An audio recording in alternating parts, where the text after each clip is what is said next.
I think we will start. So Chris and Janet, I wonder if you could turn on your cameras. Just keep yourself mute.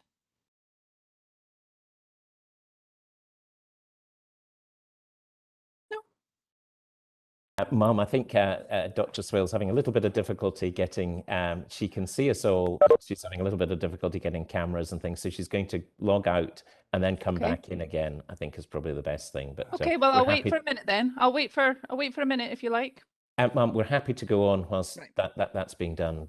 Okay, that's great, thank you. Okay, ladies and gentlemen, so good morning. It's now just after 10 o'clock on the 9th of November and finally time to open this public inquiry. And I'm sorry for any inconvenience caused by the delay. I hope all of you are feeling well today and ready to get stuck in. So can I ask first that everyone has their video on, if it's possible to do so. Mr. McTeer, you're still not showing up on my screen yet. But if you could just keep the microphones on mute just for this introductory phase. And that way, if you can't hear or see me, then you can give me some sort of signal. So can everyone hear or see me who's involved at the moment? Could you give me a thumbs up if you can? Yeah, that's great. Now we have the windows open here in the office just because of temperature, but there is a little bit of noise from traffic going past. Is that causing anybody any problem? No. Well, if it does become an issue, can you let us know and we can shut the windows? So welcome everyone to the inquiry in relation to the application by SETT Wind Development Limited for consent under section 36 of the Electricity Act 1989 and a direction under section 57.2 of the Town and Country Planning Act 1997 for the construction and operation of a 17-turbine wind farm and associated infrastructure sited approximately 5 kilometres east of Carsfairn in Dumfries and Galloway, and I'll refer to it as Shepherd's Rig Wind Farm during proceedings. For those of you at the pre-examination meeting, you'll know that my name is Rosie Leaven and I'm a reporter with the Scottish Government's Planning and Environmental Appeals Division. And I've been appointed jointly with my colleague Karen Haywood by Scottish ministers to consider this application and report our findings and recommendations to them. So Ms Haywood, can you please introduce yourself now and check that your mic is working? Morning everyone.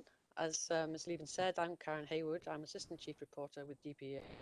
And I've been jointly appointed with her to conduct these proceedings and to write a report and make a recommendation to Scottish ministers.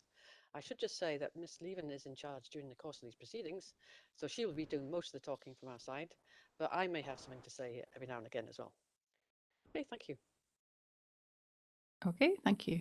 As a result of objections to the application from Dumfries and Galloway Council, Scottish ministers decided that an inquiry should be held into the proposals. Objections from Mountaineering Scotland, Fiona Clubb and Ben Aid are also being considered through this inquiry, although they did not cause the inquiry to be held. Mr Aid has chosen not to participate in the inquiry session, but will participate on behalf of the Carsfairn Community Council in hearing 2. In terms of the process, the inquiry will take the form of a number of oral sessions using both formal inquiry and more informal hearing procedures. The main purpose of the inquiry session that starts today is to make sure we understand the positions of parties on the landscape and visual impacts, and where there's a dispute we need to be clear on the reasons for that dispute, and this is so that these matters can be clearly set out in our report to ministers. So could I ask participants in each team to introduce themselves, starting with the applicant, Mr Trinick. Thank you, ma'am. My name is Marcus Trinick. I'm a solicitor. I'm with Queen's Counsel. I'm instructed by Mr Fraser Gillis and Amy McDougall at Wright Johnson and Mackenzie. And you can see Fraser Gillis on screen there. Thank you. Is Amy joining us for the session today? She's with me and we're all together in Inverness in one room, but she won't be on screen. Okay, thank you. Mr Armstrong? Ma'am, my name is Douglas Armstrong. I'm a Queen's Counsel member of the Faculty of Advocates and Terra Firma Chambers. I'm instructed by Laura Whitelaw, Council Legal Services of Dumfries and Galloway Council.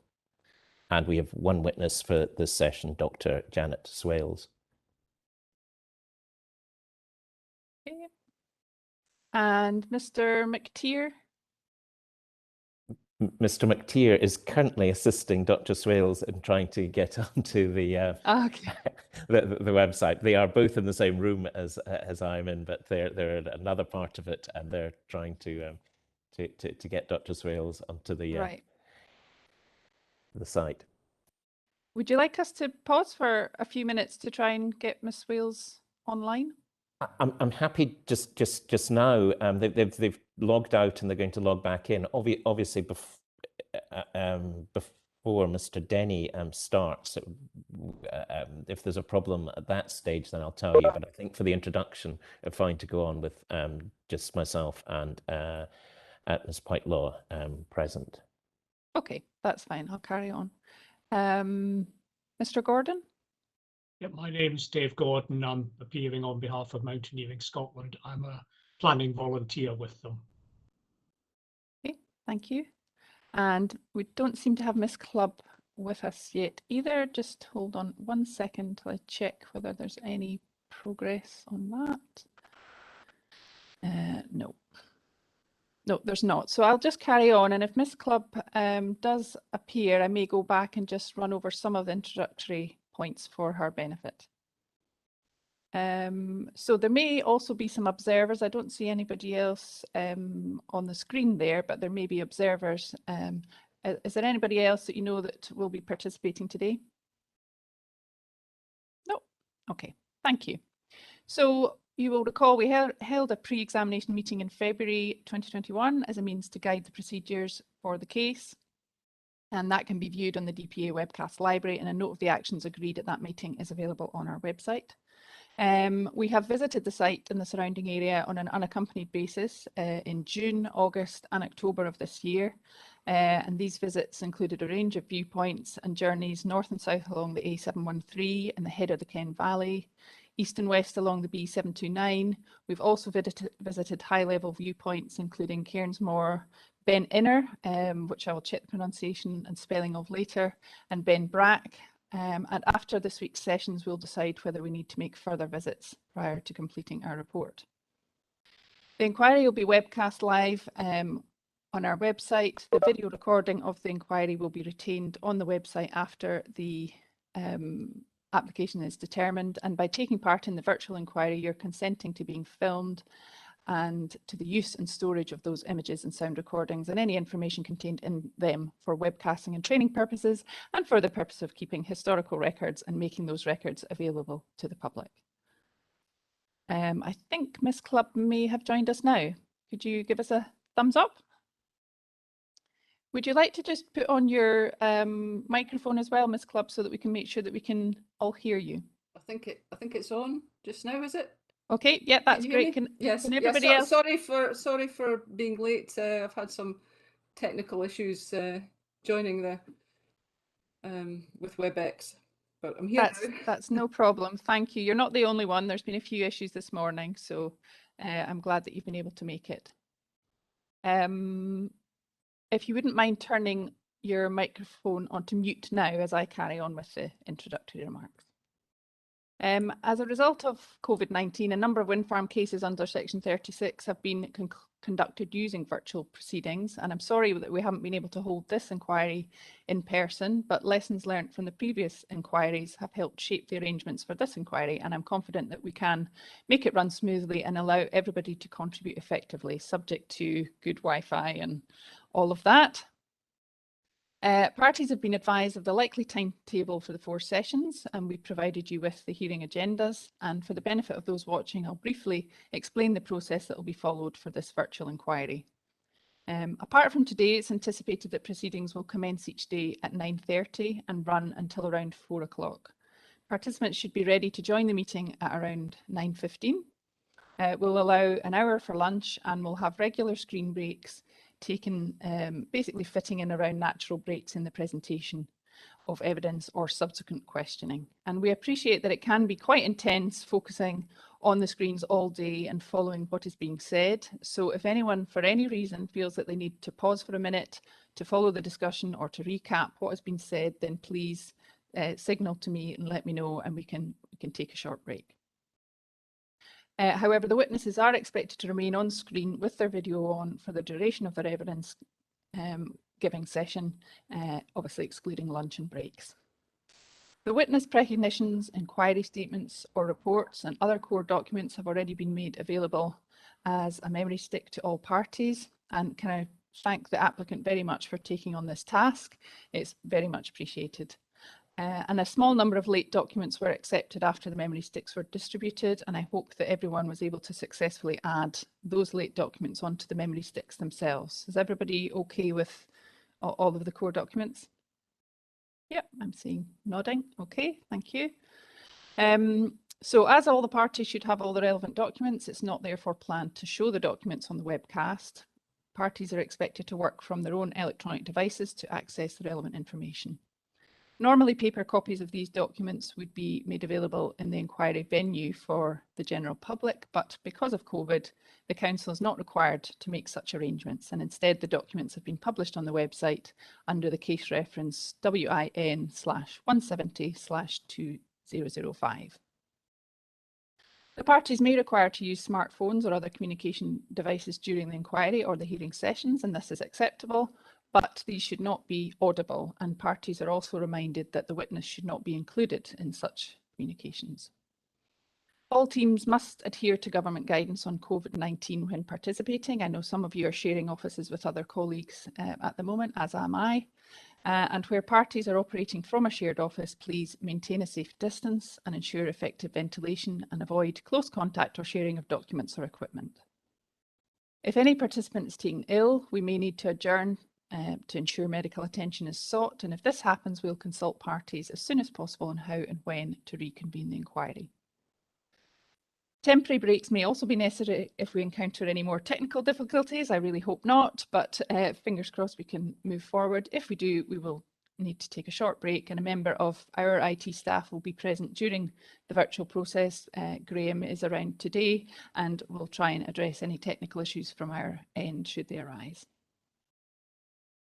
So in all our other respects, the inquiry and hearing sessions will follow the same sequence of events that would normally apply. So 1 inquiry and 3 hearing sessions are planned to take place over the course of the next 4 days.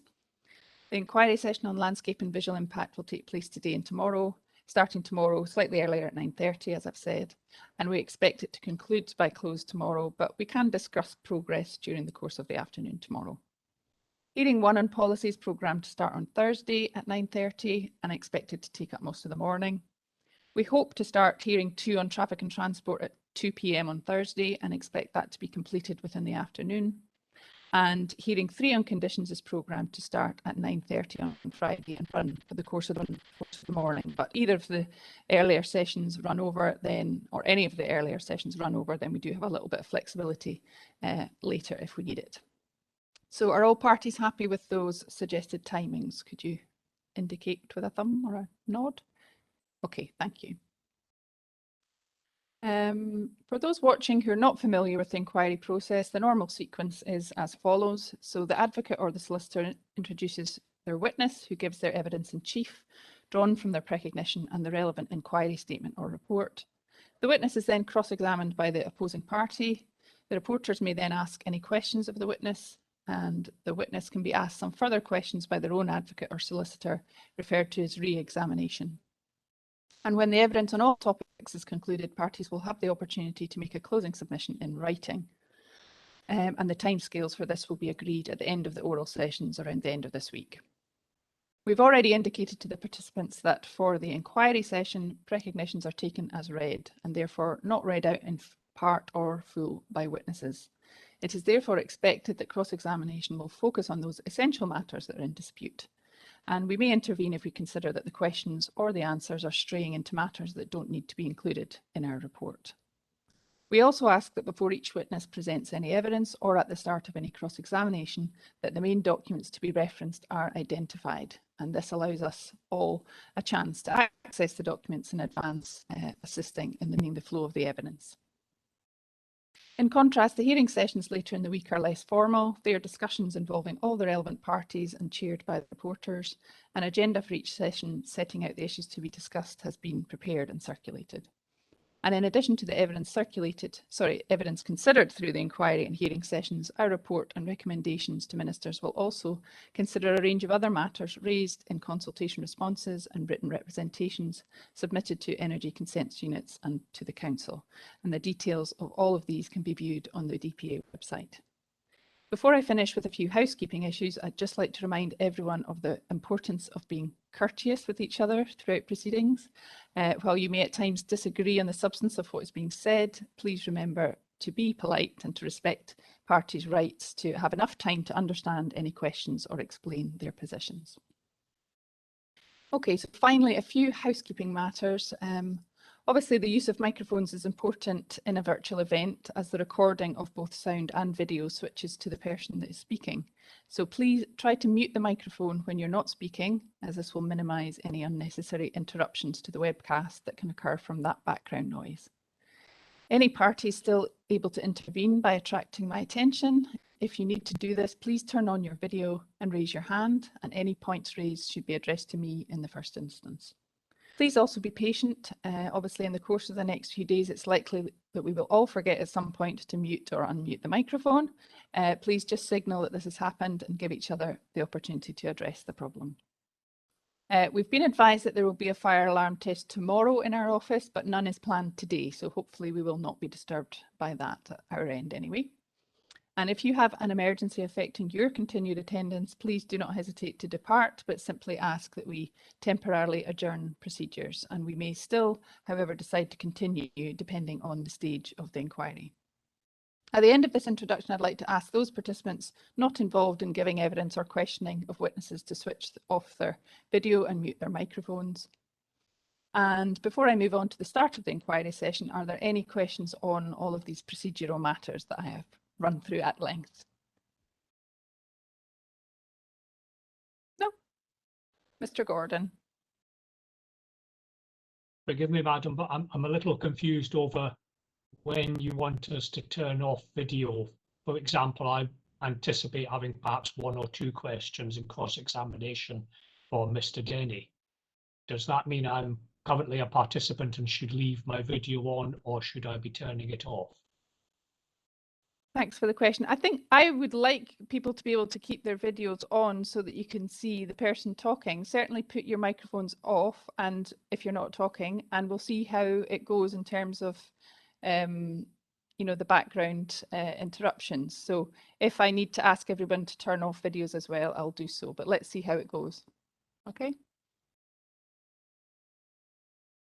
Okay, so I think without further ado, we shall now begin the Landscape and Visual Impact Inquiry session, and I expect the evidence to be given in the following order. So Mr. Trinick and Mr. Denny will begin, and then Mr. Alexander and Ms. Swales, then Mr. Gordon, and then Ms. Clubb.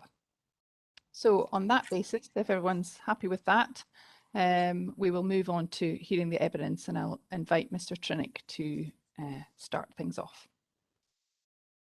Thank you, ma'am. Good morning, everybody. My witness is Brian Denny, who is participating. You can see on screen. He is in a different room from me. And following your lead, his recognition can be taken as read. I have a number of supplementary questions. Just as advance notice, in terms of page numbers, I have endeavoured, but will doubtless fail at some point, to refer to electronic page numbers where those are different from the real page numbers. But if they're the same, I'll simply say page X, whatever it is, but we'll see how it goes. For the purposes of evidence in chief, you will only need, in addition to Mr. Denny's material, Dr. Swales' inquiry report and CD 57.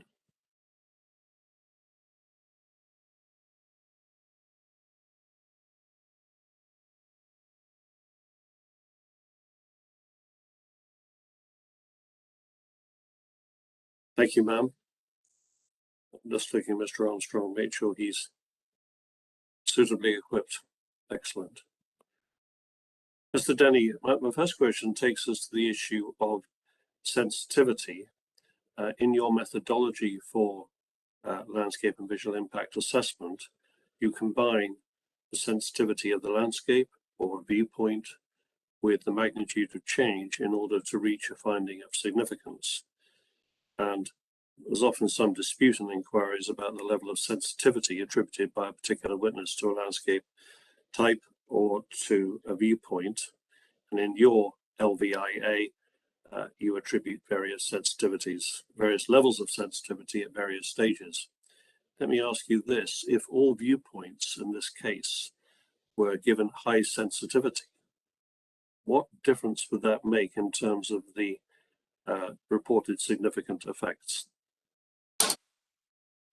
It wouldn't make any difference. Ma'am, of the 22 viewpoints in the assessment, only 4 are given medium sensitivity, the remainder already being high sensitivity. And those 4 are viewpoints 9, 11, 18, and 19. Viewpoint 9 at High Bridge of Ken has no visibility, so it remained not significant anyway. Viewpoint 11 on the B7000 at East Arneroch is already reported as significant.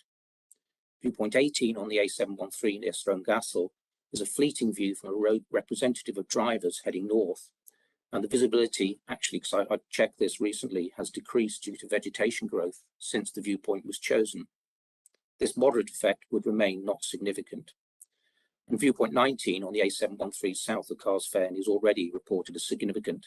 So as I said at the outset, the change would be none.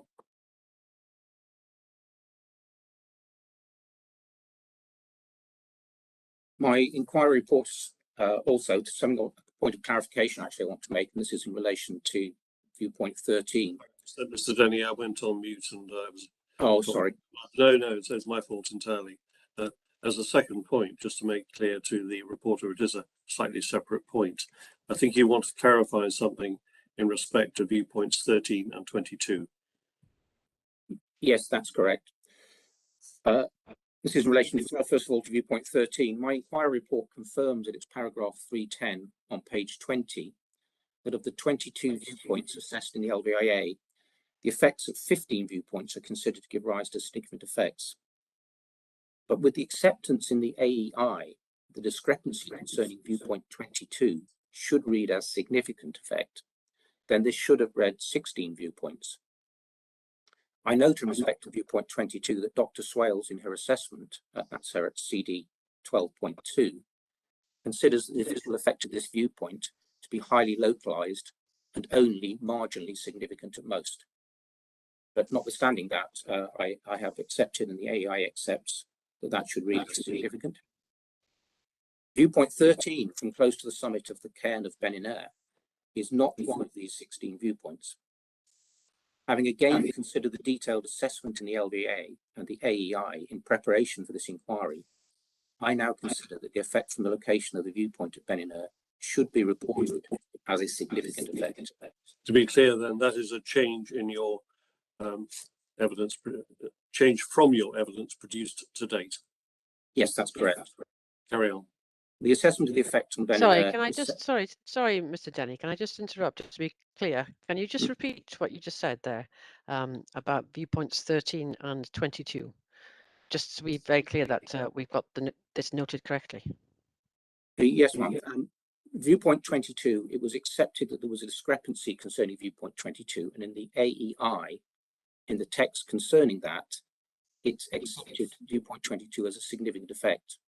But in the maths, in terms of the number of significant effects, the maths didn't catch up with that change, and it remained at 15. So what I'm saying is that in the AEI, that maths should have gone to 16 significant viewpoints. Okay, I understand that now. In preparation for this inquiry session, I'm saying that I've considered again viewpoint 13 on Beninair, and I consider the effect from the location should be reported now as a significant effect. That brings the total up to 17 significant effects. The assessment on the effects on Beninair is set out at CD 1.003, which is Appendix 3 to the LVIA, and contains the viewpoint assessment. It is correct in its judgment that the effect on Beninair would be significant from its mid and upper slopes, and that from the upper ridgeline, the turbines will not be seen, dependent on location, or seen to a limited degree. However, that is not correct for the viewpoint location, which is situated just below and south of the summit cairn, which lies on the top edge of those upper slopes just below the summit plateau. And indeed, the reason why I've picked this up is that early on in the process, and I think probably about 4 years ago, I actually placed the camera at that position and took the photograph myself. And I know that it lies just to the south of that cairn and just on the upper part of those lower slopes. However, it's incorrect that the viewpoint location is situated just below and to the south of the summit cairn, which lies on the top edge of those upper slopes just below the summit plateau. For these upper slopes, the LVIA recognises that a change in the view would be significant. I therefore wish to correct the judgment of not significant for the summit location. There would therefore be 17 of the 22 viewpoints for which a significant effect is reported. Thank you, Mr. Denny. With apologies, ma'am, there is a further document, I should have noticed it, CD 11.8, and that is the composite map, which was admitted by you a few weeks ago into the inquiry. And it's been sent out, I believe, hard copy at A2. And I think it'd be helpful to have that hard copy A2 map in front of you for certainly most of the evidence in chief of Mr. Denny. Do you have a hard copy of that? Yes, I do. Does everybody Excellent. else? Could you all indicate? So, Does Miss feel Clubb? club. Right. Miss Sorry, Clubb, could you indicate? Mr. Gordon, yeah. Sorry, madam, just to clarify, I have all documents on a large computer screen. I don't have any hard copies, and I did not ask for any hard copies. And are you content with that? You don't want a hard copy sent out? Yeah. No, that is my preferred way of working. Okay. Thank you. That's fine. Miss Clubb, could you indicate if you have everything that you need? Do you have Yeah, the yes, composite plan? Yes, I have the composite plan, but on screen. Okay. And anybody else? No, I think we're all happy. Okay, thank you, ma'am. Mr. Trinick. I'm grateful. Since this is the first time that CD 11.8 has been mentioned, and it would be mentioned at various points in the future, would you tell us the purpose, Mr. Denny, of the production of this plan? Yes, it doesn't provide any new information. It's information which is already within the application and inquiry documentation. What it does is it brings some of that information together and overlays information which might have otherwise been found on several plans, as a useful aide-memoire for the inquiry, bringing together certain composite information which would be a useful reference as we go through the evidence. And my first question arising, well, using that plan rather, because it shows viewpoint locations, is about viewpoint locations. And I think you wanted to make some comment about the relationship that you find between assessments resulting in a finding of significance, visual significance, and the choice and location of viewpoints. Yes. When you select viewpoints, you're trying to select those which will be of importance in appreciating the potential effects. This will inevitably lead to most of the viewpoint assessments being significant. All viewpoints are within 15 kilometers, as the locations were the ones where the locational criteria, and they were chosen at locations where there was likely to be clear visibility of the wind farm and potential for a significant effect. It was assessed that it was substantially less likely that viewpoints beyond 15 kilometers would give rise to any significant effects. It's therefore the case that had viewpoints beyond 15 kilometers been included in the study, then the percentage of significant effects recorded would have been substantially less. Thank you. That leads on to a point on which I want you to respond to what Dr. Swales says in her inquiry report at electronic page 19, paragraph 212. I don't think we need to go there because I've just rehearsed what she says, which is to make some criticism of the precise sighting of the precise location of viewpoints, if you like, their micro sighting. And I'd like you to respond to that criticism, please. Yes, I think I understand what Dr. Swales was meaning in regard to the microsighting issues. The AEI in its table 8.2 which is set out after paragraph 8.4.2, has a section summarising the landscape visual consultation process, including with the Dumfries and Galloway landscape officer. In this table, it acknowledges with regard to the response from the landscape officer that, and I quote, the scoping response was thorough in terms of content and included viewpoint and visual receptor suggestions on the content of the cumulative assessment, as well as information regarding landscape character and landscape designations. It went on to state in the response column that, again I quote, a full review of the LVIA viewpoints has been undertaken following the reduction of turbine numbers, and a number of viewpoints have been amended in light of the comments received. It's also my understanding that the micrositing was discussed and agreed with the council during this process. Thank you. Ma'am, I should have said the EIA reference there is to CD13. Should have made that clear. Next point, I think you want to clarify something in relation to your inquiry report. Paragraph 319. People might want to go to that. It's on actual page 12. It will be there for electronic page 14.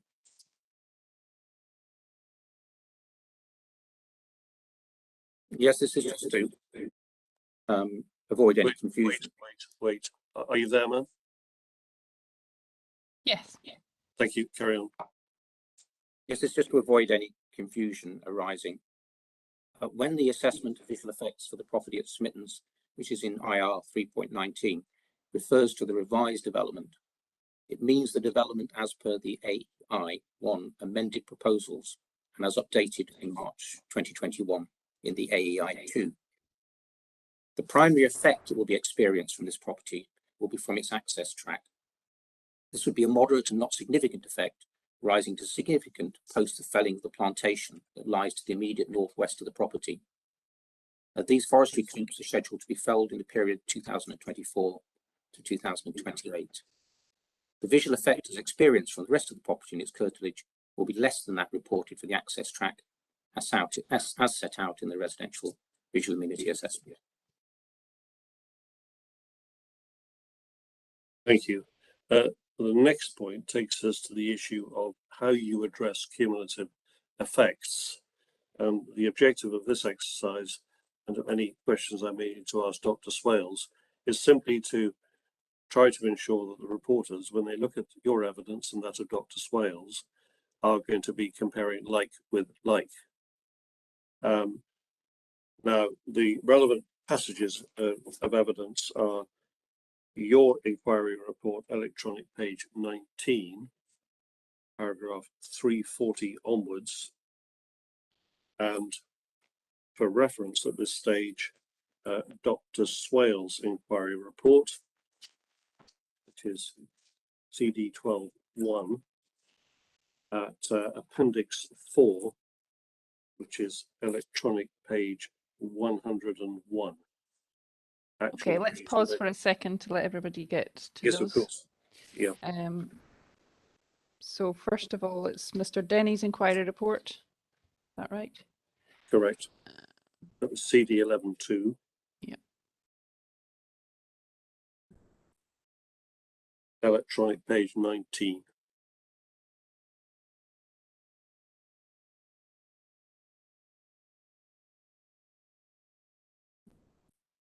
Is it CD 11.2 or CD 11.1? Probably 11.1. My apologies. I'll just double check. CD 11.11. Thank you, Mr. Denny. My apologies, man. Okay. CD 11.1.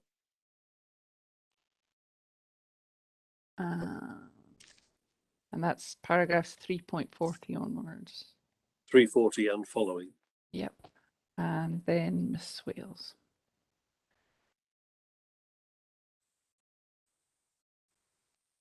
Okay, is everybody where they need to be? Thank you, ma'am. Yep, okay. You can proceed. Now, I want you to first summarize how you deal with effects. I'll just put it that way. I mean the effects of Shepherd's Rig in various scenarios. Yes, certainly. The LVIA for Shepherd's Rig firstly assesses the additional effects of introducing Shepherd's Rig into the landscape, doing so by looking at the existing baseline. Don't go too fast, please. If there were no other wind farms in the baseline landscape, then the effects would be those of Shepherd's Rig alone. Where there are other operational wind farms in the landscape, as there are in this case, then these are taken into consideration in assessing the effects on Shepherd's Rig on that existing baseline. The effects of introducing Shepherd's Rig into this baseline landscape are not referred to as cumulative effects, but referred to in the LVIA as Shepherd's Rig in its own right or of itself, i.e. the effects in relation to the current operational situation, but this could be termed a cumulative effect because there are other wind farms at play. This is done in the primary assessment of the LVIA separately from the cumulative assessment as I have described it. So that's stage one. That's looking at the additional effects of Shepherd's Rig on an operational and, if there are any such developments, under construction baseline. Yes. Right. Then you move on to look at cumulative scenarios, and I believe there are two of them. What is the first scenario? The first one is scenario 1, and this assumes consented but not yet built wind farms are present in the baseline. And then scenario 2 extends this to assume that all the schemes in planning are also in the baseline with the operational and consented developments. These are reported as cumulative effects in the cumulative assessment within the LVIA. Very well. So you have three scenarios. Well, I better not call them scenarios. Three situations. Shepherd's Rig of itself in its own right, however you phrase it. Scenario 1 cumulative, and then scenario 2 cumulative. Carry on, please. Yes. And I think the key point is that in the Shepherd's Rig in its own right, the wind farms in the baseline existing are taken into consideration in that assessment. The significant effects of scenarios 1 and 2 do not differ from those already reported as significant for Shepherd's Rig of itself, as set out in the LVIA. Putting this another way, no new significant effects, i.e. not previously assessed as significant, arise when looking at scenarios 1 and 2. Indeed, that would not be logical if it did, as the addition of the baseline serves to dilute the significant effects of each new addition. To also add these previously assessed effects when the operational schemes were in the baseline into the cumulative effects within the LVIA as a further cumulative scenario would be to double count these effects, assuming that any could arise. I can envisage that additional cumulative effects can extend beyond those assessed for a development, but not in this particular case. I'll stop you there, just to be clear about that. So what you're saying is that Shepherd's Rig, if an effect is determined as significant in the first situation of itself in its own right on the operational baseline, then that finding of significance having been made, it would be double counting to call it also a cumulative significant effect in scenarios 1 and 2, and therefore you don't do it. Yes, if that's correct, if we've already identified the effect as significant, then we're looking at the cumulative scenario 1 or scenario 2. If the effect would arise in the same location, we say, well, we've already identified a significant effect there, so it remains significant. Yes, okay. And you've also said, I think, that you could envisage situations where something would not be, an effect would not be significant at the first stage, but it could become significant at the cumulative stage, but that doesn't happen at Shepherd's Rig. Yes, that's what's been assessed here. All right, that's fine. Carry on, please, and finish the point. I might add that the approach I take is that set out in CD 6009, assessing the cumulative impact of onshore wind energy developments. Just now, I acknowledged that as a consequence of adding to the baseline reduces the incidence of significant effects. This is why we need to also be looking at the overall in totality or in combination effects of development. That is another way of saying we are looking at the pattern of development, which we've also done in this case. I think we'll return to that in a moment. That CD69, I believe that's a publication of what was SNH. That's right, isn't it? That's right, yes. March 2012. Very well. Is it 2012 or 2017?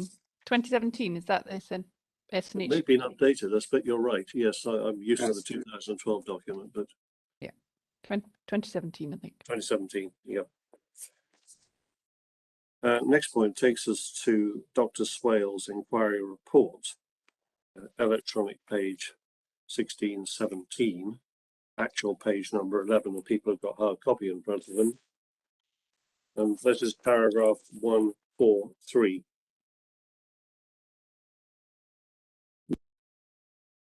Here, Dr. Swales expresses some concern about the adequacy of scope and adequacy. It's the top of electronic page 17 of visualization material, and says it raises questions about the basis of professional siting and design judgments made in the LVIA, and she continues on a cumulative theme. I think you want to respond to what she says. Yes, that's correct. And just before I move on to that point that we just made earlier, the cumulative effective assessment guidance from SNH was 2017, but they produced a revised 2021 version, March 2021. But they do state in that there have been no changes to the assessment methodology from the previous one. Okay. Yes, in terms of the what Dr. Swales says about the inadequacy of information, Dr. Swales states at her paragraph 1.4.2 in the first two bullet points that such alleged inadequacy did not prevent her from making judgments about the site, nor would the provision of additional material have changed the recommendation. I say there must therefore have been sufficient material for those judgments to have been properly made by Dr. Swales. But notwithstanding this, the LVIA provides all the relevant information generally expected of a wind energy development and to establish best practice, including 22 viewpoints. Regarding the adequacy of the visual material, the material was sufficient for both Dr. Swales and the Pegasus team for the purposes of site assessment and evaluation. The final assessments were undertaken in the field with the information as an aid to the field work that was undertaken, and not just by reference to the printed material alone, as was done by Dr. Swales. The design workshop was also undertaken with the use of further information generated as required as the design iteration process progressed. And what I mean by that, Ma'am, is when we're sitting in the design session, we have somebody who's a lot better at tech than I am, who can bring up wireframes and so forth as we proceed with the design iteration. So it's a constant flowing process through the day as we're designing the scheme. Can I just pause for a second and make sure I can't see Miss Swales' video, but I'm just wanting to make sure that she is able to hear everything that's going on. Yes, Mr. Armstrong's nodding, so that's fine. Apologies, I am listening. Right, I haven't got full. Apologies, I haven't got full view of my screen, but we'll sort that out shortly. But I can hear everything and I can see the witnesses speaking. I can see you now. That's fine. I just wanted to make sure you were still there. I'm sorry about that. No, it's fine. We'll sort it in the next break. Thank you. Carry on. Thank you, Ms. Denny. My last 3 points concern location, and first point requires us to look at the CD57, and thankfully, ma'am, the page numbers are the same in reality and electronically. Page 31, CD57, page 31.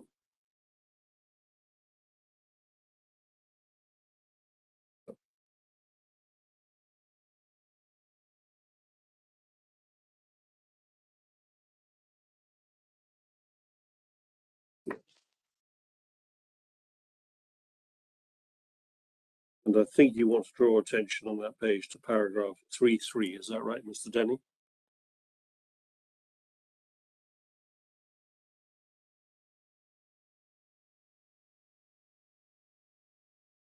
You're on mute, Mr. Denny. And you won't forget sooner than later. That sets out the scope for large turbines. And the study concludes there's limited scope for additional large turbines, 80 to 100 meters, to be accommodated in the following landscapes. And there's the moorland plateau with forest, We can cut that short. Just go straight to southern uplands. Straight to the last bullet point is southern uplands with forest, the Ken and Cars Fern area, 1980. And then you can skip the next paragraph, but the next one is I think relevant. Is that right? It is. It says there is increased scope for large turbines to be accommodated in the Eskdalemuir unit to the southern uplands with forest, 19A, due to the absence of wind farm development in this area, the expansive scale of this landscape and its distance from sensitive receptors. Thank you. Now, within the same document, but in the detailed sensitivity assessments, if you go to page 349, you should find paragraph 25(3).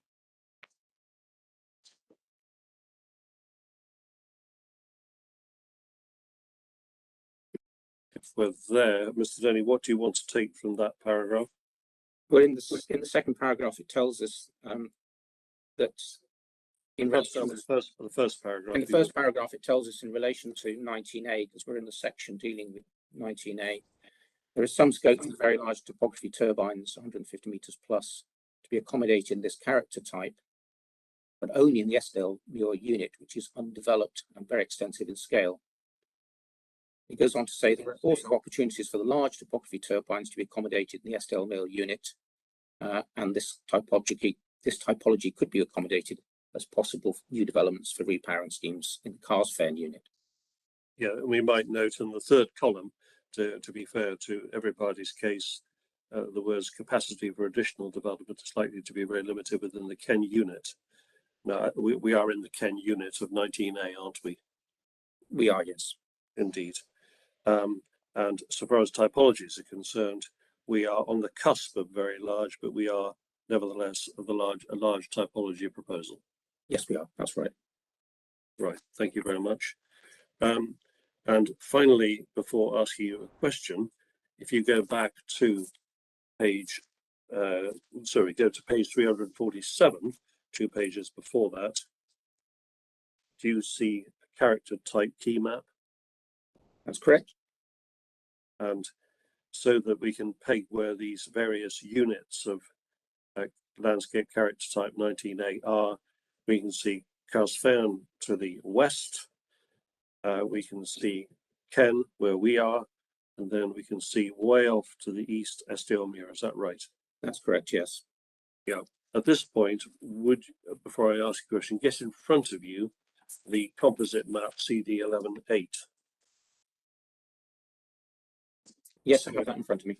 Thank you. Okay. What do you want to tell us about the relevance of Eskdalemuir? Has everybody got that map in front of them? Yeah. Eskdalemuir is a seismological recording station set up to monitor vibration from nuclear testing. And the reporter may be familiar with this facility, and it lies in the landscape between Moffat and Langholm. If you look on the map at CD7 5.8, page 347, it shows you the location of that just to the southeast of Moffat. It lies in the 19A LCT. Hold fire, Mr. Denny. Which map are you looking at there, to be clear? It was the one we just looked at, Mr. Trinning. Page 347. Yes, yes. Right, thank you. Yep, carry on. It lies in the 19A LCT, and approximately where the 19A appears on the map that we just referred to. It's my understanding that for wind farms within 50 kilometres of the station, there are additional obstacles to wind energy development, which no doubt will be explained in the policy session. And the zone extends westwards to a point just east of the Ken unit of LCT 19A. That's been marked on the composite plan, and you can see that as the green dashed line. Eskdalemuir seismic station, 50 kilometre statutory consultation zone. And that comes through the Thornhills Uplands RSA and very close to the settlement of Sanker in the Sanker Valley. And just cuts into the Ken unit of type 19A. Yes, it does. At its easternmost point. And when you say your understanding is, and I know you're not the expert here, that there are additional obstacles, is it your understanding that these obstacles mean limited development or no development concurrently be permitted in the zone to which you've drawn attention? Well, it's my understanding that no development can currently be permitted. It's to do with things that I don't fully understand, to do with the noise budget, but that noise budget does seem to be preventing anything coming forward. Don't start to give evidence on the detail of that. Thank you very much. My second locational point, we can stick with CD 11.8 map.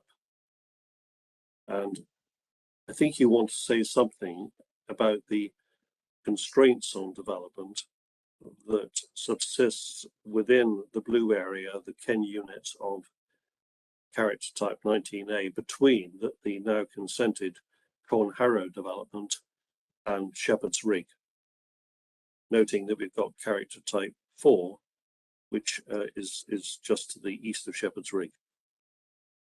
Yes, there are cultural heritage constraints in this area. For example, Stone Fragment Craig, and you can see those cultural heritage constraints by reference to the Longburn decision, the reporter's decision on Longburn.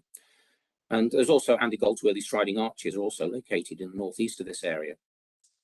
Between these, there is a northeast-southwest ridge rising to the northwest across a series of steep and steeply sided hills. Slowly, please, Mr. Denny, slowly. Rising to the northwest across a series of steep and steeply sided hills, such as Mannequin Hill and Ben Brack, surrounded by burns and steep gullies that cut through these slopes. It is topographically complex with substantial variations in height, and therefore challenging for development. This would also be the case for sites in the Vilty of Mulwanny. Stop you there. So Ben Brack is viewpoint 10. I think we can see that the location of that quite clearly. Whereas Mannequin Hill, whereabouts is that in relation to Ben Brack? It lies to the southwest of that, closer, coming back towards viewpoint 1. And where's Mulwanny? It lies in the central area. Okay, carry on, please. This would also be the case. So the Southern Upland Way also runs along this undulating ridge. And turbines in this part of the LCT are likely to have a substantial visual envelope. I've only looked at this at a high level, but even at this level of assessment, I cannot see that this is a less constrained area than Shepherd's Rig, than the Shepherd's Rig pattern that is emerging. Thank you for that. Now let's see where that takes us as my final question to you. If we go to Dr. Swale's inquiry report at electronic page 70.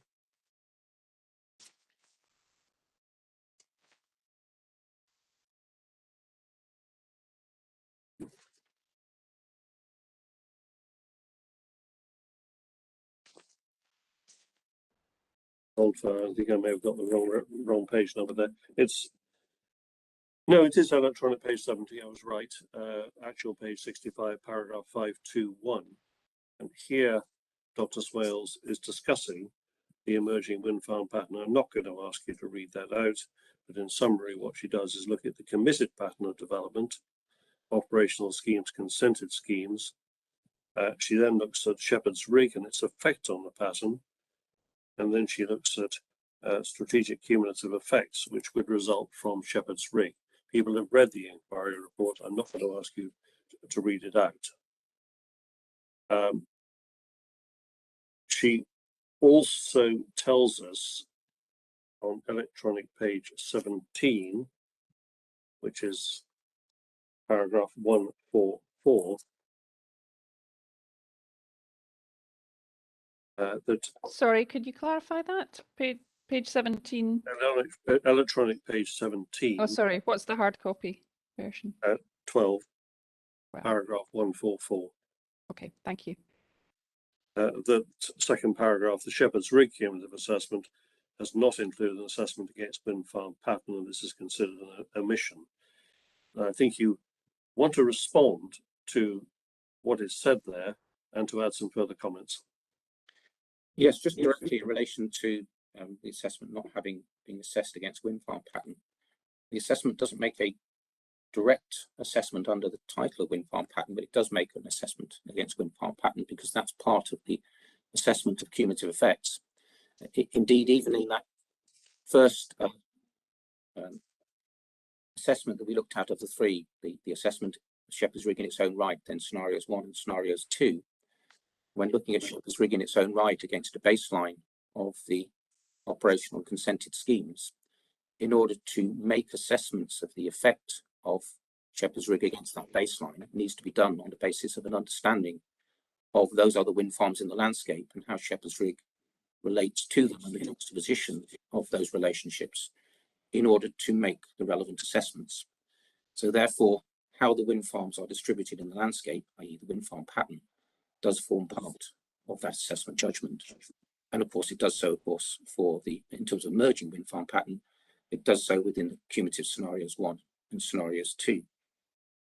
Would I be right that that material in the LVIA can be found in CD? Sorry if I lead you here a bit, it's simply a reference, Mr. Armstrong, just to speed matters along.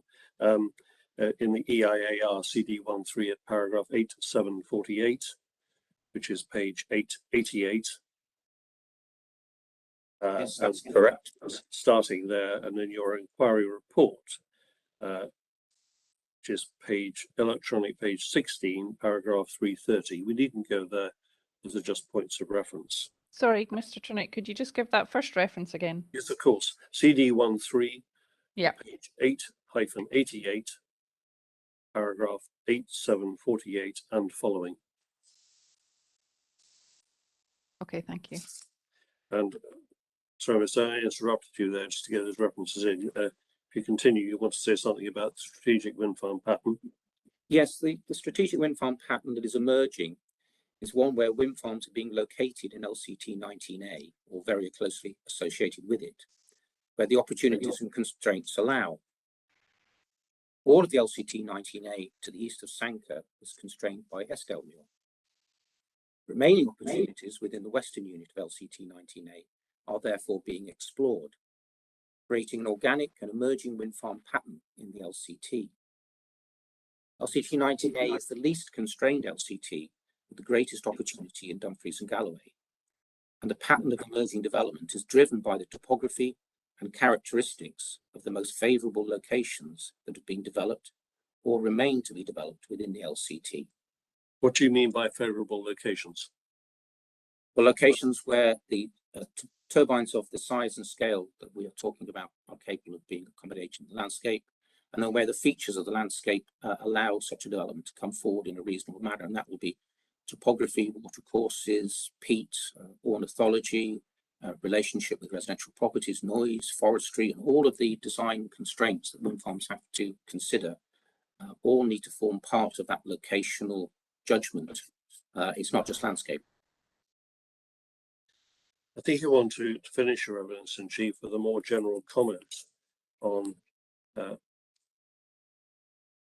you view Shepherd's Rig against the strategic wind farm pattern, and in the context which will be explained by Mr. Bell. It's not for you, but there may be a need for further wind farms to come forward to meet the need case. Please just finish off your evidence commenting on that. Yes, if there is a strong case for new wind farm development, then sites that are more difficult than those previously developed sites will have to come forward. Yeah, I would agree that in landscape and visual terms, Shepherd's Rig is more difficult, say, than Windy Standard 1 or Windy Standard 2. But the more obvious sites in the landscape, in landscape and visual terms, have already been developed. And noting what I've said about Cornharrow, my discipline's constraints are not the only ones that one needs to consider. And the constraints, as I said earlier, relating to cultural heritage, noise or peat, for example, need to be considered when bringing forward new sites. Considering this, not all that is coloured light blue on CD 11.8, and that's the composite map that we were looking at, may be available for development. Against that background, well, how do I see Shepherd's Rig? I can only give a certain part of the answer in locational terms because I'm dealing with landscape and visual matters. But it goes into policy and need, which are also important considerations. If, as I understand it, there is a requirement for considering more onshore wind energy development, then Shepherd's Rig is in the Group 3 area. Where Stop there. Do you mean SPP Group 3? That's SPP Group 3. within the table within SPP, where wind energy is said to be acceptable in principle, and from a Dumfries and Galloway perspective, it is within a location, whether you call it least offensive or most favoured landscape type, for development of this scale. Even Dumfries and Galloway Council acknowledges some capacity for further wind development. Of this typology? Of this typology. Yes. This does not mean that there will not be a substantial number of significant effects on landscape character and visual amenity, but I believe I fairly acknowledge these and pass them over for consideration into the planning balance. Thank you, Mr. Denny. Would you please stay there? There may be some questions for you. Thank you, ma'am. Okay, thank you. Would it be reasonable to have just a quick 5-minute break, people, or do you want to carry on, Mr. Armstrong? Ma'am, I'm happy to carry on and just now and perhaps break in half an hour or so, or something like that. Assuming Mr. Denny, it's up to Mr. Denny really. I think if he's obviously giving the evidence, if he's comfortable. Yeah. Mr. Denny, are you happy with that? I'm happy, ma'am. I'm perfectly happy just to carry on. Great. Sorry to be the party pooper, ma'am, but the other advocate wouldn't mind a very short comfort break. Right. Okay, that's fine. We'll have 5 minutes break then. If you could just turn off your videos and mute, but don't switch off completely. Okay, thanks. We'll be back in 5 minutes.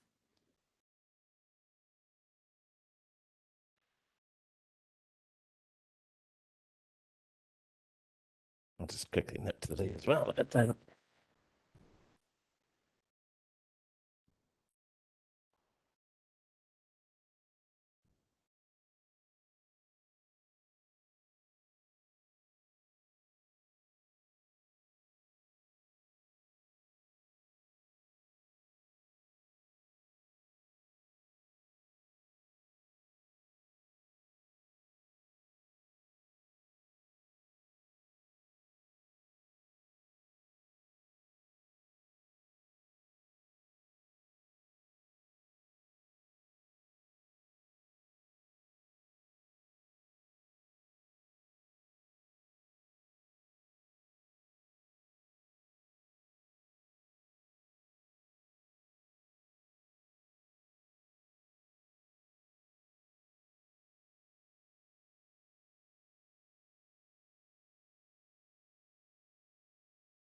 Hello, is everybody back? I see some people still got their video off. Miss Clubb, are you there? Yep, great. And can I check, Miss Wales, are you still able to hear us okay? I can't see you. Miss Wales, they're asking for you. Sorry, Miss Wales is here. Yeah, she's here. So she just can't get her video Apologies. to work. Is that correct? No. I can't see everybody. I was just having a comfort break. Oh, that's fine. So your video is working okay? Yes, do you want me to keep it on? It's fine, as long as I know Would you that like you're me to there. keep it on? I can't actually see anybody except me and the person speaking, so I'd rather not watch myself, but I'm happy to leave that's it fine on then. if it's As long as you can hear us, and Mr. I can Armstrong hear. can keep us right. Yes, sorry, I can hear. Yes, I'm fine. Thank you. Right, that's fine. So, Mr. Armstrong, do you want to continue?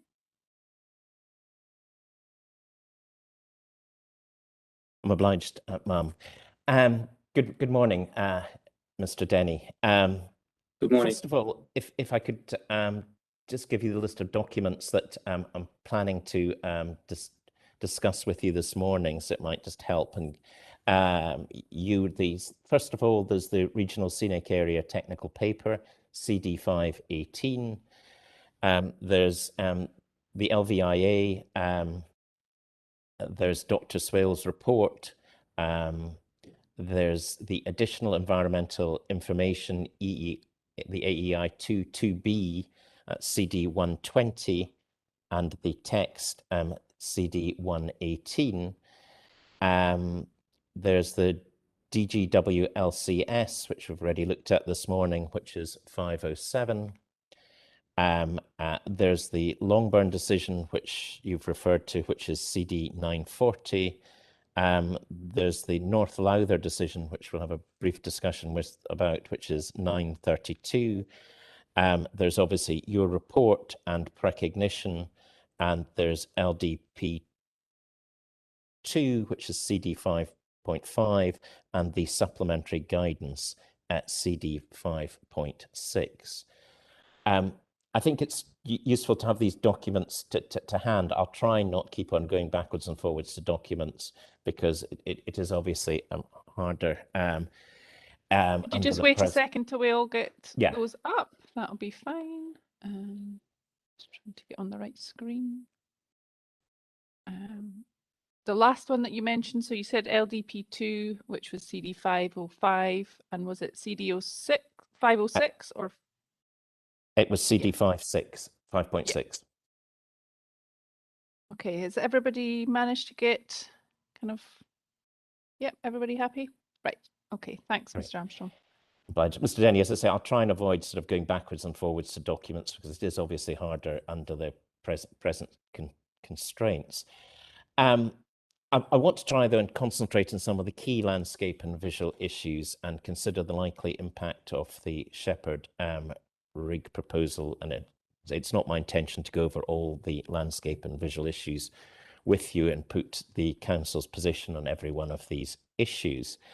But to give you an idea of where I'm going with our discussion, and I should say we've obviously had this discussion about 3 weeks ago and a number of these matters at another inquiry, but I don't think anyone else was listening at that's here today. So we'll have to go over this again. But I was going to start by considering the likely impact on Cairnsmore of Carsfairn and the other Carsfairn Hills, and in particular the regional scenic area, and then broader the consideration to other landscape and visual effects, and then go on to consider the issue of strategic location, wind farm pattern, and cumulative effects, and then finally deal with other issues, including your involvement in the project and site selection. But if we start on that basis with the regional scenic area, and if we have the technical paper to hand, which is 518, And hopefully, and I appreciate, I don't want to stray into obviously areas that we're going to be discussing on Thursday, but obviously be looking at this in the context of policy NE2, which is concerned with the siting and design of development within a regional scenic area, and how it should respect the special qualities of the area and the criteria in relation to that, which requires to consider the factors taken into account in designating the area and whether they would be significantly adversely affected. So it's looking at this document in the context of policy NE2, and I know you're familiar, obviously, with that policy. And we're told in the local development plan to go to the technical paper, which is produced alongside the plan. But so that's perhaps putting the technical paper in context, but can we look at some of the key passages in that before going on to look at the actual relevant evidence and consider how you analysed the technical paper and what you did with your conclusions on that, or what the LVIA did with the conclusions on that. So I suppose to put this in context, then if we turn to the introduction in the technical paper and page 2, and would you agree that that sets out the background in relation to the regional scenic area designation and its importance, and the and what this paper involves, defining each scenic area and setting out it in turn with the original government guidance, safeguarding the most outstanding beauty spots. That's what this paper assesses and considers. Is that correct, Mr. Denny? Yes, the introduction tells you what the technical paper examines and defines in relation to the 10 regional scenic areas which it deals with, and how that process has been undertaken. Yeah, and I suppose it also puts this paper in context of that. It says on page 3 at the end of the Dumfries and Galloway landscape assessment section that this paper's got to be read with the DGW LCS. So when you open this paper, you should read it along with the relevant sections of the DGW LCS, and they're both cross-referenced, as we'll see. Both the documents, this cross-references to the DGW LCS, and the DGW LCS cross-references back. Yes, it says that the character assessment should be referred to alongside this technical paper. Yeah, and I suppose that the other point to take on board, because it's obviously relevant to the section of this technical paper that we're going to look at, is the part 2 section starting on page 5, dealing with the review process. That took place, and that's page 5 of the technical paper, and the methodology used. And we can see right at the bottom of that first page 5 that we start with I think there are 11 bullet points dealing with the methodology, which sets out the principles applied when considering the landscape. Is that correct? It sets out the factors taken into consideration in relation to the designations. Yes. And then at the bottom of page 6, I suppose another relevant point for us when we're considering this proposal, which is obviously partly within the RSA and partly on the border, is the section on transitional zones at the bottom, that final bullet point. And perhaps taking this short, there's obviously that section at the end of that, starting at the end of page 6, that care should be taken in interpreting policies in relation to mapped boundaries, and references should always be made to reasons for designation and the nature of the boundary. And then there's an example, which is, as we'll go on to see, probably quite relevant here, that, for example, where boundaries relate to visual envelopes, a tall structure on the edge of the designation area may fall within the relevant visual envelope, whilst a smaller structure may be lost over the horizon and will therefore not be relevant. So it's saying you shouldn't really stick to necessarily the hard and fast boundaries, but you should look at the visual envelope and the effects. Yes, with all landscape designations, there can be a blurring across boundaries, but when designations need to relate to policy, of course, you need to know where policy applies and where it doesn't apply. The way it works with designations of landscapes and indeed with landscape character assessment is a landscape is included either within a character area or within a designation or not, dependent on where it best fits. We call it a best fit analysis. So what you can say is that within the boundary lines that are drawn, the landscapes within inside that are a best fit to the criteria, in this case for designation, and the landscapes which lie outside that boundary were not considered to be a best fit, otherwise they would have been within inside the boundary line. Well, it's that your response there's obviously got to be read in the context of that paragraph which sets out the position in relation of the technical paper in relation to transition zones. And of course, it's also got to be seen in the context, has it not, of the policy, which looks at considering developments within or which affect the regional scenic area. So it's not just developments that are actually in the scenic area, it's ones that affect the scenic area. I agree. Development outside a designated area can have impacts upon that designated area. I don't accept that designations can have fluid boundaries that can be wherever you want to draw them. Well, and certainly I do agree. I certainly do agree that development outside a designated landscape can have impacts upon that designated landscape, and indeed that's the reason for assessing the impacts against the special qualities, for example.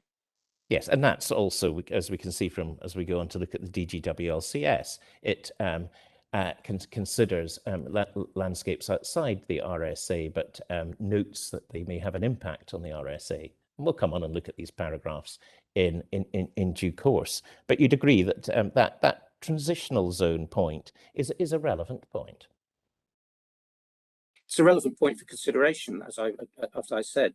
What the document is merely acknowledging is that development or changes in the landscape which may occur outside of the designated boundary may have an impact upon it.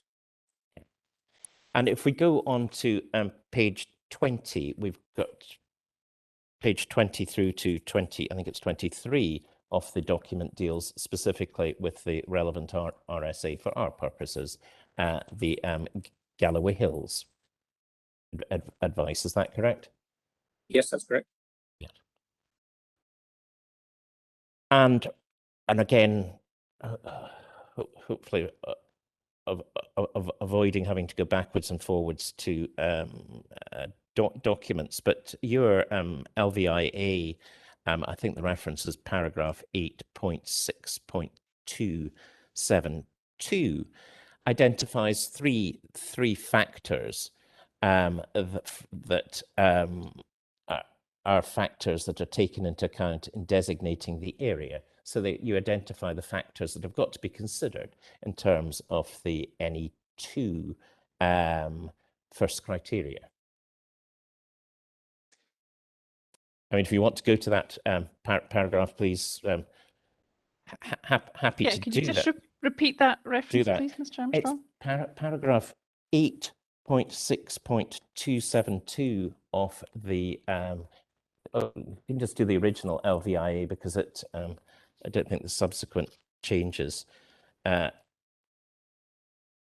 what was the application document reference for that? CD reference? It's the one I said at the start. I think it's CD 103.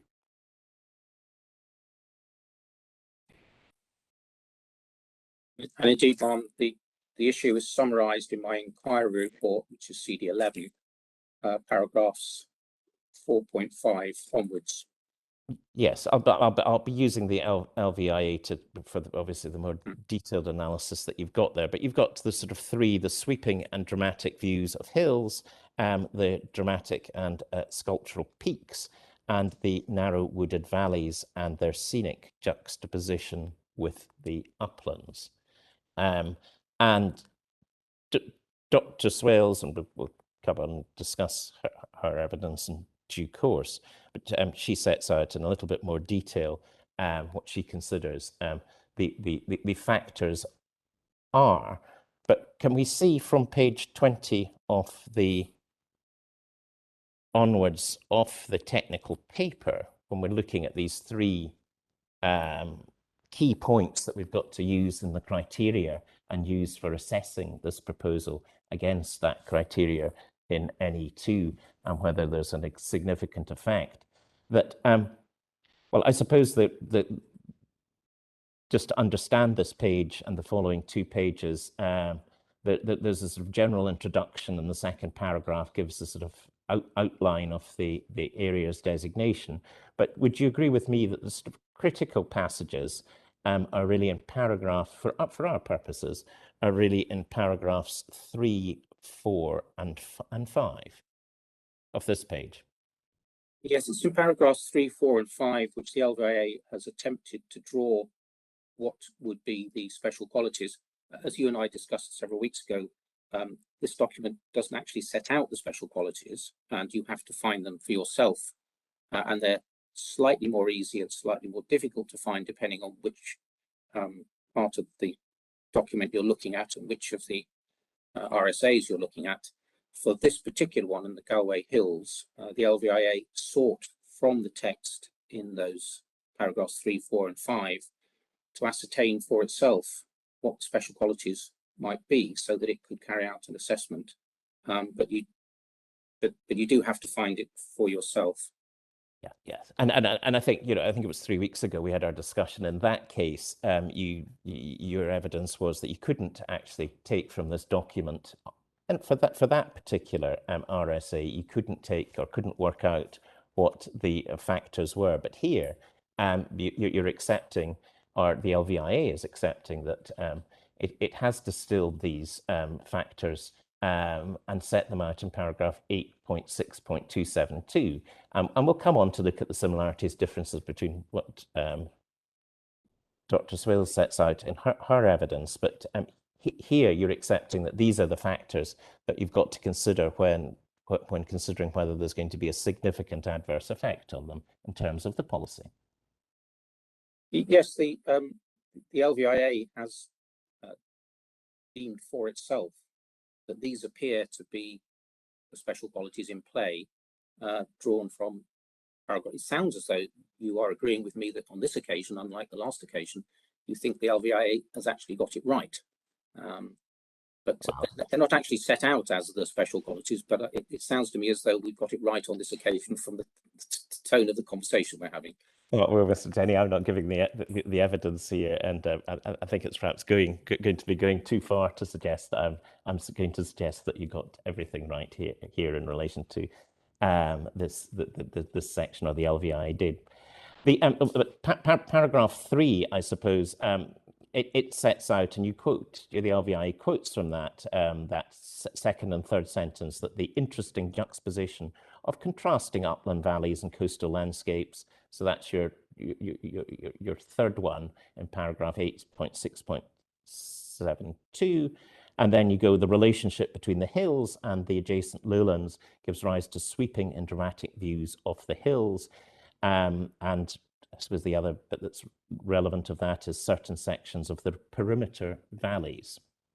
And I suppose the other passage that hopefully you agree is the one, paragraph 4, that last sentence: the designated area was extended to include the dramatic sculptural peaks of the Cairnsmore of Carsfern, the southern upland landscape unit to the east, as well as the forested eastern slopes of the Rins of Kells.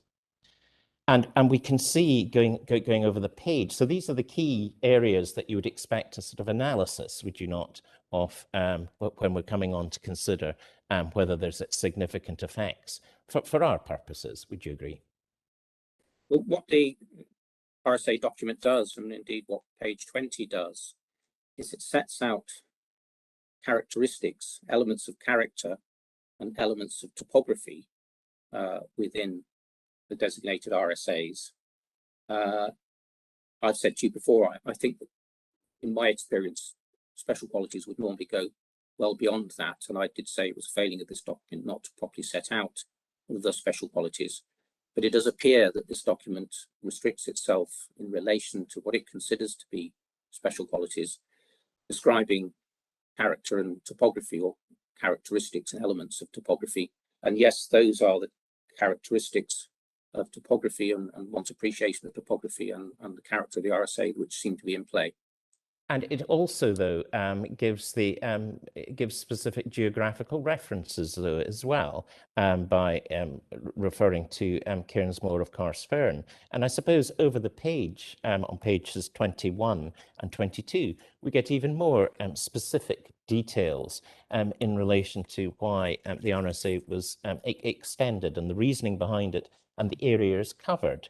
And we can see for our relevance and particular, I suppose, on page 21, the landscape character type Southern Uplands 19, which is 4 down, which refers to the dramatic sculptural form of Cairnsmore of Carrsfern and associated peaks as they relate to Glen Kens and its main attractive tributary valleys. And over the, just for completeness, as you can then come back in this, over the page, on page 22, we can see part 5 down, the Upper Dale, Upper Glen Kens. All those areas with the immediate visual envelope of the Glen Kens Valley, which bounds the eastern flanks of the Galloway Hills, and from views of the rugged granite uplands, and again there's reference to the sculptural shapes of the Cairnsmore of Carrsfern, are both visible. So it very much, it gives you the factors to be taken into account, and it also gives you the geographical locations in relation to these factors, does it not? Well, as I've said to you before, you have to work it out for yourself, and it's not clear. But as I said earlier, I agree. What the document does is it gives you the topographical and characteristic features of this landscape, which it considers are the elements which make it an RSA. So what we're basically seeing here is that the special qualities of this RSA are elements of its character and topography. And I suppose, just to put this in context, if we do have document CD 12.1 to hand, that's Dr. Swale's inquiry report, and if we turn to page 3, I think it's electronic page 8, which is figure 1.1, Shepherd's Rig, entitled Shepherd's Rig Strategic Location. That's the first figure in it. It's in paper page 3, electronic page 8, figure 1.01, Shepherd's Rig, strategic location.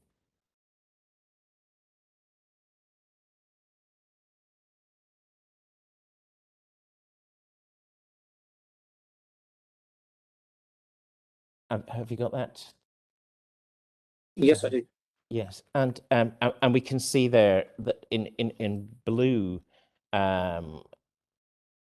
Swales has marked out the Carrsfern Hills, the head of the Ken, and the upper Glen Kens, and also the Shepherd Rig site. And is it not apparent that the Shepherd's Rig site is right in the center, as it were, of these factors and their geographical location identified for, in the technical paper on page 21 and 22, and indeed page 20. The Shepherd's Rig site lays outside of the RSA on Craigengillan and Marshallock Hill, which are two hills which sit below the Cairnsmore Massif. There's a little bit in it. So in sorry, I wasn't on mute. A little bit. Sorry. Sorry, my apologies. So I was speaking to. Yes, it lies on the two hills that I've just described, which are hills which sit below and to the southeast of the upper part of the Cairnsmore Massif. It is if you look at pages 20 to 22 and the sections that we've just discussed of the technical paper, and then we look at figure 1.01, it is apparent that this area is critical, is it not, to because it identifies the factors that are identified that we've got to consider whether there is a significant adverse effect on these factors. Directly impinge or next to the Shepherd Rig site. I don't accept some of the premises that you put in that question, but in an attempt to answer it, yes, the Shepherd's Ring wind farm site will be seen in juxtaposition with the Cairnsmore Massif, and therefore the manner in which one sees and perceives that massif will read alongside the wind farm in certain viewpoints. And yes, they are matters of change in landscape character that need to be taken into consideration. And that's being taken into consideration in the LVIA assessments. And well, again, going back to the LVIA assessment, and there may not actually be that much between us on this point, because going back to the LVIA and that paragraph 8.6.272, after that's on page 877 of the document, but after that there is a brief an analysis of, first of all, landscape character relevant to these, and there's an identification there, as we can see from paragraph 8.6.276, and indeed the table 811 on page 855, that there will be significant effects up to a distance of 5 kilometers in this area, and indeed that covers all these factors that we've just seen that are identified, in particular on page 21 and 22. I think the difference between us lies not in that there won't be some significant effects on character, but that the particularly identified, what we've tried to identify as the special qualities, i.e. sweeping and dramatic views of hills, the dramatic and sculptural peaks, and the narrowed wooded valleys and their scenic juxtaposition with the uplands, they won't be significantly affected. So there won't be a significant effect on the special qualities, although there will be a general significant effect on character within that locality. Well, taking it one step at a time, and perhaps also broadening this out, if you can do one step at a time and broaden things out. But you identify in that these landscape character section that I've just referred to, and in particular 8.6.276, that there will be a significant landscape effect up to 5 kilometers from the boundary of the site. But you then go on to look at the visual amenity at paragraphs 8.6.278 onwards, and you cross-reference that back to table 8.11. And in relation to just about all the relevant viewpoints, both views from the RSA and views into the RSA, there is a conclusion that there will be significant effects. And my difficulty that I have is that, and I appreciate you're not giving the evidence on compliance with policy NE2 or not, but that when that's taken together, then surely there must be a conclusion that there are significant effects on the factors taken into account in the designation. You identify the 3 factors, and then you accept that there is significant effects on the landscape character for 5 kilometers, and you accept that in relation to virtually all the viewpoints, both in and out of the RSA, that are analysed in table 8.11 that are relevant, that there will be significant effects. So you're on mute, Mr. Denny. Sorry. The LVIA has, I believe, properly identified the range of significant effects, both in terms of views looking towards the Cairnsmore Massif and indeed of the extent of landscape character effects. I think the only difference between us lies in the fact that the LVIA doesn't say that the special qualities are significantly affected, because there will still be sweeping and dramatic views of the hills, which are not affected in such a way as to undermine those special qualities or compromise them. The dramatic and sculptural peaks will still be dramatic and sculptural, so they are not compromised. And the narrow wooded valleys and their scenic juxtaposition with the uplands will not change. Those narrow wooded valleys will still have a scenic juxtaposition with the uplands. So I think the difference between us is not that there aren't significant visual and character effects, but that when it comes to the special qualities, they are not significantly affected. They are not compromised because they will remain as I've just described. Well, you're using the expression compromise, but the test, and do say that if we're straying into Mr. Bell's evidence, although I recollect from three weeks ago, we did have a discussion about this, and you answered the points, but I'm happy to defer this to Mr. Bell. That the test is whether there are significant adverse effects on the factors taking into account in the designation. And you've identified the factors. I've suggested that we can go further than just the identification you've got in 86272. We were actually told the geographical location of or the geographical position of these factors. And there seems to be an acceptance, particularly in table 8.11, that there will be significant effects on them both in terms of visual and landscape character. So is there not just one obvious conclusion in relation to that? No, because if significant effects on landscape character were automatically QED significant effects on special qualities, you wouldn't need to bother to identify special qualities. You just have a character assessment, and you wouldn't bother with an RSA document dealing with special qualities. Special qualities are something over and above the general characteristics of a landscape. And so what I'm saying to you is the LVI, I think quite properly, has assessed significant effects on the general landscape character as it describes, significant effects on visual amenity in terms of the effects on views, but then specifically in relation to what it ascertained to be for this particular location, the special qualities, they are not significantly affected as special qualities, and I think that's the difference. Well, let's look at what is actually set out in the LVIA, and as far as and I don't want to missummarize this, but as far as the landscape character section in relation to this matter is concerned, as we've seen it set out in paragraphs 8.6.274 to 8.6.277. And there's the conclusion that we've already looked at 8.6.276, that there will be indirect significant effects in the landscape up to 5 kilometers.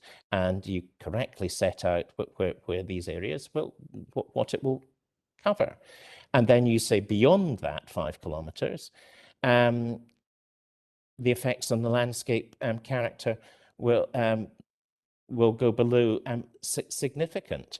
But there is no, in that section, unless I've missed it, there's no actual then conclusion or tying that in to the 3 points that are identified in 8.6.272, is there?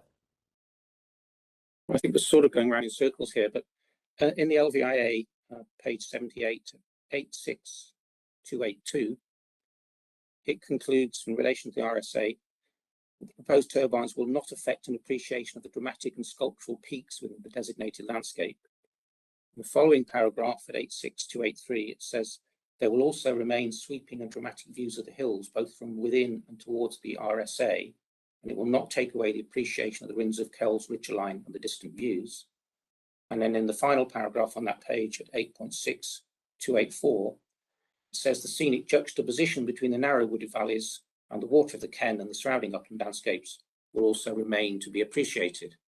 So then it draws that together in its conclusion, as I just said to you earlier, that notwithstanding the significant effects on landscape character and the significant effects on views, there won't be significant effects on the special qualities.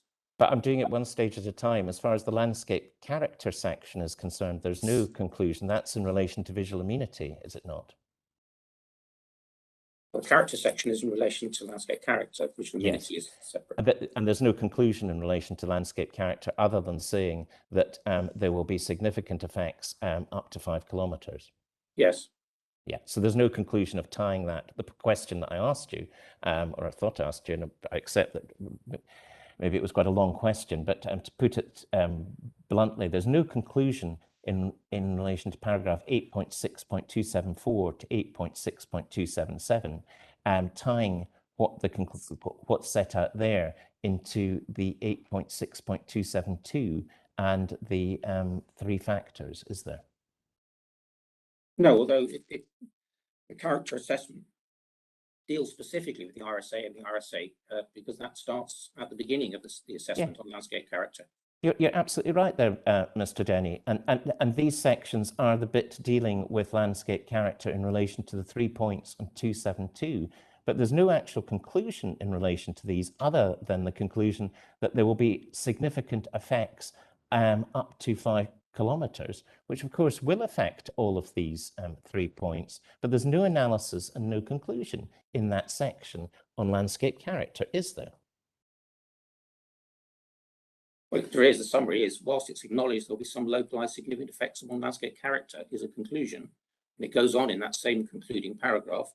There will not be significant effects on special qualities of the RSA, qualities of Galloway Hills, nor its reason for designation, which is its concluding paragraph. I'm dealing with paragraphs 8.6.274 to 8.6.277.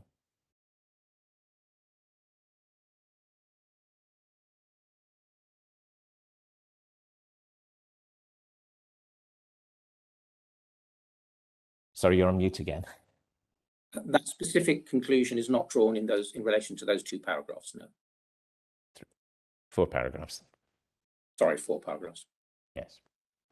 But there is then the analysis in relation to visual amenity, and that's the next section, which is from paragraphs 8.6.278 through to 8.6.285, is it not? Yes, and I think that's also specifically, of course, because the special qualities that have been identified are largely matters which are appreciated visually. They're perceptual qualities, and they're appreciated from outside of the RSA. It's not so easy to understand, for example, the sweeping and dramatic views of the hills when you're on the hills, because when you're in the RSA and on Kensmore, you're looking out of the RSA into the surrounding landscape. So it's from that visual assessment that you're having the opportunity to appreciate these special qualities. The sweeping and dramatic views, the sculptural peaks, and the scenic juxtaposition with the uplands are all things which are appreciated from outside the RSA. Hence, it's dealt with within that visual context. Well, some of the viewpoints are from within the RSA, and we'll come and have a look at that in a second, are they not? Some of your significant viewpoints are some of the viewpoints that you conclude there's a significant adverse effect on are from within the RSA, are they not? You're on mute again. Yes, but I think of those viewpoints, for example, viewpoints 13 and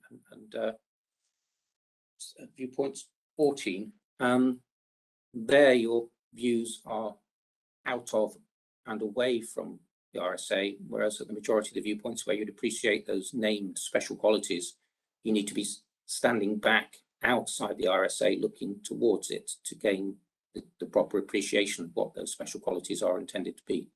Well, we'll maybe have a look at the viewpoints all in a one later on. But as far as these paragraphs are concerned, you identify at paragraph 8.6.280 that there's localized significant visual effects will occur, but I think this is the point you've been making, that will be perceived to be located in the landscape beyond the RSA due to its location beyond the ridgeline created.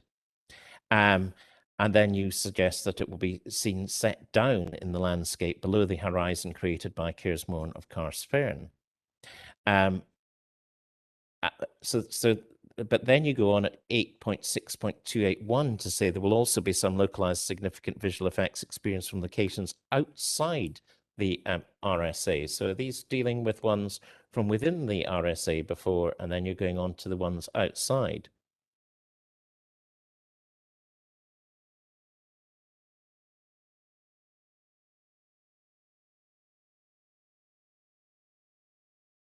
Sorry, you're again on mute. I do apologise. I do apologise. Yes, again, I say there are significant effects. Example from the summit of Air, for example. But those are views looking down towards the wind farm out of the RSA, as we've just discussed. And then the paragraph then comes on to deal with those matters which are where you genuinely appreciate those three special qualities we talked about: sweeping dramatic views of the hills, not from the hills, but of the hills. The dramatic sculptural peaks, when you can only really appreciate the dramatic sculptural peaks if you're outside the RSA looking up towards the peaks. And again, the juxtaposition of the valleys with the uplands, that's an outside the RSA point.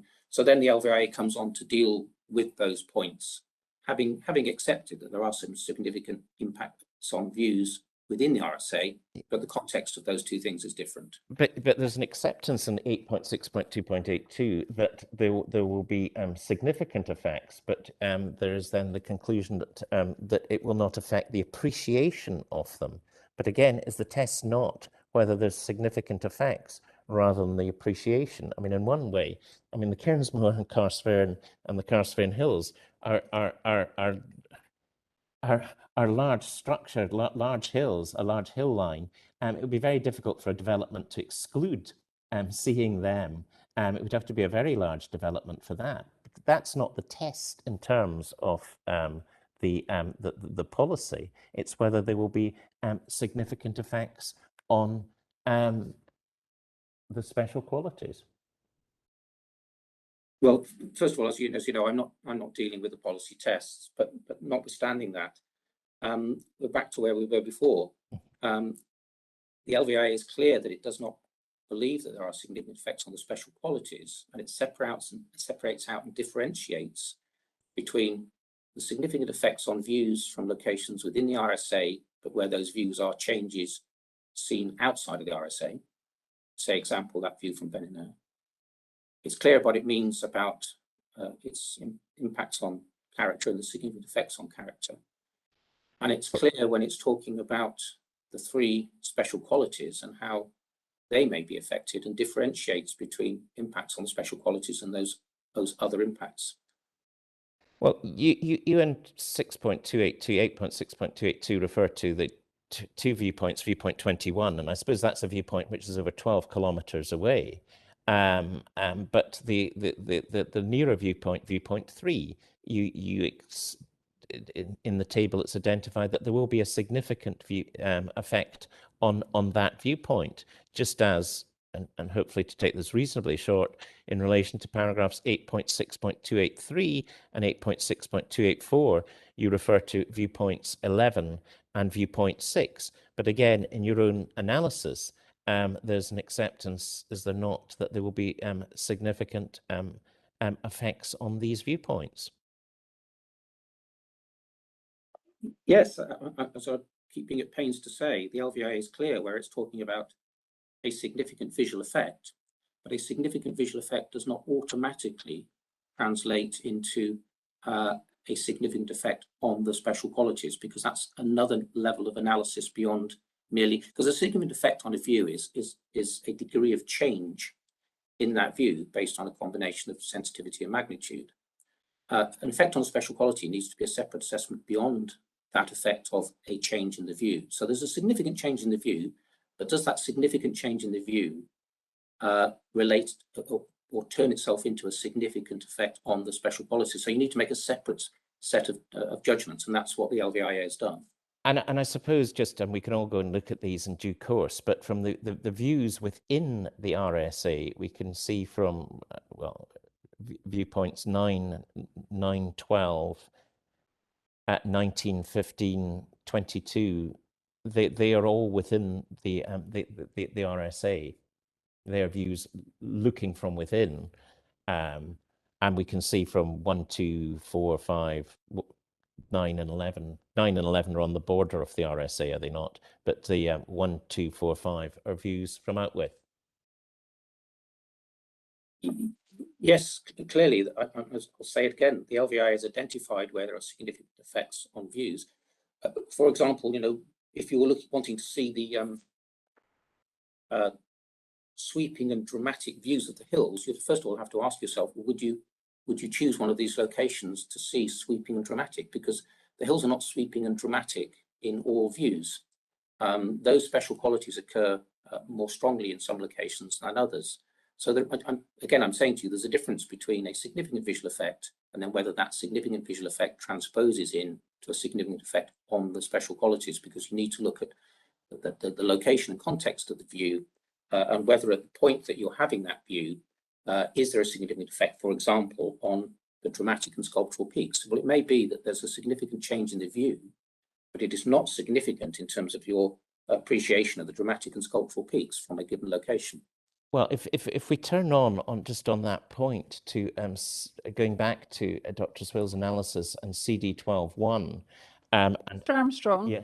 Sorry, could I just say, I think maybe at some point shortly we should have a short break for Mr. Denny. So if you could just factor that into the questions that you're asking and stop at an appropriate point. This might be a good point so as he can get the page to hand. Yeah. It's page 5 and it's figure 103 on electronic page 10 of CD. Which document was that? This Sorry, is CD 12.1. There, Dr. Swales. Yeah.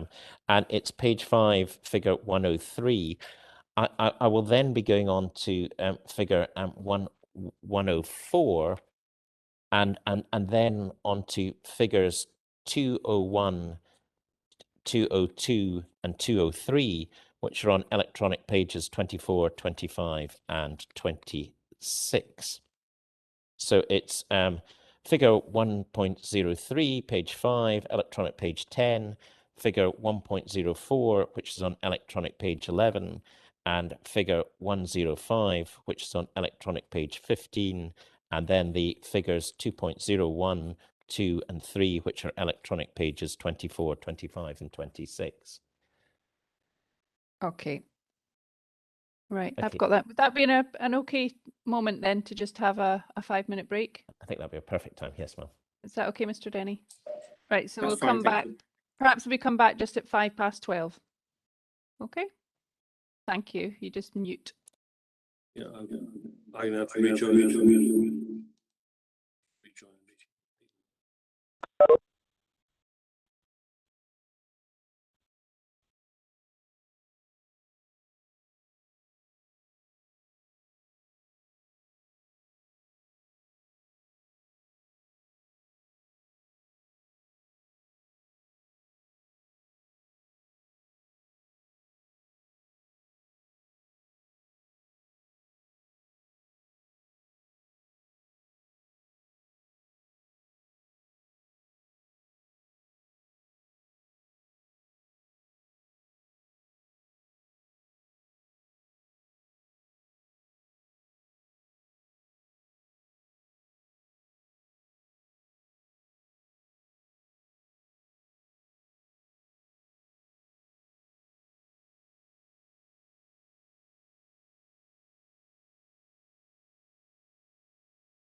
Okay, is everybody back? Feeling refreshed? Ready to commence, Mr. Armstrong? Yes, ma'am. Mr. Denny, I'd like to start by seeing the extent to which you agree with Dr. Swale's analysis and consideration of Cairnsmore of Carsfairn and the Carsfairn Hills and the main features and views and values of this landscape.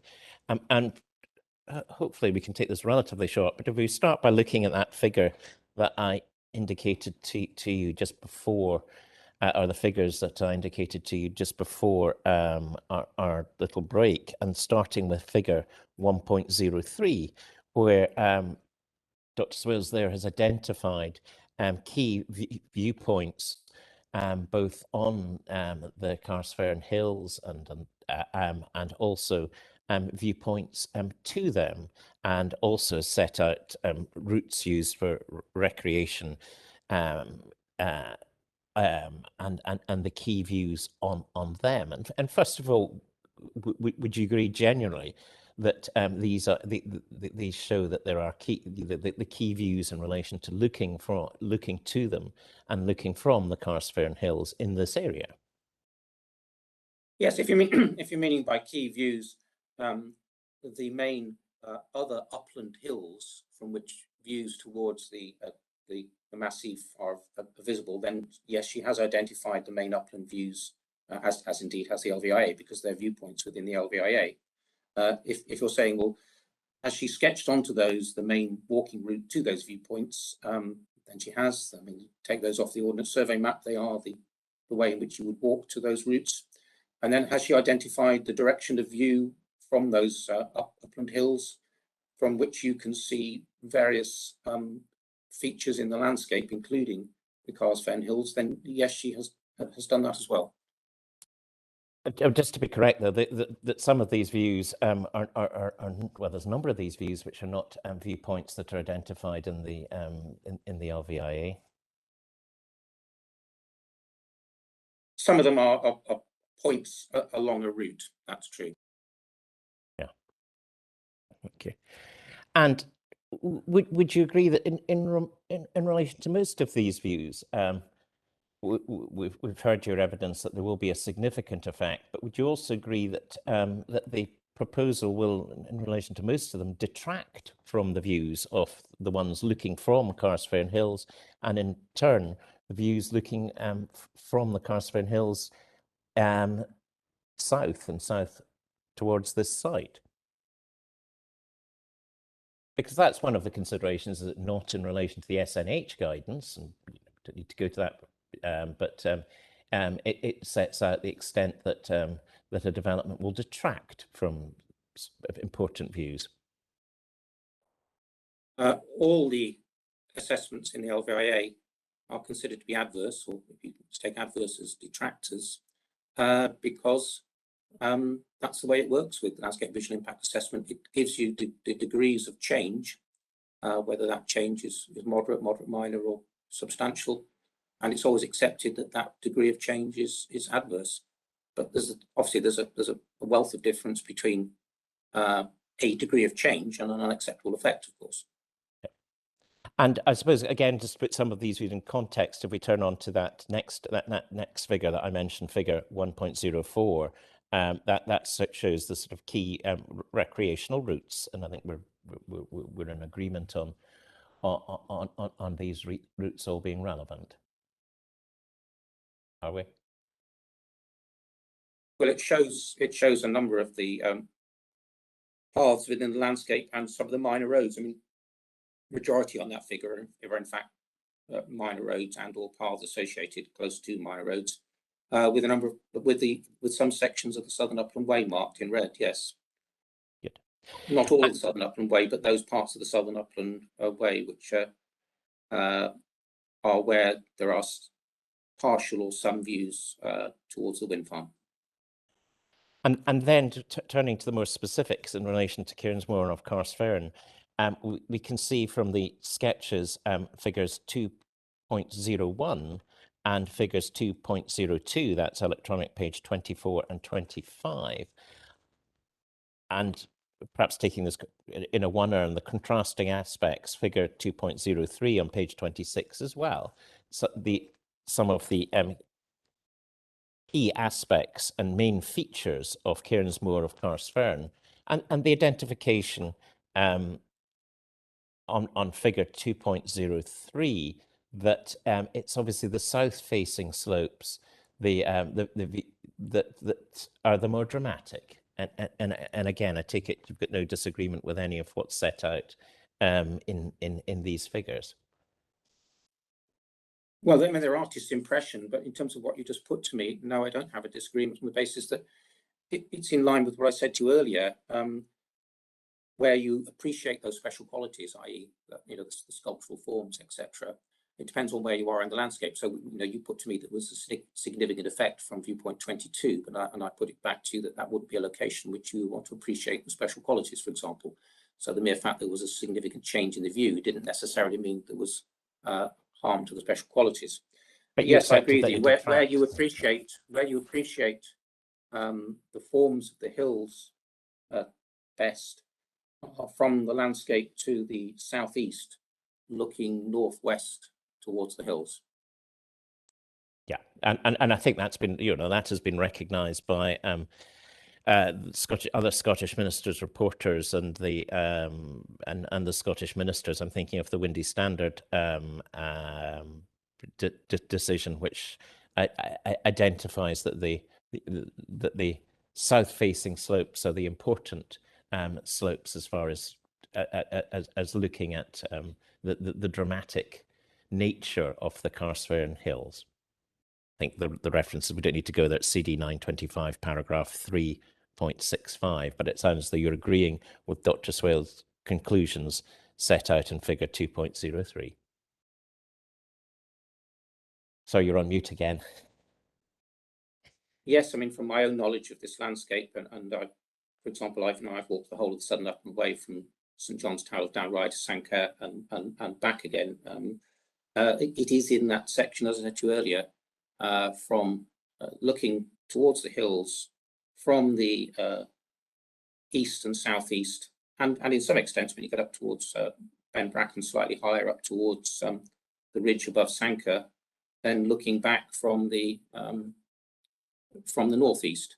But it's on that eastern side where you have that better appreciation of those factors which are mentioned in the RSA document, special qualities. And for many of these views, this proposal will detract from these views. Well, I think you've already accepted that, in that there's obviously going to be a significant impact, and you identify that, and I think you accept that that includes detracting from the views. What I've accepted is that there's a significant change in the view, which LVIA always accepts as being adverse, but what I've also said to you on a number of occasions now is that you need to be careful to distinguish that from a significant effect on the special qualities, which is another judgment beyond that. But well, I think we've got your evidence on that. If I'm going on just for completeness on the Southern Upland Way, we've also, and the views from Ben Brack, we can see these the key points in figure 4.01 and figure 4.02, where the sketches are there to identify what are the key key issues, or the dramatic features, or the important features, are they not? Well, the sketches are setting out to show form of the hills in an artist's impression. What I would say, I think, for the reporters is that you would still be better seeing the landscape as it is, both from your own site visits, but also from the visualizations, which, rather than being an interpretation of the landscape, actually just objectively show the landscape as it is and the relationship of the wind farm to it. Well, I think we're in agreement there that obviously going and looking at the views themselves are the important ones, but the purpose of these sketches are to identify the key points that people, when they go and look at these views, should consider. Well, that was also the purpose of the visualizations carefully prepared from the viewpoints, for example, viewpoint 10 on Ben Brack, where you can quite clearly see that the wind farm and the landscape and the landform as it is, rather than an impression of it. But I'm not denigrating sketches as a useful aid memoir to the landscape. Before we did all the wind farm photography, most of us used to sketch in the landscape. It was what landscape architects did. But that was a personal record to aid your own judgment. But when you have visualizations, then of course the visualization should be preferred to sketches. But I suppose there's the problem here is that Dr. Swales has on a number of occasions indicated that that she's not satisfied with the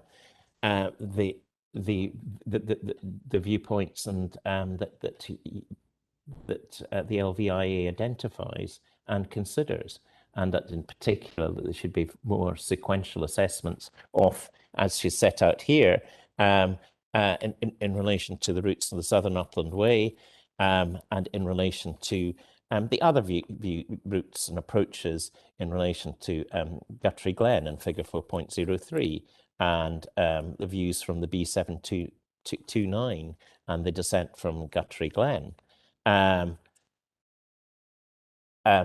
going on indeed to figures 4.06 as well, looking at the tourist route. These have been required because Dr. Swales has identified to your clients on more than one occasion that she considers that there should be a greater assessment of these matters, a greater identification of viewpoints. The LVIA sets out a normal and reasonable number of viewpoints within the landscape, and as is common in wind farm assessment, they are designed to be representative of locations within the landscape.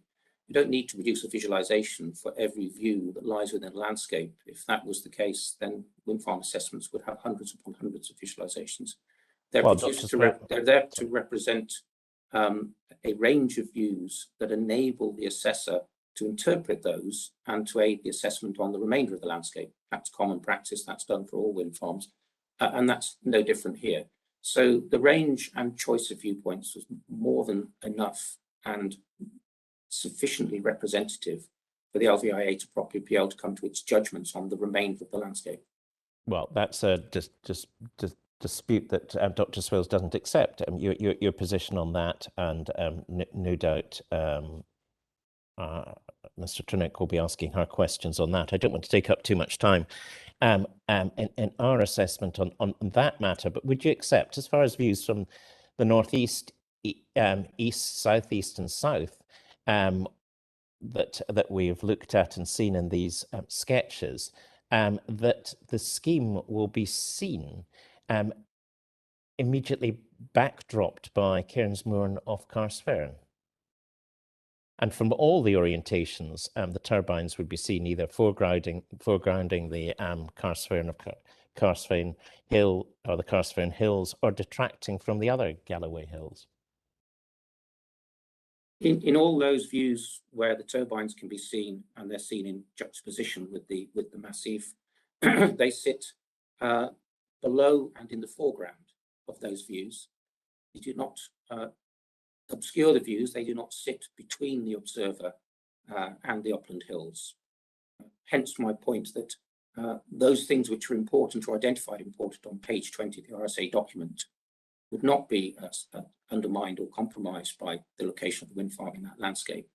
And although there would be a change in the view, and in some cases a significant change in the view, because of the location of the wind farm in relation to the massif, the appreciation of those 3 points which we discussed earlier would remain because of that relationship between the wind farm and the hills, and the manner in which it sits below them and does not interpose with views towards them.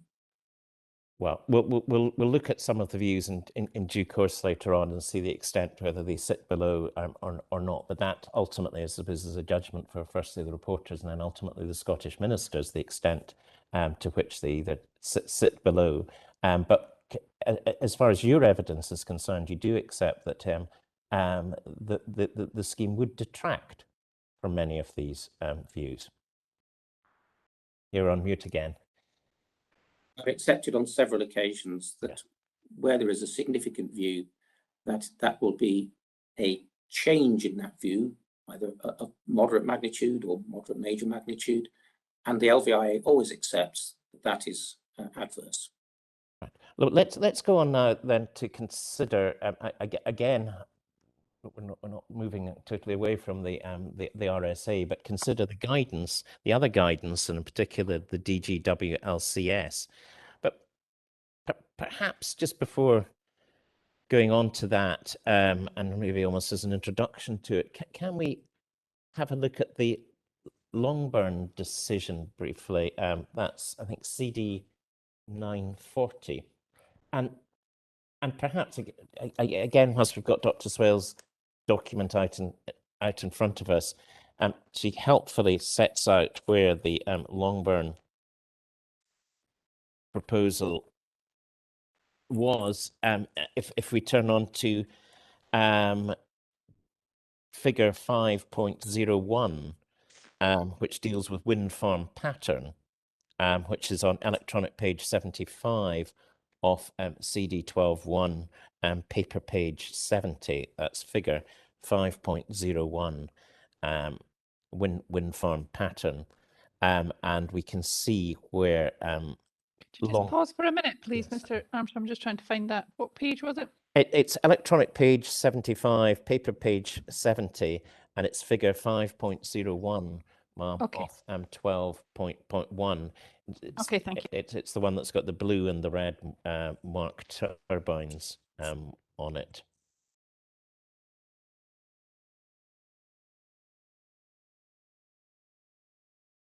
So we can see, and we will be coming back to this when we're talking about wind farm pattern, but we can see from that where the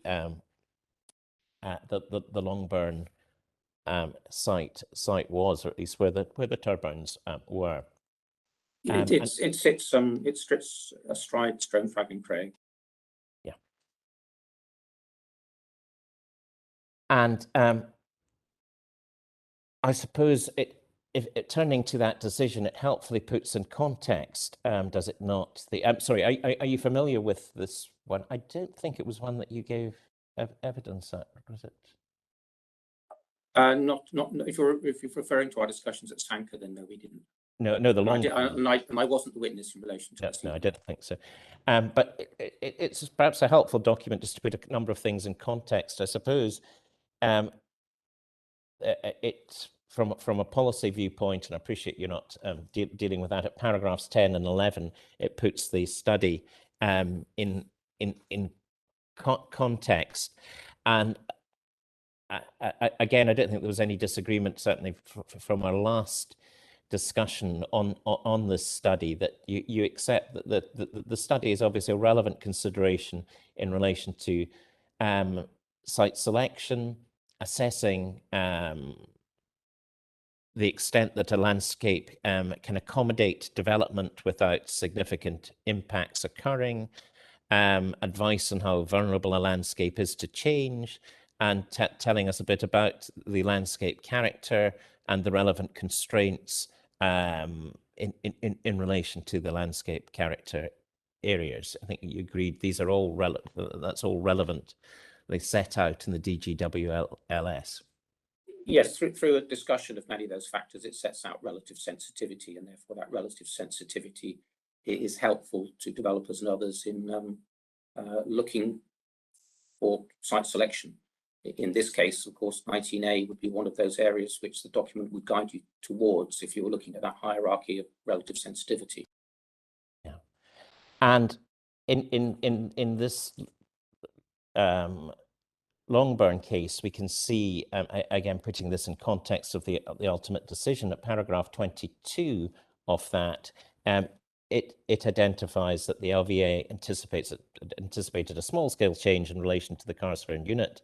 It identifies the area and includes the distinctive peaks of Cairnsmore of Carlsfjord. And in that case, the LVIA, however, concludes the proposed development would result in minor, not significant landscape effect because the hills lie some 4 to 6 kilometres to the west. They agreed with the conclusions with regard to the likely landscape effects. However, the reporter went on to find that there were significant visual effects on these hills. In our case, it's slightly different, and the LVIA concludes that there will be significant landscape, as we've seen character effects in relation to the area of the Karlsfjärden hills.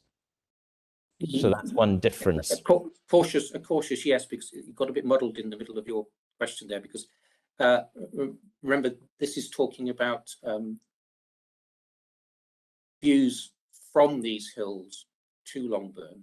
So it's not impacts upon the hills, it's impacts upon changes in the view from the hills looking towards Longburn. But otherwise, yes. Well, we'll come on to that. If we turn on to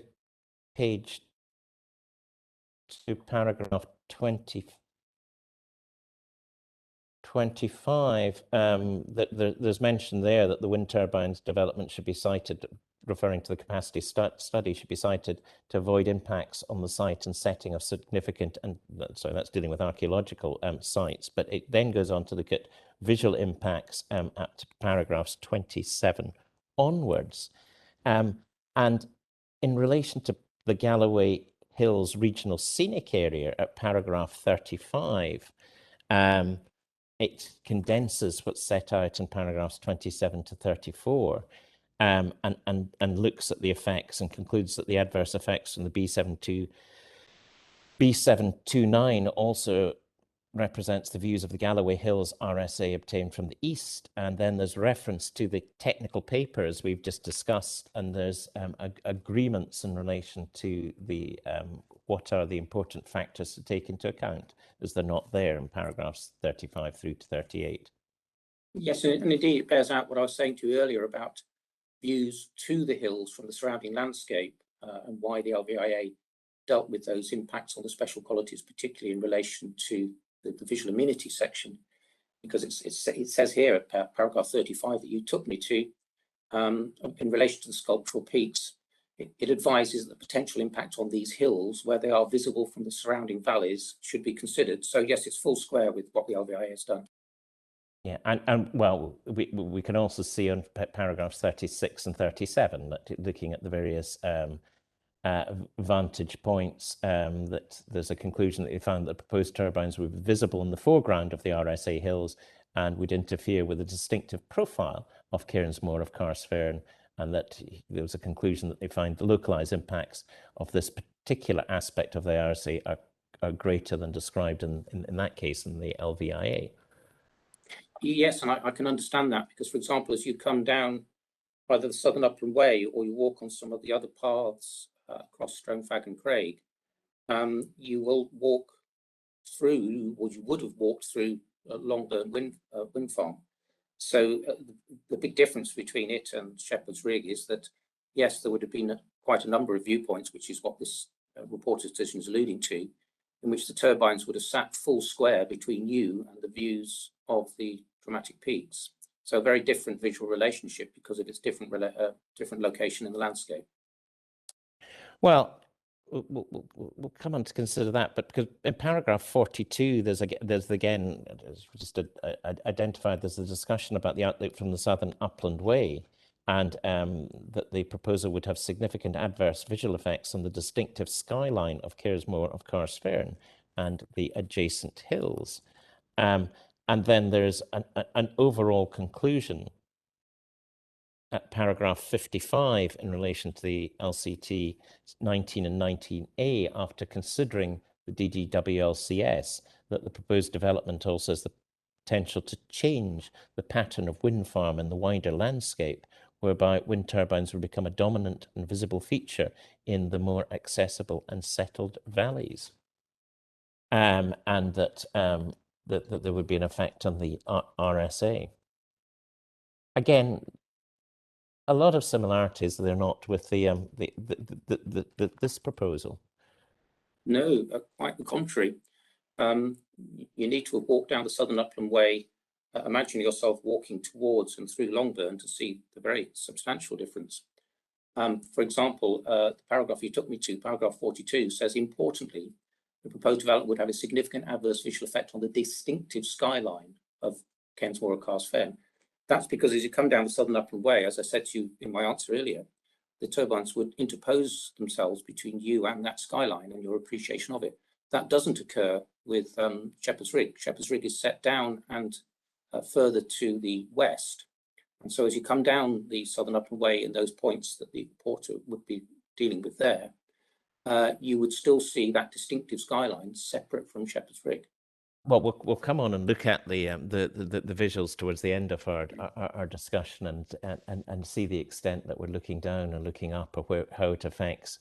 But would you agree that what the or can we at least agree that as far as Longburn, that's really the reporter there set out the correct approach of identifying the factors to take into account in relation to the RSA and assessment against them, identifying the DGWLCS as really the point of having the checklist of what are the significant effects identified there and considering whether these significant effects are relevant to the proposal. And would you agree that the reporters here, it would be appropriate for them to carry out a similar assessment and use that as a sort of almost a template to follow in relation to considering the landscape and visual matters? Well, again, I'll sort of unpick that, but yes, of course, the reporters need to take the relevant factors into account, and they need to ascertain not only what are the significant effects in relation to the RSA and the massif, but also what effect might the development have on the special qualities. Of course, the reporters are going to do that.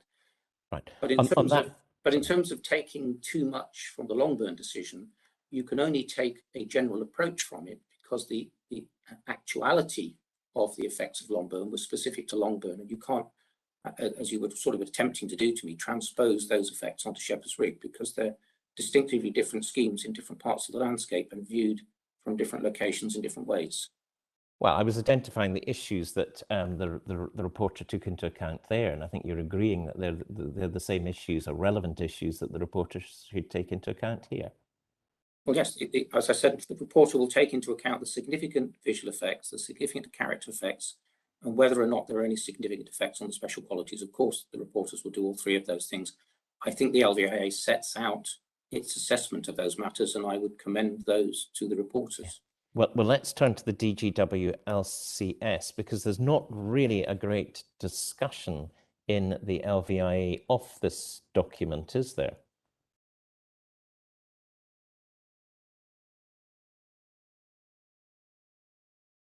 It doesn't have a chapter devoted to this document. No, you're correct. Yes, thank you. And if we turn to that CD 507, and my learned friend, Mr. Trunick, has already referred to that, this document earlier on, but can we start by looking at the host unit? I suppose it's logical to do that at 19A and page 3446.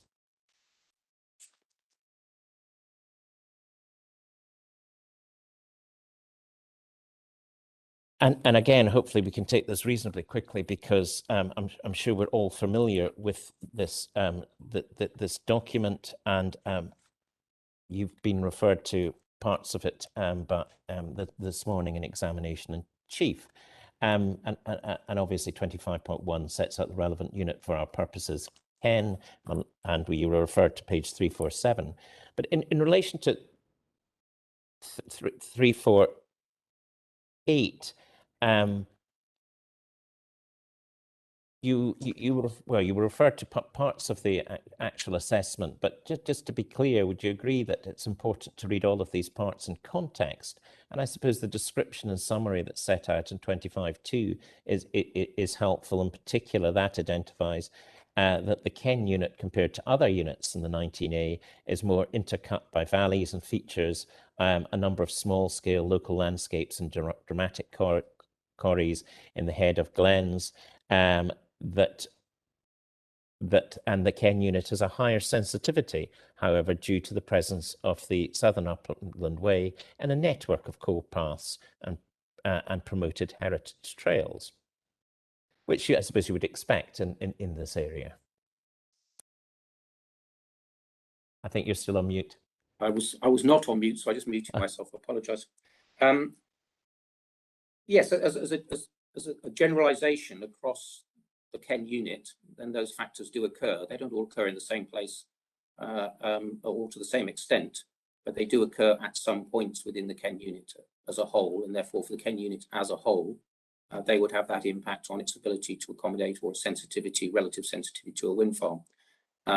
It doesn't still mean that you don't need to look at the specific location on its merits, but as factors which occur across the Ken unit, then yes, I can see that each of those factors occurs somewhere within it. Yeah, and you were taken to page 349 this morning, but obviously I suppose the key constraints that one should have particular regard to in relation to this proposal is the third bullet point 1 and 25.2.2, the proximity of the dramatic sculptural hill of Cairnsmore of Carrsfern to parts of the Ken and Carrsfair unit. And I suppose also the fifth bullet point, the reference to the upper water of the Ken Valley, and the potential cumulative effects. These are all matters, if again the reporters are looking at their checklist of considering whether this impacts on these key constraints, these are matters to consider.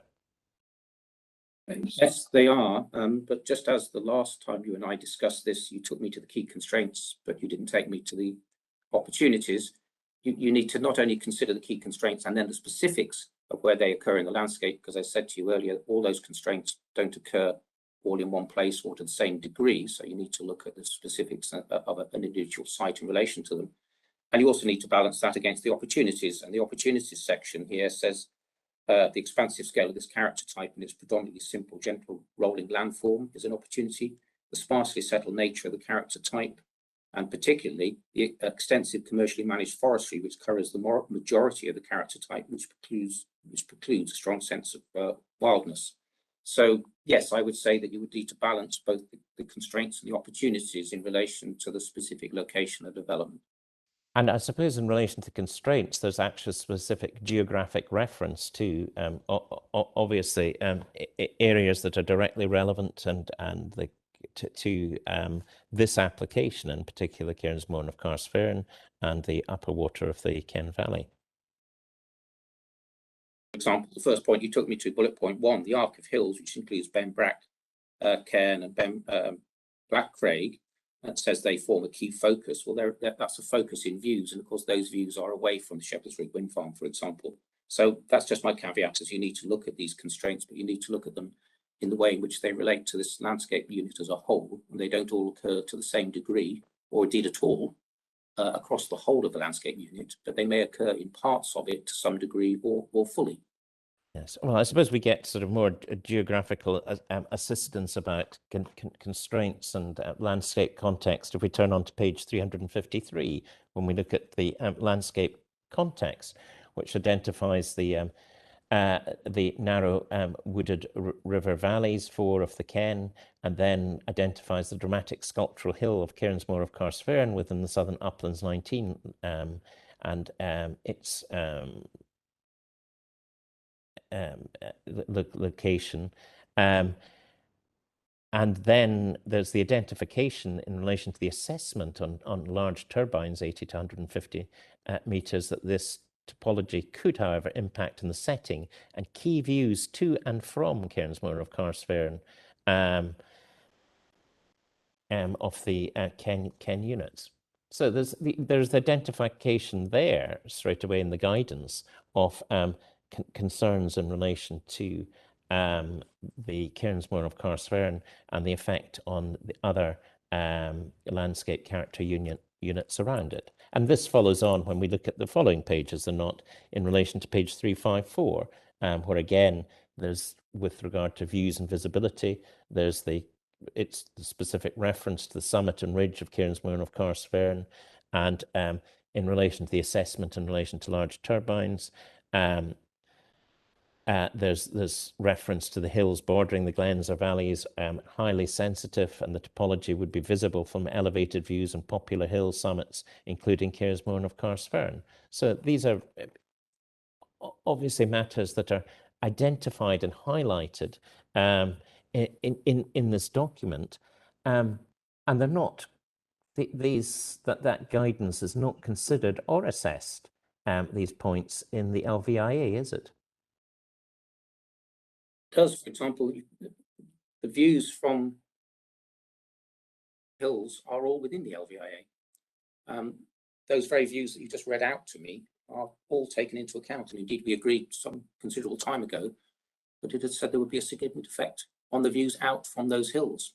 We seem to go around in circles, in which I accept that it is material for the reporters to consider the impacts on character, the impacts on views, and whether or not the special qualities are harmed in relation. And I think we've been over that, and I'm not going to deny that that any of those things are not material considerations for the reporters.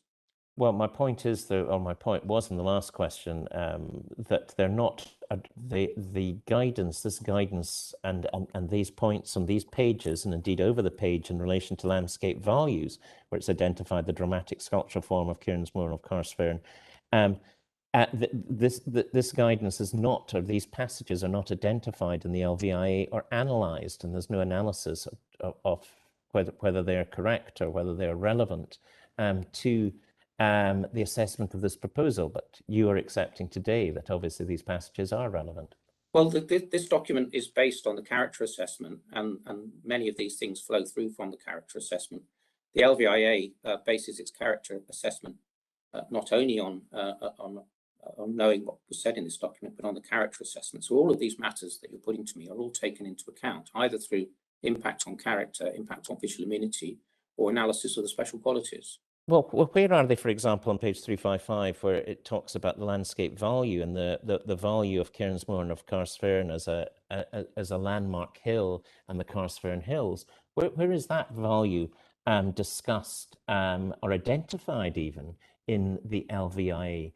There is obviously reference to Carrsfern of Cairnsmore of Carrsfern, but there is no analysis or discussion about the value, the landscape value of that hill, and indeed the Carrsfern Hills, and the likely impact that this will have in relation to that value, is there?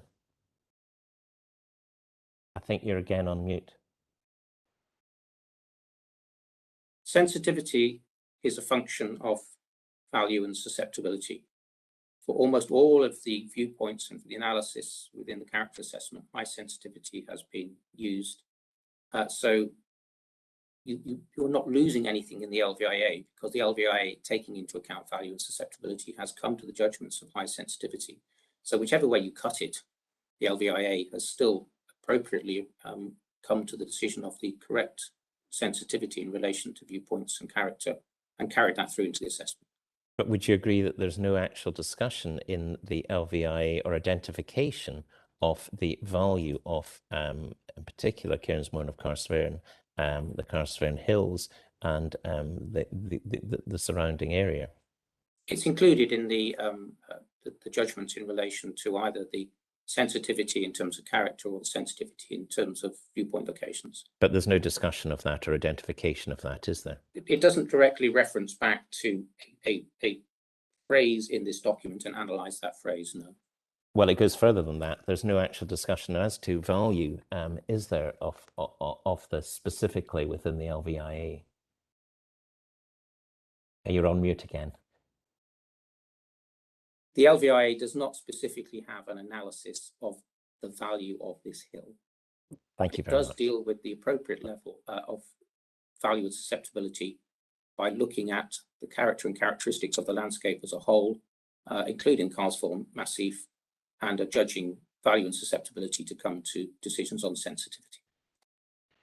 Thank you. Well, just in relation to looking at these last few pages that we've looked at, you couldn't reasonably come to a conclusion after reading these pages that this site lies within a landscape character type area that is capable of accommodating wind farm development? Could you? There's specific the identification, particularly on the assessment in relation to large turbines, makes it clear that that this area is not suitable, does it not? You have to look at each site and each scheme on its merits and measure it back against the impacts that it has. You can't have a generic ban on development on the broad premise of sensitivities identified across a character unit. It may well be that a particular development of a particular type in a particular part of the unit may not be capable of meeting a planning balance, but that's not for me to say. But it might be that its effects are very significant. It might be that a development in a different part of the unit is more than capable of meeting that balance because of its particular relationship with the landscape around it. So you've got to look at each scheme on its merits. Of course we have, but I'm not asking a question on that point. I'm considering ahead when we get on to, and I appreciate you weren't involved at the start of the selection of this site.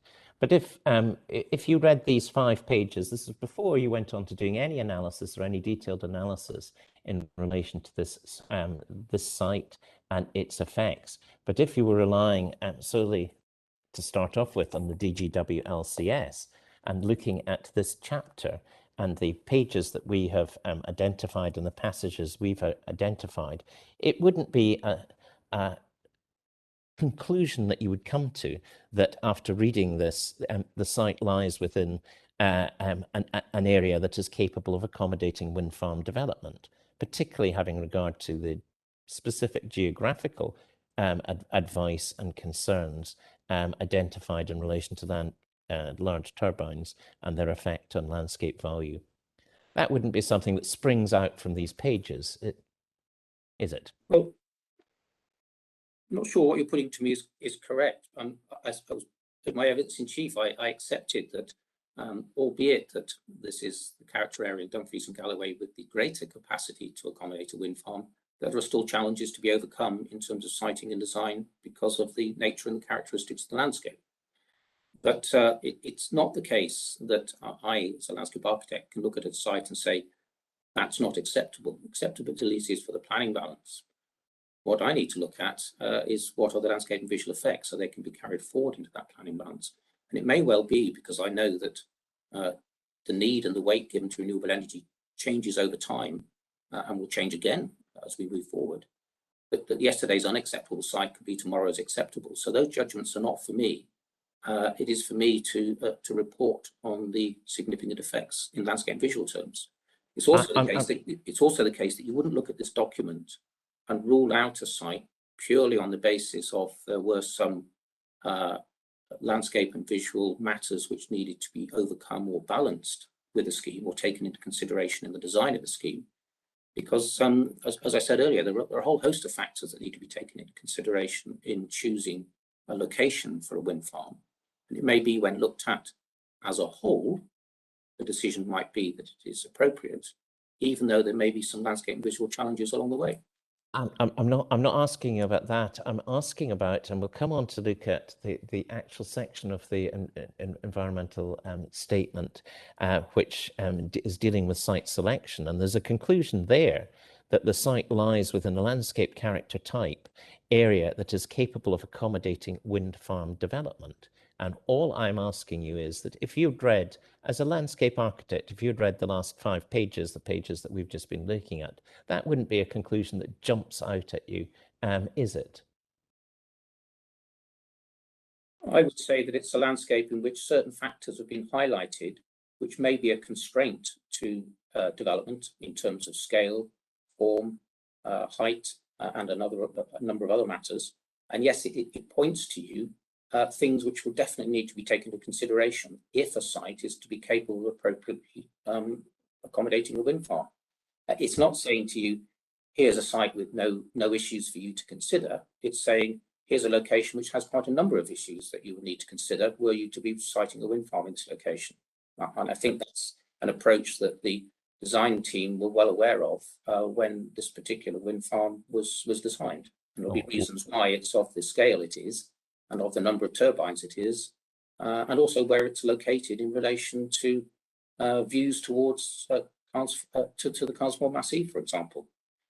But Well, yes, I agree with that. There are definitely matters that would need to be taken carefully into consideration, but they're not matters which would automatically allow me to say, don't put a wind farm here, you haven't got any chance, because that would just be completely wrong. Well, that wasn't the quote. But anyway, we've got your evidence on that, and we'll come back to it towards the end of our discussion. But perhaps before lunch, we've got, if we can quickly look at the three other units that are relevant and that we didn't go to this morning. And the next one, I think, logically taking it, is obviously the Unit 9, it's LCT 19339, and the Carsphairn unit of the Southern Uplands. And again, as in all these points, it sets out a description. All these chapters, it sets out a description and summary of sensitivity at page 339, and then it deals with, I suppose, relevant factors. And maybe take this relatively short. The cumulative issues it identifies in the third column on 339. Any additional wind farm developments in this and the adjacent southern uplands with forests could have significant cumulative effects on this landmark hill in relation to Cairnsmore of Carsphairn. So again, it's sort of identifying that as a potential cumulative effect. But we've also got the key constraints.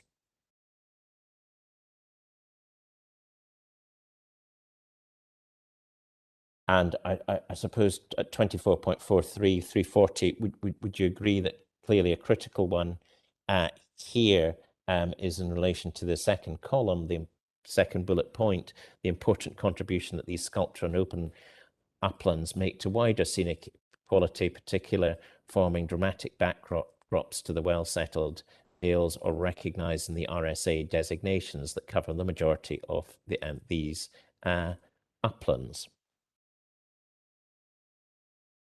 Yes, and as I said, that's a matter which may constrain your location of site, or your choice of site, or your choice of scale and turbine size within a site, because it is a potential constraint.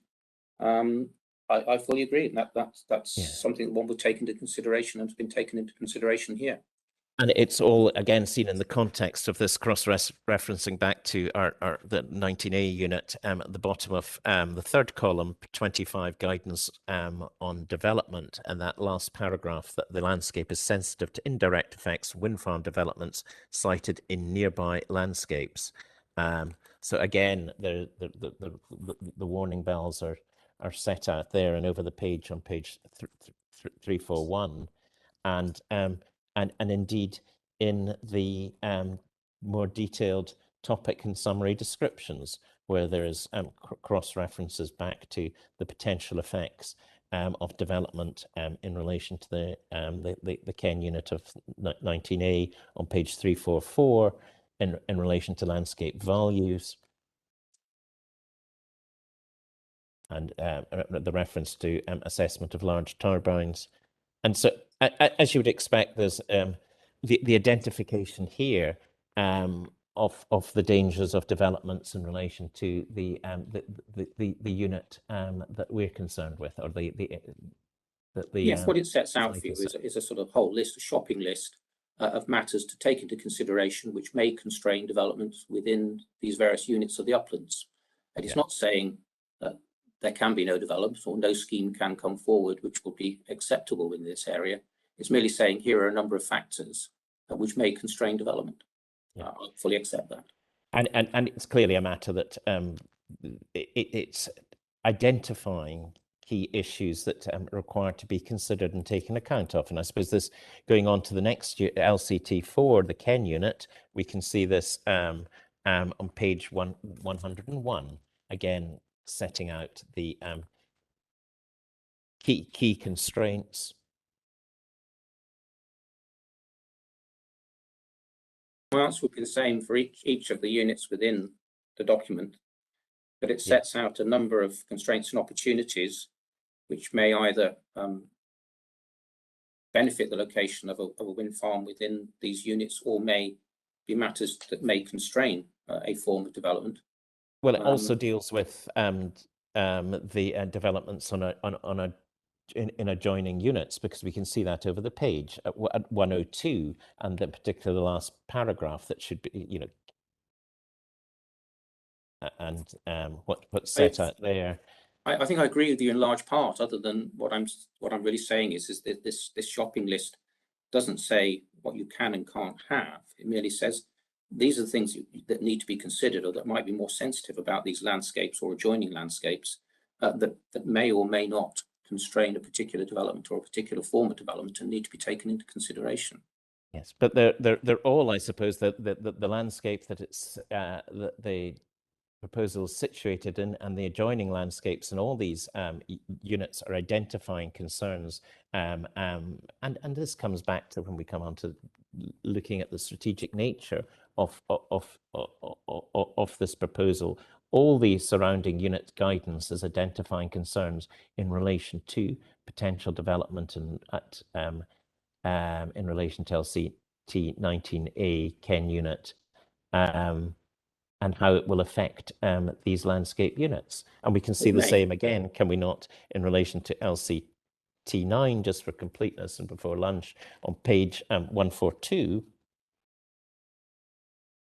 Just in that point, just as one of the difference between us is you say will affect, and I'm saying may affect.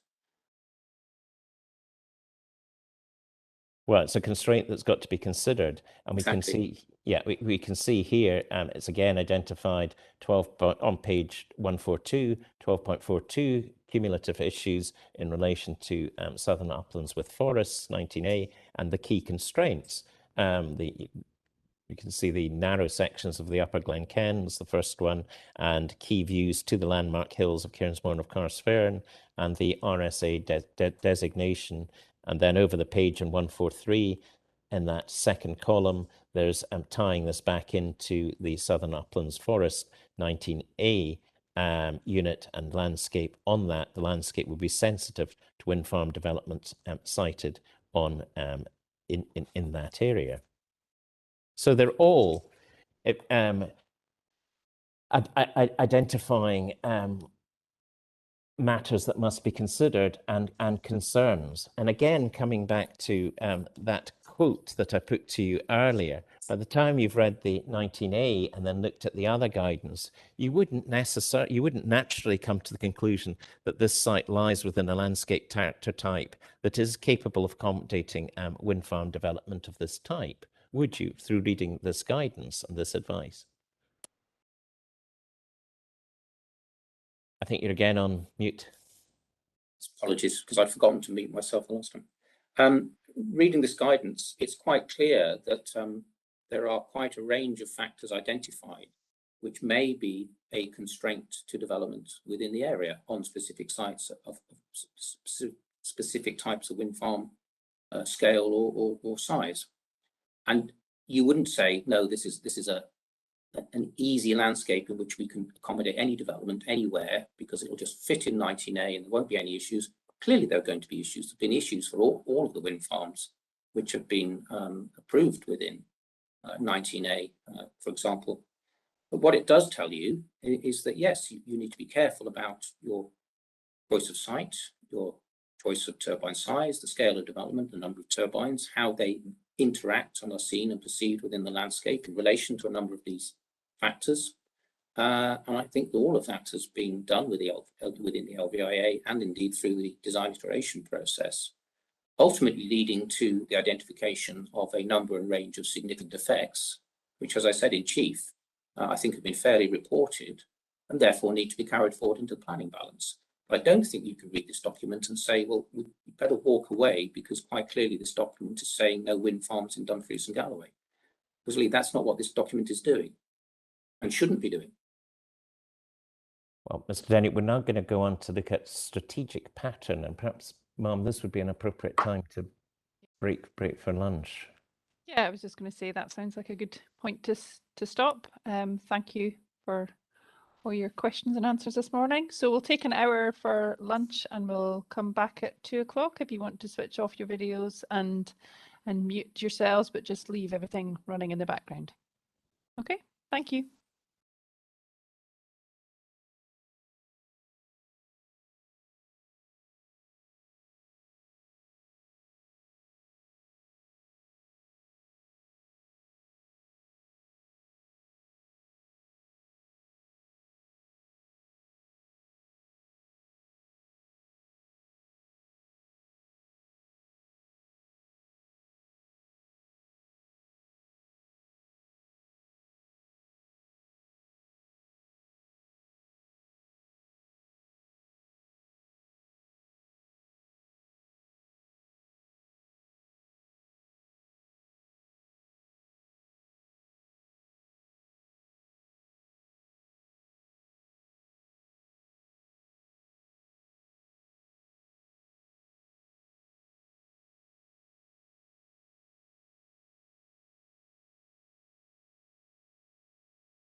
Hello, does everybody hear me okay?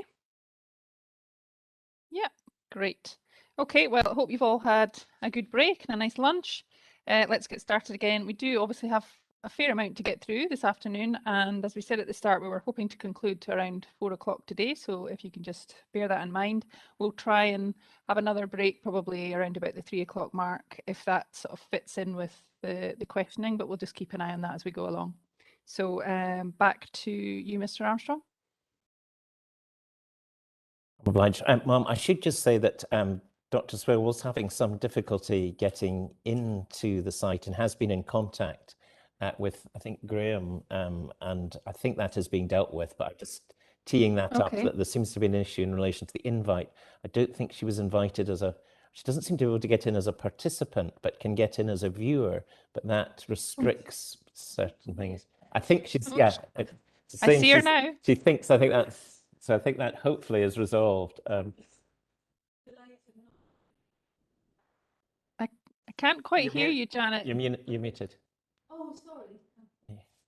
I have been able to hear everything that's been said. I just haven't had full control of the video or been able to see people. But okay, well, that's, I can certainly hear you, no Good. problem. See Thank you you. at the moment. So as long as Apologies. you're there, and if there's any problem, just get Mr. Armstrong to let us know, and we can have a pause to try and fix thanks any very problems. much. I appreciate that. Thank you. Right. Apologies. Thank you. No problem.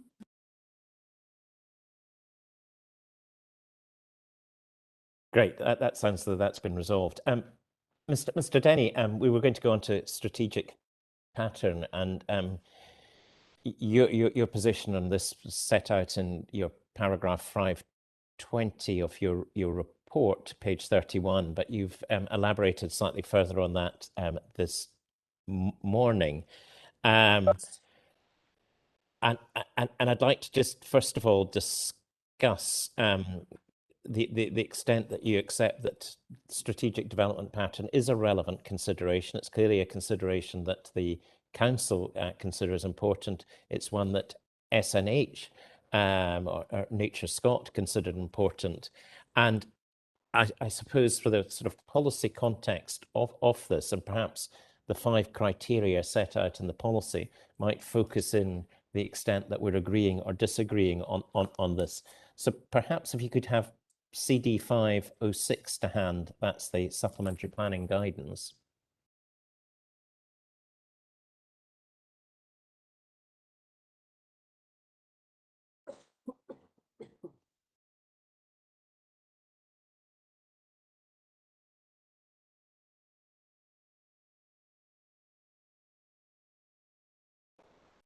Yes, sorry, I have that. Good, and I know you're familiar with this document because we did talk about it at another inquiry recently. But and if we turn to, just to take this short at the moment, to paragraph D11, which is on page 16 of the document, and the context is obviously set out in paragraphs 10, D8 to D10 on the previous page, page 15, but it sets out the various criteria or matters that should be considered. Clustering containing developments, consolidating existing patterns, strategic space between established clusters, setback from sensitive landscape, potential coalescence, and maintain the visual distinction between areas where wind farms are key characteristics or on occasions a defining characteristic, and areas out with them where wind farms occur as isolated features or not at all. And would you agree that these, well, obviously in policy terms they're relevant considerations, but in as far as your evidence and considering patterns, they're relevant considerations from a landscape and visual viewpoint? Yes, indeed, in carrying out the landscape visual impact assessment, one of the things which might determine the degree of change that you may assess and the magnitude of that change will be things like the relationship and the juxtaposition of one wind farm with another, whether you maintain visual distinction, as in the bullet points, whether coalescence occurs, whether the spaces between clusters or developments remain, or whether you're consolidating an existing pattern. Yes, I agree, all of those matters will affect the magnitude of change that one assesses within an LVIA. Good. And in relation to your LVIA, I mean, we can obviously look at the various iterations of it, but I don't think this materially changes your opinion on pattern. But if we go back to CD 103, because we had that to hand, and as far as pattern is concerned, when you're dealing with cumulative scenario 1, paragraph 8.750 and 8.757 on page 889 are really there. Are they your conclusions on pattern and how this development fits in with So you said 8.7? It's page 889, 8-89, and paragraph 8.750 and 8.757.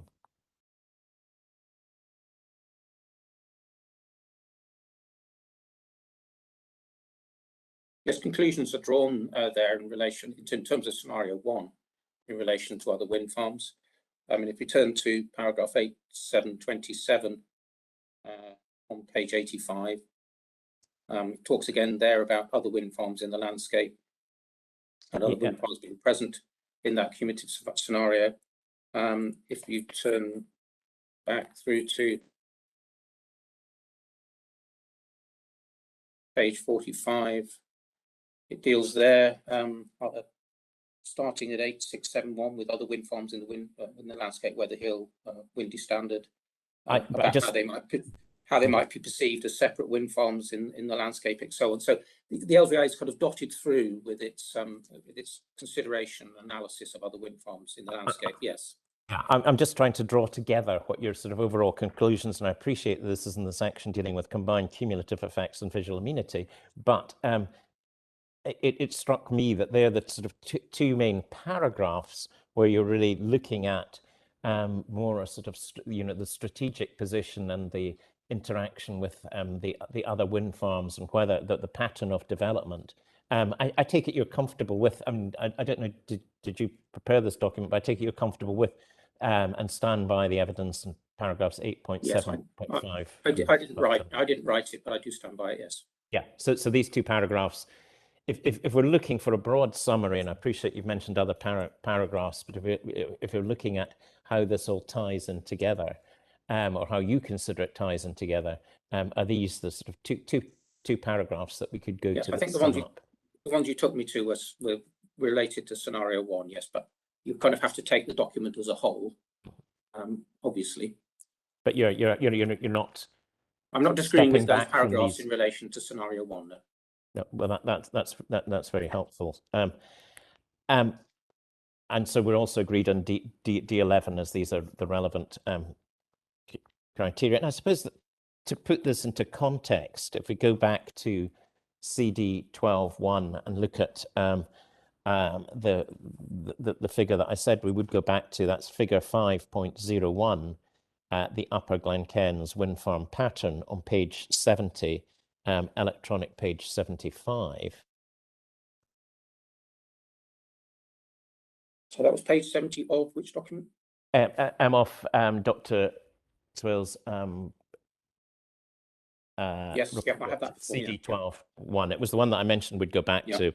Yes. And it was the one I took you to when we were looking at where Longburn was. And it's figure 5.01, page 70, electronic page 75. Got that to hand. Good. And I'm not for a moment suggesting that these things should be looked at on a map basis and just look at the map. Of course, it's got to be looked at in terms of landscape character and the visual interaction between the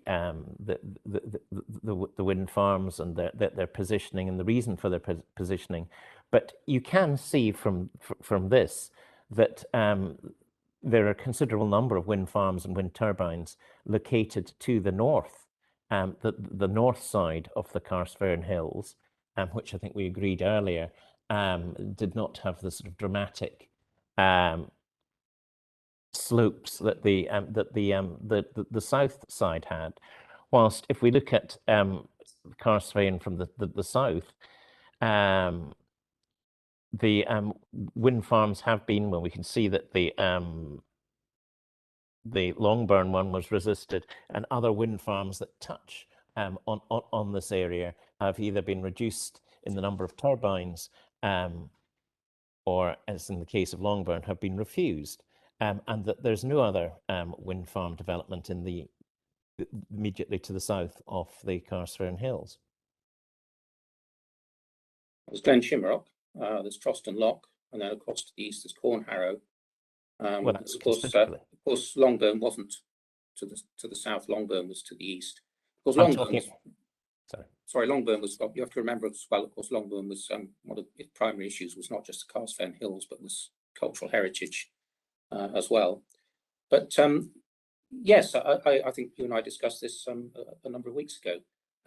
Initially, an organic wind farm pattern has started to develop within 19A and spreading across into LCT 19 as well, on the highest parts of the landform where the wind resource was the greatest. And a number of those locations now, schemes have been approved and are either built out and in the landscape or in the presence of being built out. As I said in my evidence in chief, now with the remaining capacity, which Dumfries and Galloway acknowledges there is some remaining capacity in 19A, sites are coming forward on land which is not necessarily on that highest landform, but still remains within 19A, particularly on the forested parts of 19A.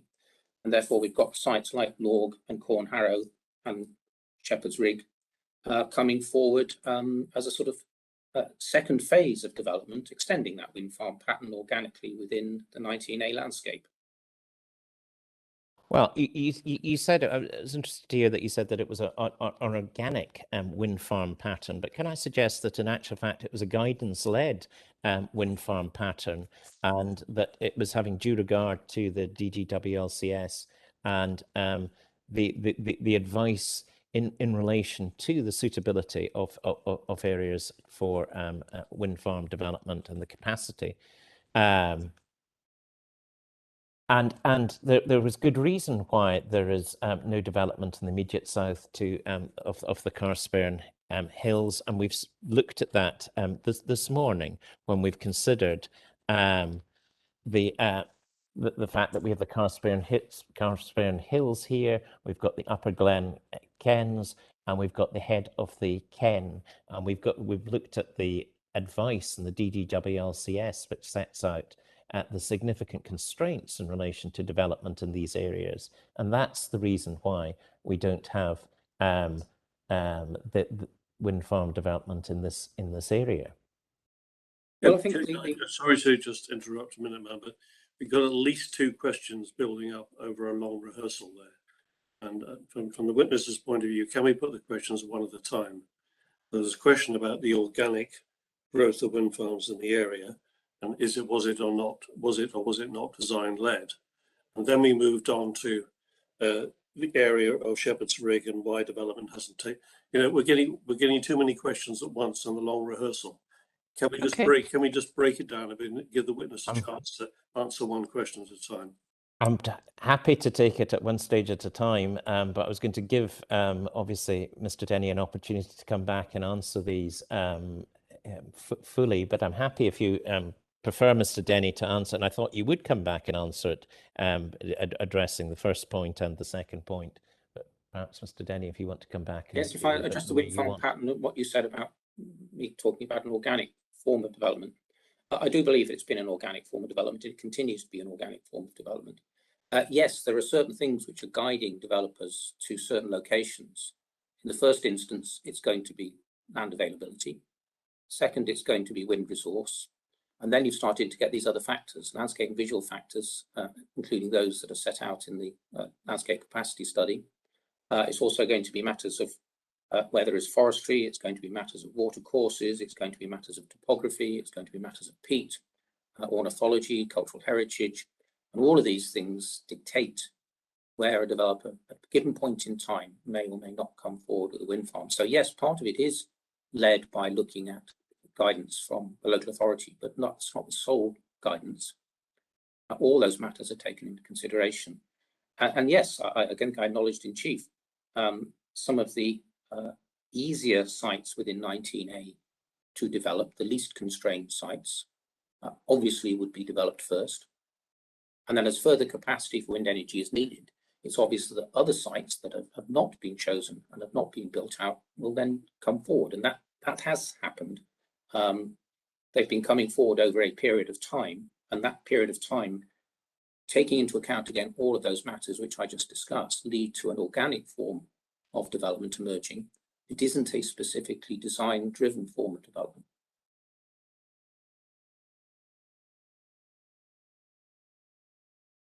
Mr. Armstrong, what was your sort of second question?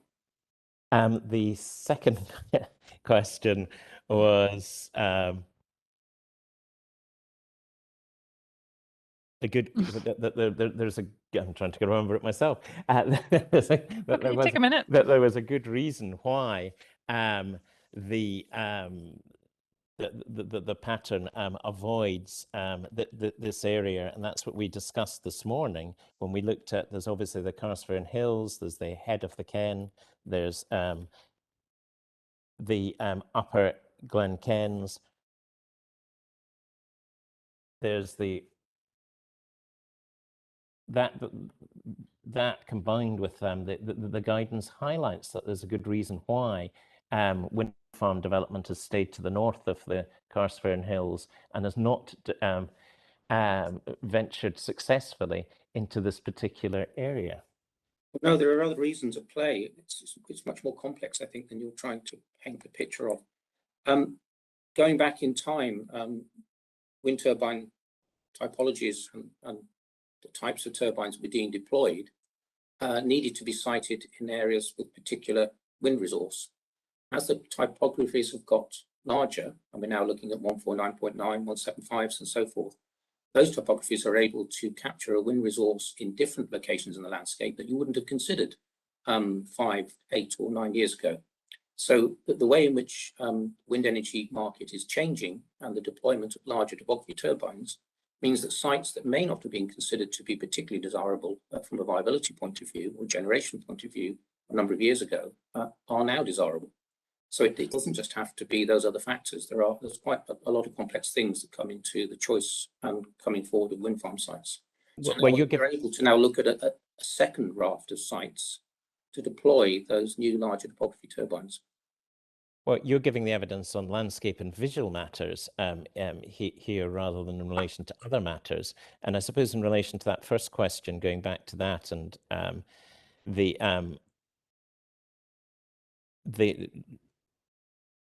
your answer that's almost suggesting, well, that there's nowhere else to go. So we're now looking at this area. You've not produced, or you haven't done any assessment in relation to that, and I don't see from the documents that you have lodged, or indeed your report or your precognition, any analysis to say that this is the last place in Dumfries and Galloway to be developed, and we've got to go there. That's not part as far as your landscape evidence is concerned, or visual evidence, or indeed your client's evidence at this inquiry, is it? No, it's not. I think you're being a little unfair to me there, because that isn't what I said. What I said is that in terms of this wind farm pattern that you're talking to me about and the emergence of it, then quite clearly certain sites in the past will have come forward first and have been developed. And now as developers are looking to bring forward the larger topography turbines today in 2021, they're having to look at different sites, and they can't necessarily be those that were developed in the past, because either the wind farm on that site, or for example, there may be cumulative effects or other effects or other constraints that might mean that locating further turbines adjacent to or in the landscape where those original developments came forward may not be possible. So all I was suggesting to you is not that there's nowhere else to go, but the reasons why it may well be now that other sites are coming forward that weren't considered previously.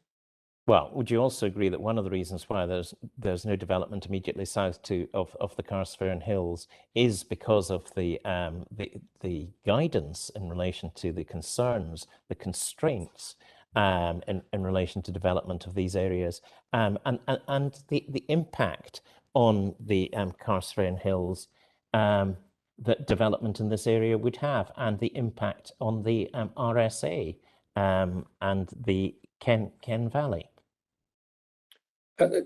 Clearly, there are going to be constraints which need to be taken into account. We've already discussed that at some length. And those constraints are going to dictate the form and type of wind farm which may be capable of coming forward in a particular location like that at Shepherd's Rig and Marshallock Hill. Marshallock Hill may not be capable of accommodating every form of development, but it may well be capable of containing this form of development looked at on its merits. Well, so far the pattern shows that that schemes have avoided the front-facing south, the sculptured slopes of the Karlsruhe Hills and the sensitive valley edges. Would you agree with that? Well, I don't think you can say sites have avoided it. All you can say is that there hasn't a site hasn't come forward, been consented in this particular location yet. Ultimately, it may do, but even then, I mean, sites have still come forward in the landscape in which views towards these hills are part of the context, and that includes Glen Shimrock and Cornharrow, for example. Well, there's only one proposal that's gone all the way to determination in this immediate area, and that's the Longbourn one, which was refused. So and it was refused for very specific reasons, which we both understand. Yeah. And they can't be transferred directly to Shepherd's Rig because many of those reasons for which Longbourn was refused don't apply to Shepherd's Rig. Well, one of the factors was the effect on the Karlsruhe Hills, was it not? Well, the points you took me to this morning were the views from the Karlsruhe Hills to Longbourn, which sits up on that hill and was much more visually prominent. So that's a different matter. But yes, there were specific reasons why Longbourn was refused. But as I say, you'd be very cautious in just transferring those to another wind farm rather than looking at that wind farm on its specific merits. Well, perhaps just to, and I did say we would look at the viewpoints, and we might perhaps do this in a one whilst we've got the open to the documents. If we could perhaps turn to have a look at some of the views and start with this is CD 120, I think is probably the additional environmental information volume 2B visualizations. And start with the strategic point and then look at other points once we've got this, because I appreciate it's difficult to sort of go backwards and forwards in relation to looking at viewpoints. And if we could perhaps go to deal with the strategic point, go to viewpoint 2021.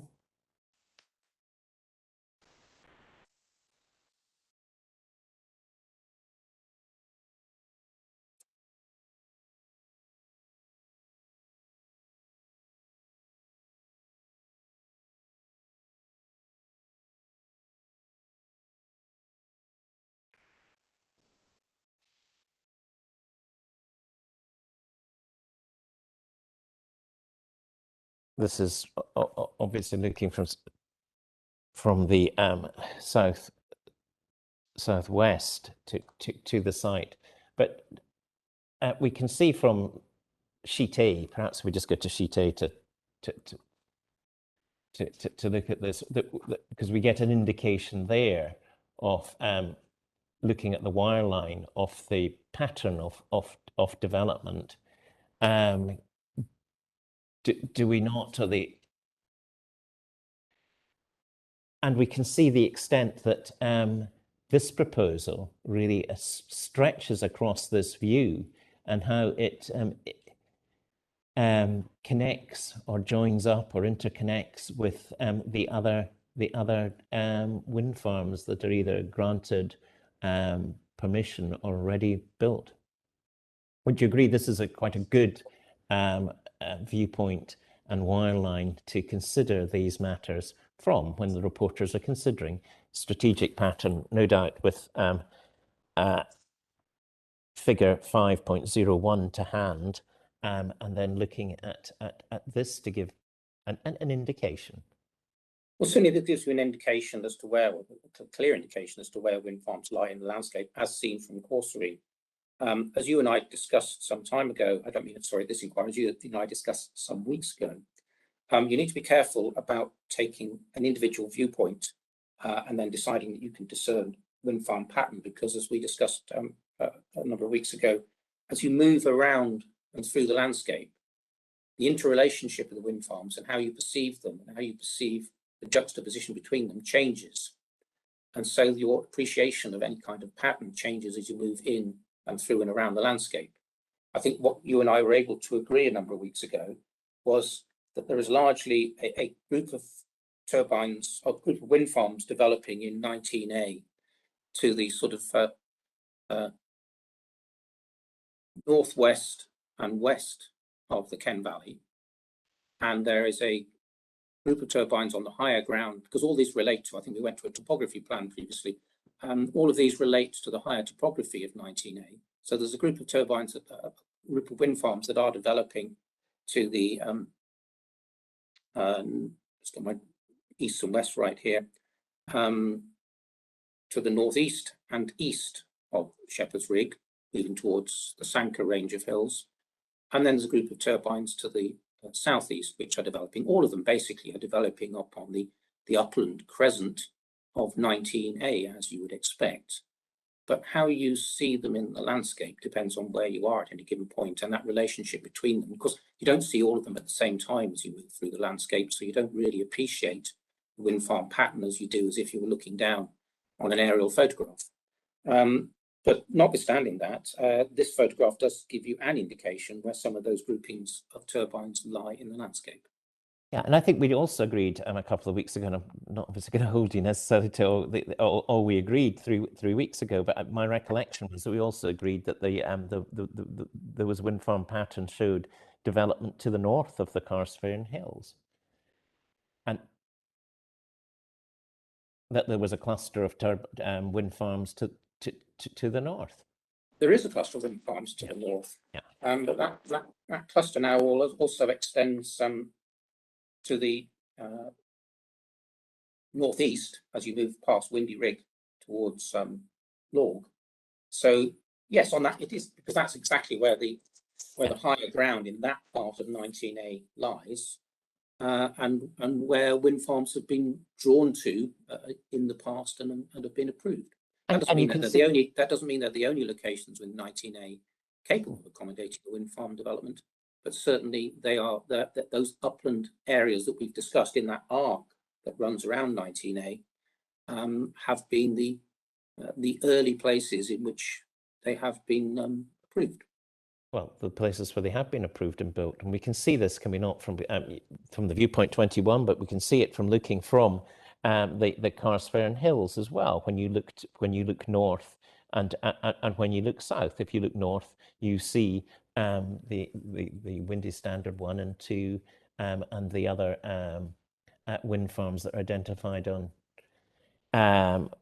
Dr. Swale's figure 5.1. Yes, I mean, all you're asking me is what you see what you see? Well, the answer to that's got to be yes, it is, with the caveats that I've put in.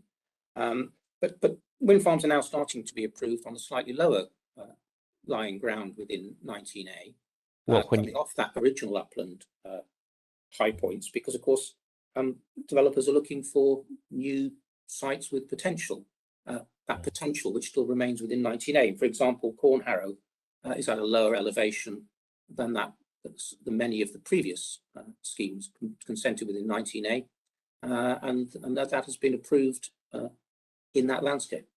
Well, let's look at one or two other of the viewpoints, and first of all, just perhaps clarify something for me. If we go to viewpoint 13, and I think you amended the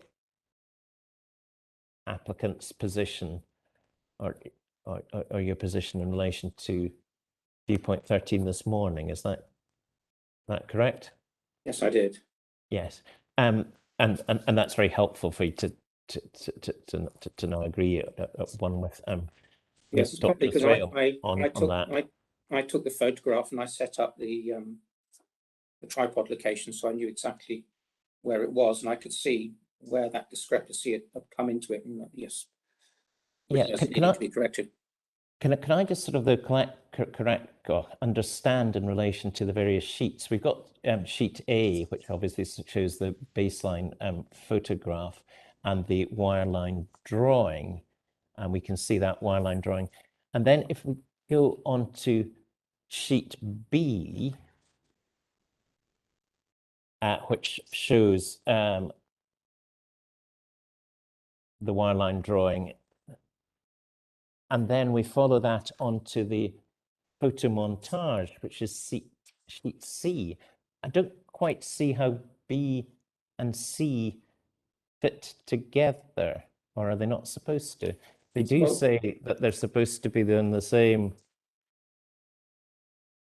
They do. What the distance. issue is that the landform mapping, which is the base landform mapping in WinFarm software for sheet B, does not have the shoulder of Ben in Air mapped within the data mapping. And that says if you walk forward a little bit further over the shoulder, as you sort of I think said this morning, that's what you would see the what's in the wireline, which is sheet B. Yeah, you'd have to. Yeah, well, or something like that. I'm not. Yeah. Yes, if you walk forward to the edge of that shoulder, then you would be seeing something more like sheet B, although sheet B is the representation of that. I appreciate that. Yes, I just wanted to clarify that. Yeah. Yes, I mean, we tend in the past, members of my team tended not to tamper with the landform mapping, but because incidents like this crop up in landform mapping more often than you would like, and what they would do if they were doing this today in 2021 is they would hand draw the shoulder into that wireline for you. But you know, a number of years ago that wasn't done. So. Yeah, but I suppose if we're trying to, and all of these things obviously, but they're best seen from the side, from the position and walking forward, and not just obviously the experience is not just standing in one place and then closing your eyes and going away to the next one. But this is, I suppose, B shows that if you walked for a couple of meters forward, well, a couple of meters, if you walk forward, this is the idea of what you would probably see. Something along these lines. Yes, if you walk forward to the edge of the shoulder, you can look down more steeply. In fact, there's a very steep drop off to the southeast of Ben in Air, and you can see that. If you walk, sorry to interrupt, Mr. Denny. I'm not sure I'm quite understanding this point you're making here. Sheet B is the wireline, obviously. It is, and that shows a number of turbines with, and you can see quite a lot of the turbines. You can see the towers as well as the hubs. Yes, sheet C, but sheet C, you don't see so much of the towers. Is that because in sheet C and sheet B, you're standing in different places? No, they're exactly the same place. It's just that the landform mapping, the data mapping, which is purchased to do the wirelines, doesn't adequately have the landform of that shoulder on it.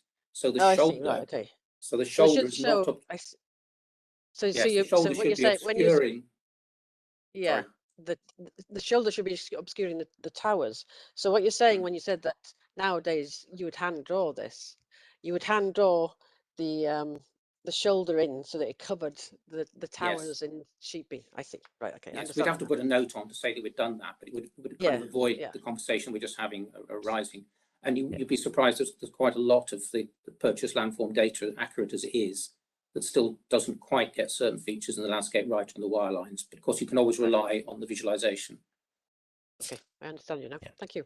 But the point I suppose we then went to discuss is that this would give sheet B gives an indication that if you walk sort of 20 or 30 meters further forward, what you would actually see before you actually went off the edge.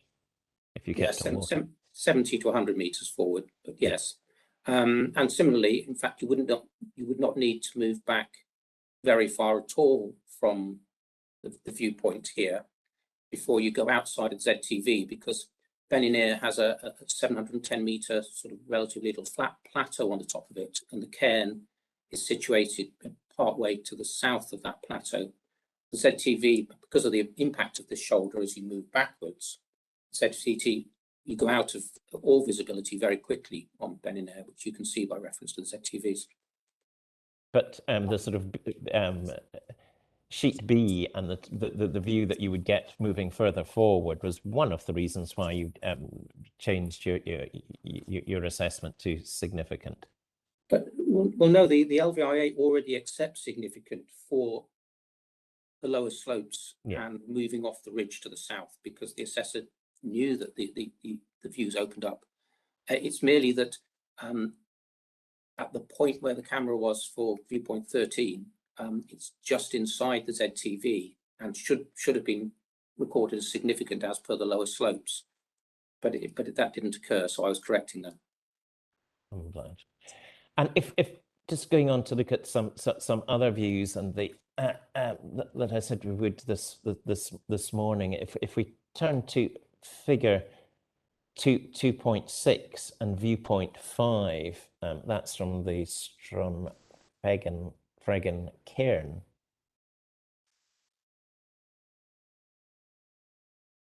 And again, this is just considering sort of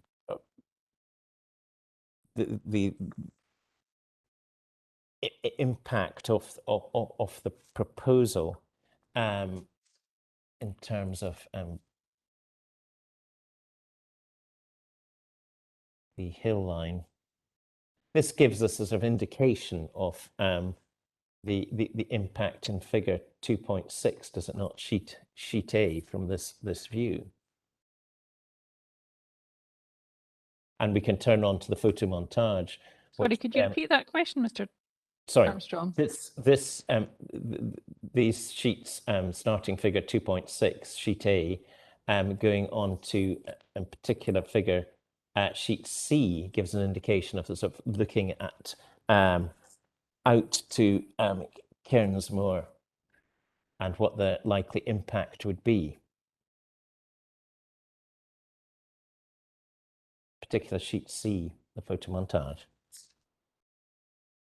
Yes, you've moved around to the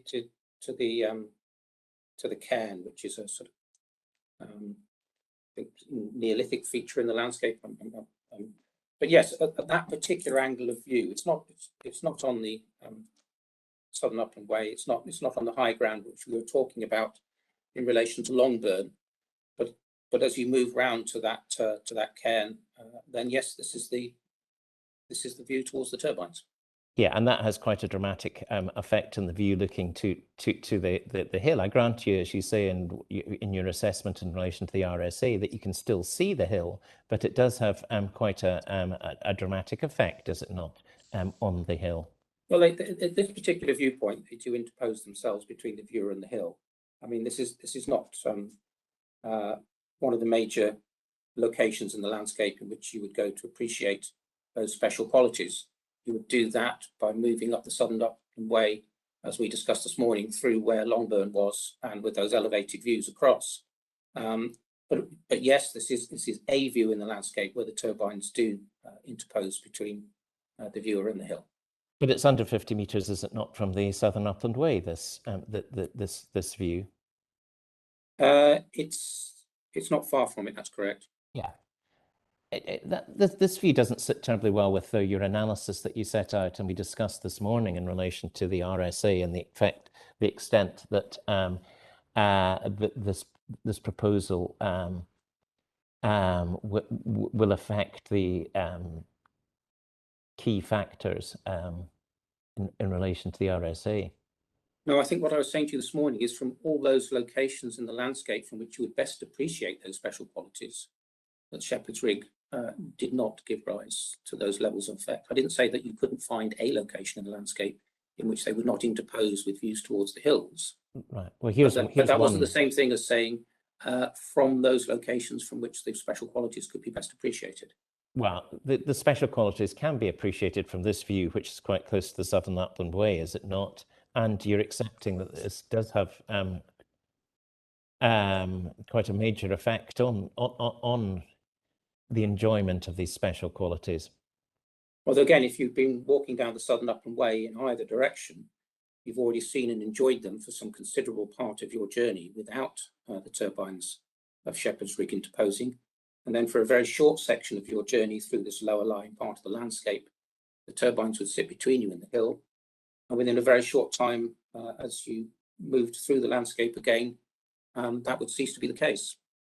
Well, we've got to see this, and obviously in the context of the test, and I'm not wanting to go back over matters that we discussed this morning, but I'm just giving examples that don't seem to sit terribly well with the analysis set out in the paragraphs we looked at this morning. And I suppose another one, if we look at viewpoint 4 and figure 2.5, which is sheet A.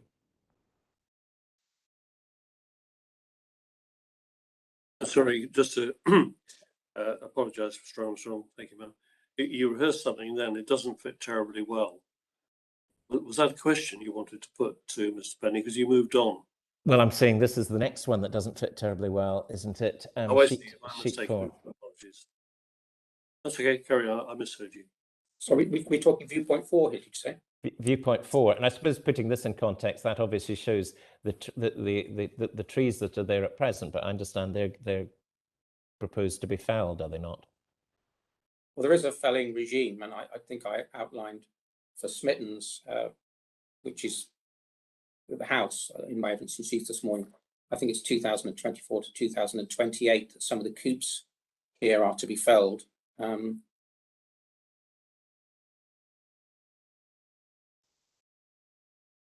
And I suppose we get an indication of through sheet A, would we not? What where the development is in context of this view. In sheet A, did you say? Yeah. Yes, you do get some of the context there, because it shows you where the turbines lie within the landscape in relation to that viewpoint. And I suppose going to again on this theme, if we go to viewpoint 2 and the Stranfragan Craig viewpoints.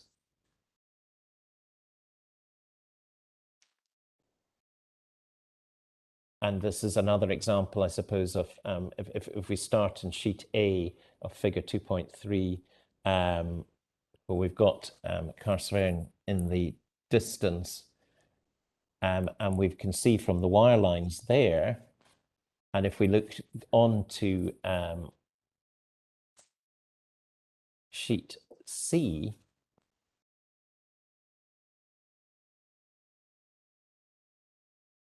perhaps C is not the,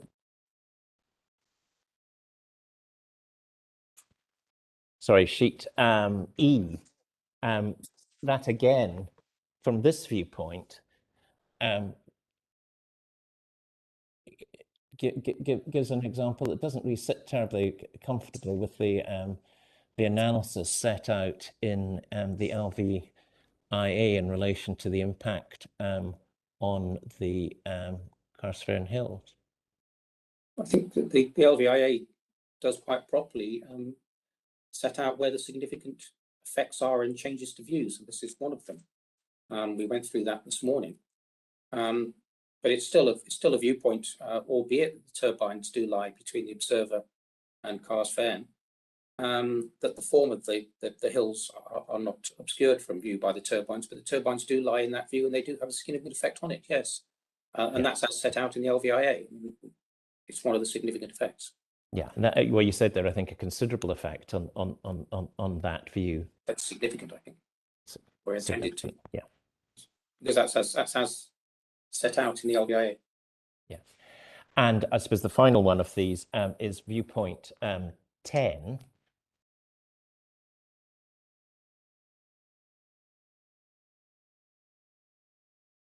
And this is from the Southern Upland Way. And perhaps if we just go to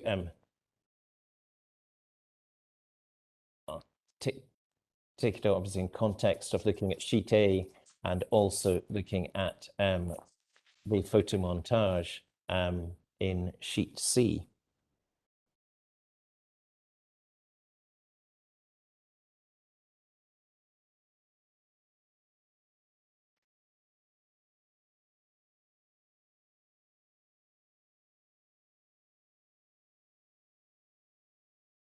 again, this gives us an indication, does it not, particularly sheet C, of what the impact will be.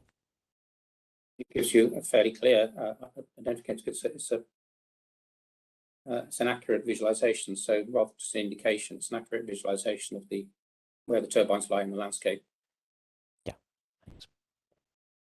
Okay, can we just finish off by dealing with the sort of this section, dealing with cumulative impacts,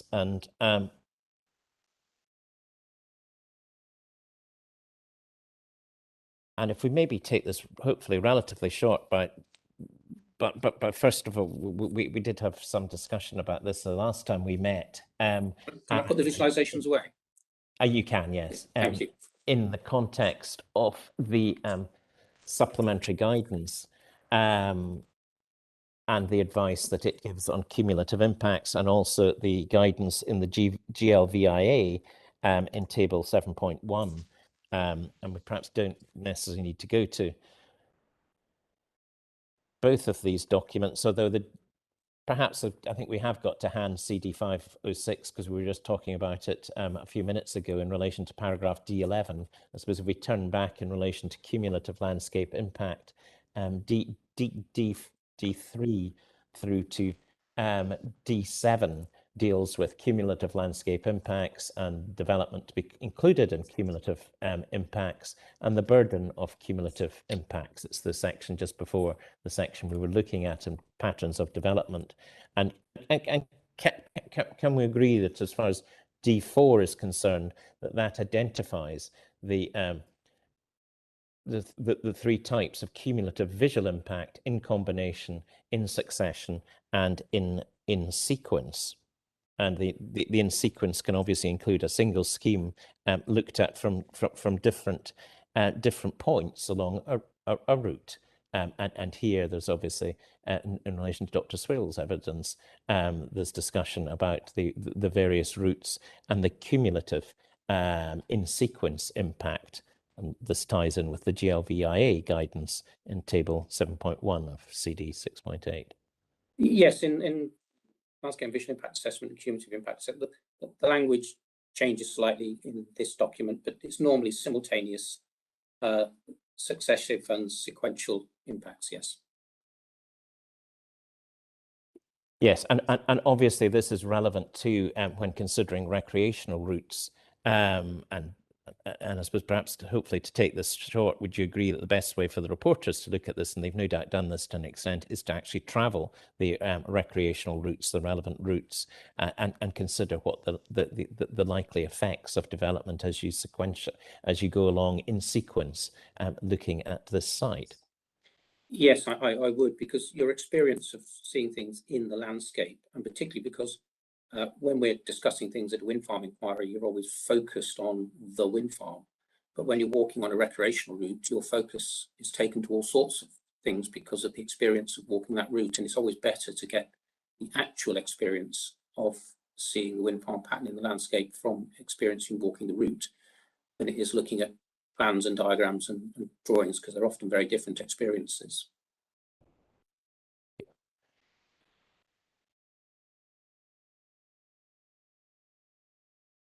That's helpful. And can we perhaps move on to one other aspect that you raised this morning on a different topic?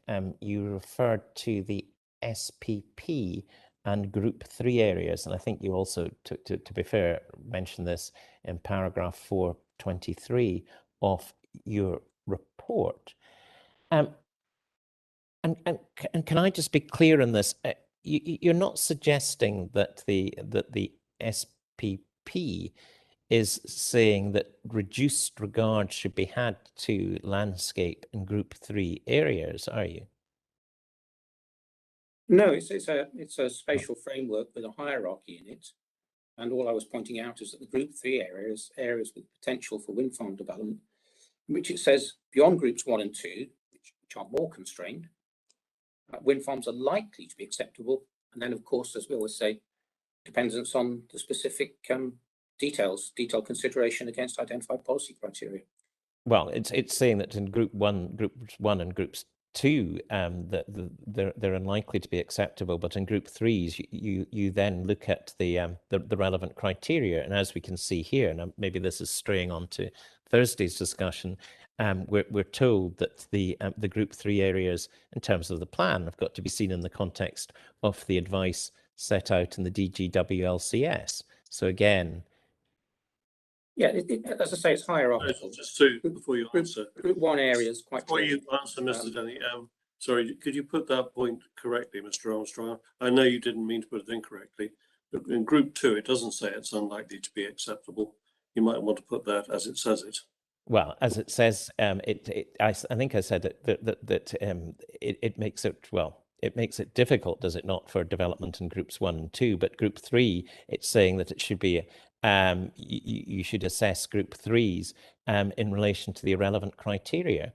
And we can see that as far as the local development plan is concerned, that identifies that you've got to look at this in terms of the DGWLCS. Yes, I was about to answer your question. Group 1 areas quite clearly say will not be acceptable. As Mr. Training points out, group 2 areas actually say may be appropriate in some circumstances. It indicates that the qualities and the impacts on those areas must be substantially overcome. So a very significant level of constraint. I said it was hierarchical. So clearly much greater constraint in group 2. And then group 3, it changes the language very significantly to say wind farms are likely to be acceptable. So we've gone from almost unlikely to likely. So hierarchically, if you're looking to bring forward a wind farm development in Scotland, you do so in a group 3 area where it's likely to be acceptable. And then you need to start looking at the detailed design considerations, which we've discussed earlier. Yes, but it's not suggesting that the landscape in group 3 areas should is in any way of reduced value. It's just saying that that matters should be considered in the context of the relevant policy guidance and criteria, is it not? Yes, but I say the table is quite clearly hierarchical. It's not saying, oh, actually we give it's just as difficult to bring forward a wind farm in group 3 than it is in group 2. That's quite clearly not the case. So it is the least constrained within that hierarchical table in group 3, subject to the detailed consideration of a particular scheme on its merits. And the guidance and in this case the DGWLCS. Yes, so as you put it to me earlier, if you're a wind farm developer and you were looking to where should I bring forward my wind farm, first of all you say, well, we're looking for a group 3 area. And then if you're in Dumfries and Galloway, you'd be saying, well, where's the area with the greatest capacity in Dumfries and Galloway? Well, Eskdalemuir, but that's constrained significantly. Where's the next place for me to look at? Well, it's 19A. So in terms of where one's being guided to through both SPP and Dumfries and Galloway's own documentation is to guide you towards 19A. Well, you go to the DGWLCS as we've done this morning or early afternoon and look at what the actual specific advice is in relation to the relevant units, do we not, as we discussed this morning?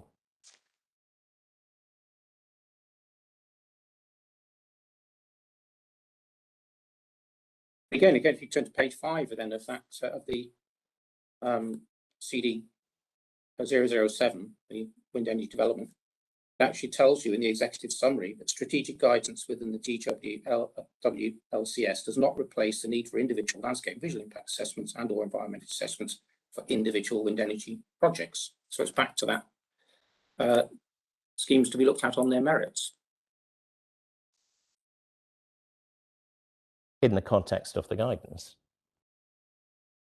With the guidance providing a consideration for factors to take into account in then designing that wind farm to be cognizant of those sensitivities, yes. And I suppose to put this in context of the site selection of this site, you weren't involved in that process. I think you set out that in paragraph 1.9 of your report at CD 11.1 that you've been involved with the proposals since June 2017 when you were appointed to provide landscape and visual impact assessment services in relation to the project. So you weren't involved in the site selection process No, in relation to this, no, I wasn't. This site. And all we have in relation to that, I suppose, is at CD 103, chapter 3, which deals with that and the selection process. And again, as I think in our earlier discussion 3 weeks ago, you weren't involved in that wind farm site selection as well, and the same would apply here. You weren't involved or gave advice in relation to landscape impact, and all you can do is sort of look at what's set out in paragraphs 3.2.1 and 3.2.2 of these chapters. Yes, that's right. In relation to the scheme, my first my first involvement was to familiarise myself with the site and the landscape, and then to start providing part of the guidance into the design team for the design iteration process. And you're not giving evidence specifically on site selection and why this site was selected? No, because I wasn't involved in that site selection process. That was done by the developer's own in-house experts. Yeah, and you're not sort of retro accepting that. You're not giving, because you've not set out anything in relation to that, in relation to your report or your recognition. No, because it happened before my involvement. Thank you.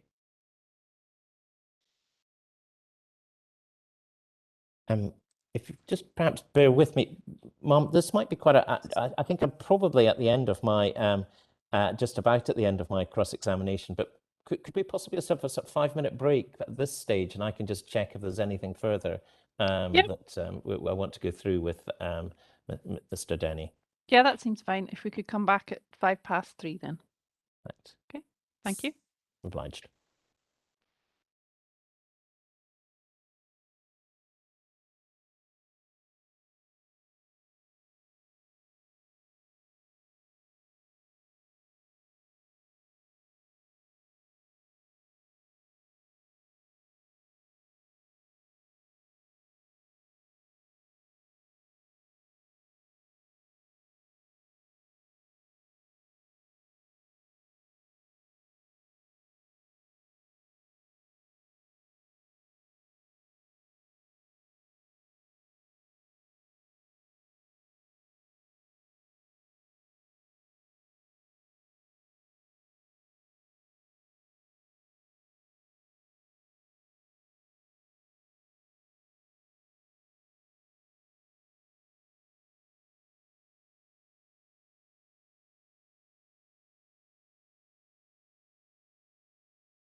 Hello, is everybody back online now?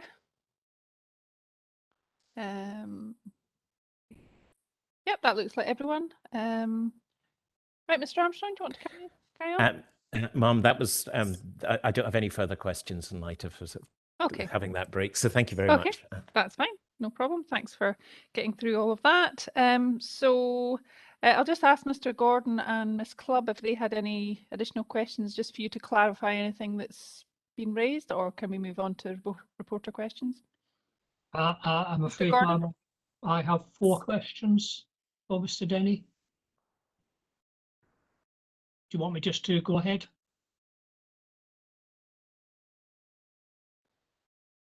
Hello, are you hearing me okay?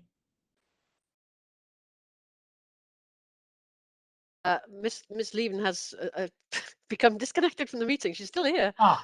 But it's not me. Yes, she is saying, yes, please carry on. But perhaps you should better wait a bit, actually, just to see what's happening with... Okay.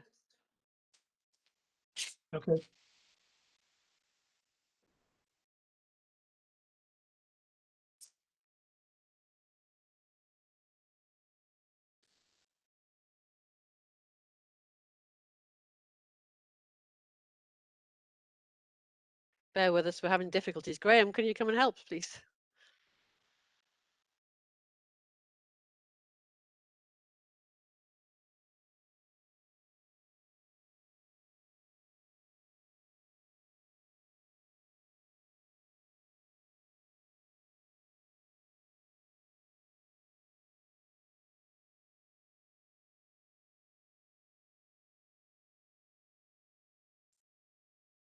Okay, shall I go ahead?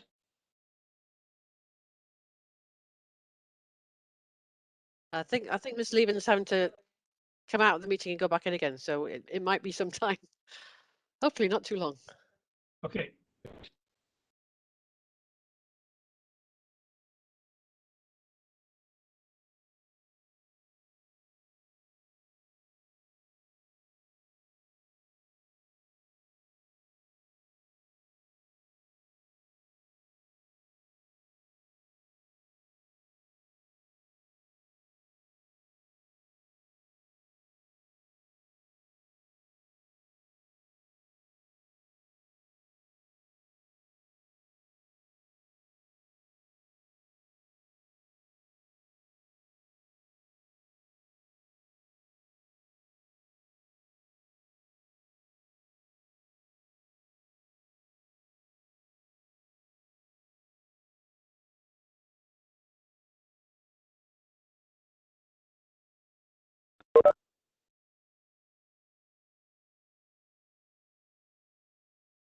Okay, I think I'm back. Can you hear me? Thumbs up?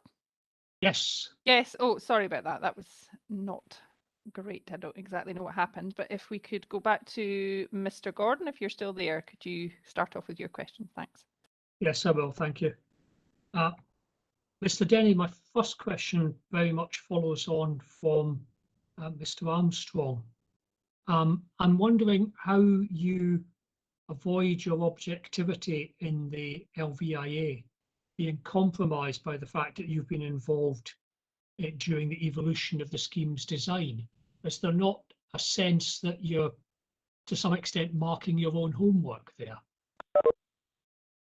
No, being involved in the design is a process where each of the people involved in the scheme, both consultants and the developers, experts, look to try and find a scheme which minimises environmental effects whilst maintaining the viability of the scheme in terms of energy generation, and strikes the right balance between all of the competing opportunities and constraints that any given site may bring to bear. And even though I may fight my corner to have a particular turbine reduced in height or a turbine reduced from the scheme, in fact, it was because of my own site assessment that the 2 turbines which were of a lower height were lowered in height to minimise the impact on a residential property, for example. Not everything that I would like to see done gets done, because of course it is a balancing exercise. It's not just let's do what the landscape architect wants. And I make a point of saying that if I were to be given a free hand to minimise the landscape and visual effects, I could do so by reducing turbines or taking away turbines until there were none left. And then we'd have no landscape and visual effects. because that's not going to deliver a viable wind energy scheme. Then when the team has agreed that the best scheme that they feel can come forward with that right balance between all the competing factors, then yes, then the landscape architect objectively assesses the effects. And indeed, the landscape architect that wrote the LVIA wasn't me. It was a senior member of my team who's since moved on and now works for White Young Green as a senior landscape architect. And she made, as is her professional duty, an objective assessment of the scheme that we had come forward with. Oh, that's very helpful. I'd maybe missed the point about another landscape architect doing it. But even if I was doing it myself, I would still be duty bound to then make an objective assessment. Okay. Also picking up to some extent the point made by Mr. Armstrong with reference to Ben Inner. Would you accept that a hill walker going up a hill like that is more likely to choose to sit on the edge of the slope with a striking outward view rather than in the middle of a fairly flat plateau where it might be that the main view is of one's own feet? Yes, it's indeed, because I was the person that placed the tripod and took the photograph for that viewpoint. I positioned myself in an exact same position, just beyond the cairn and just on the lip of the slope, looking out at the view. So yes, the visualization has been placed from the sort of location where the majority of those visiting that viewpoint would be likely to stand and take the view. And so that what the hill walker would experience would be more akin to the wire line than the photo montage. No, they'd be more akin to the photo montage, which is from that location. But as I said to Mr. Armstrong, if you then chose to walk 75 to 100 meters further down the slope, then you could get to a position where something very similar to the wire line would be available to you if you wish to do so. So I think we're maybe slightly at cross purposes. I was suggesting that typically a hill walker would choose to pause and sit for a Mars bar or whatever at that point 50 to 70 yards away from the cairn. I think on Ben Inner, not. I mean, in my experience, most people go and sit on or near the high point, i.e. on the side of the cairn that affords them the view out over the landscape, which is pretty much where the tripod is for the visualization. But yes, that doesn't mean that any walker who wishes to go further and walk down to the edge of that steep slope can't do so and take the view. Of course they can. But I would think the majority of people, in my experience, tend to pause on the top of hills, close to the hill summit, and just on the other side of the summit, so that, as you say, they're sitting with the slope going away beneath their feet, which is where the visualization is taken from. Okay. If you can turn to my precognition. Unfortunately, the version I've brought up isn't.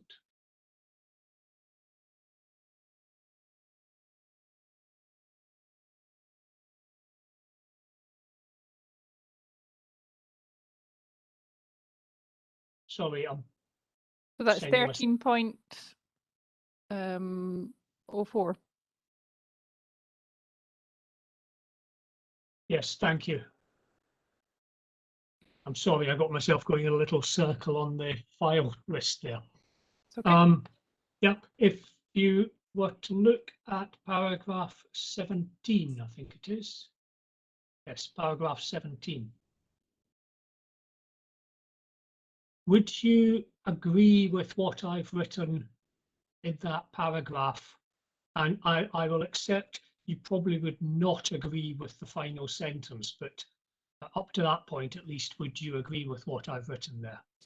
Sorry, I've just realised I've got your inquiry report in front of me, not your precognition. What's the full document number for your precognition? I'll bring it up digitally.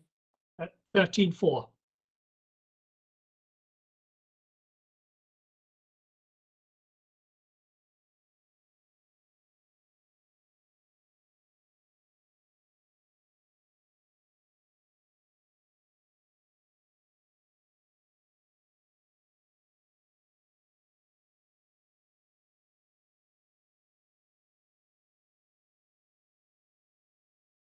So let me read paragraph 17.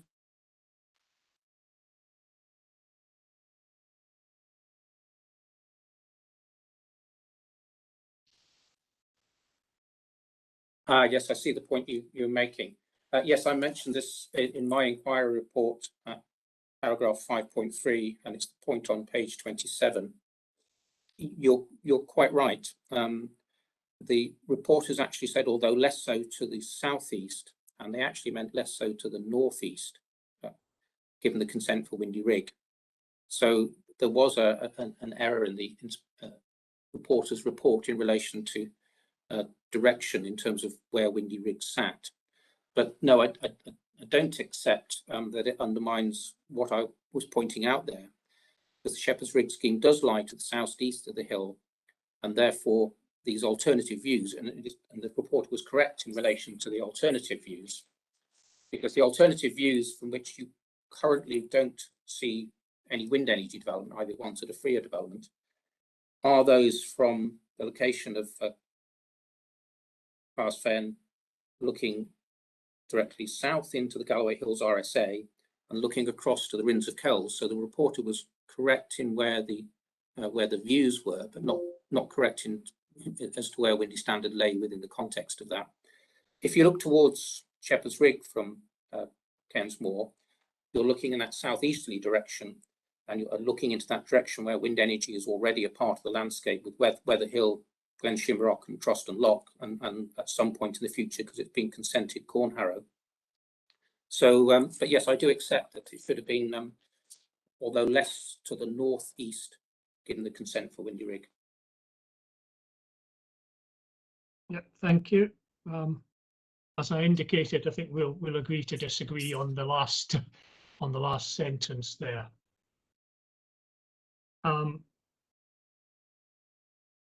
Finally, it's with reference to viewpoint 21, but you don't need to actually go there. Yeah. On it, it has 2 turbines drawn in on the wire lines for Torres wind farm, which is listed as under construction. Are you familiar with the history of Torres wind farm at all? No, I'm not. No. Will you take it from me that it consists of 2 100-meter turbines that were consented in 2004? That the only construction work that there has been is the access track, which is quite visible on the baseline photography, which was done just before the consent was due to expire. And that given that activity was well over a decade ago, and the consent itself was 2004, would you agree that it's extremely unlikely that any turbines would now actually be built there under that planning consent? I can't really comment on that, because what a developer may or a landowner may or may not do is outside my expertise. All I'd be able to say in regard to that is that would be your evidence to the reporters that I'm not really able to comment on. Are you aware of any other wind farms which have been built nearly 20 years after they were originally consented?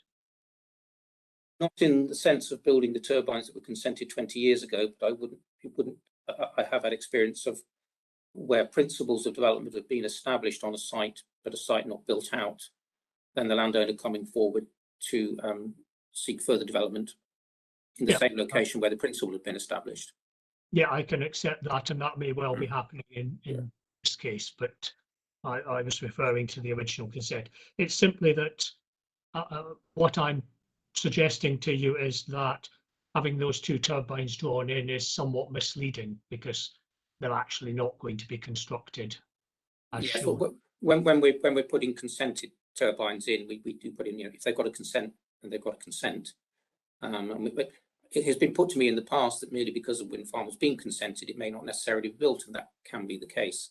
But for the purposes of, again, just trying to be objective within an LVIA, if we say that we've included consented wind farms, we include consented wind farms, and we don't try to second guess. Yeah, no, I fully accept that. I just think there's a particular, and I wasn't suggesting you should do otherwise, but obviously there's a particular history in this case.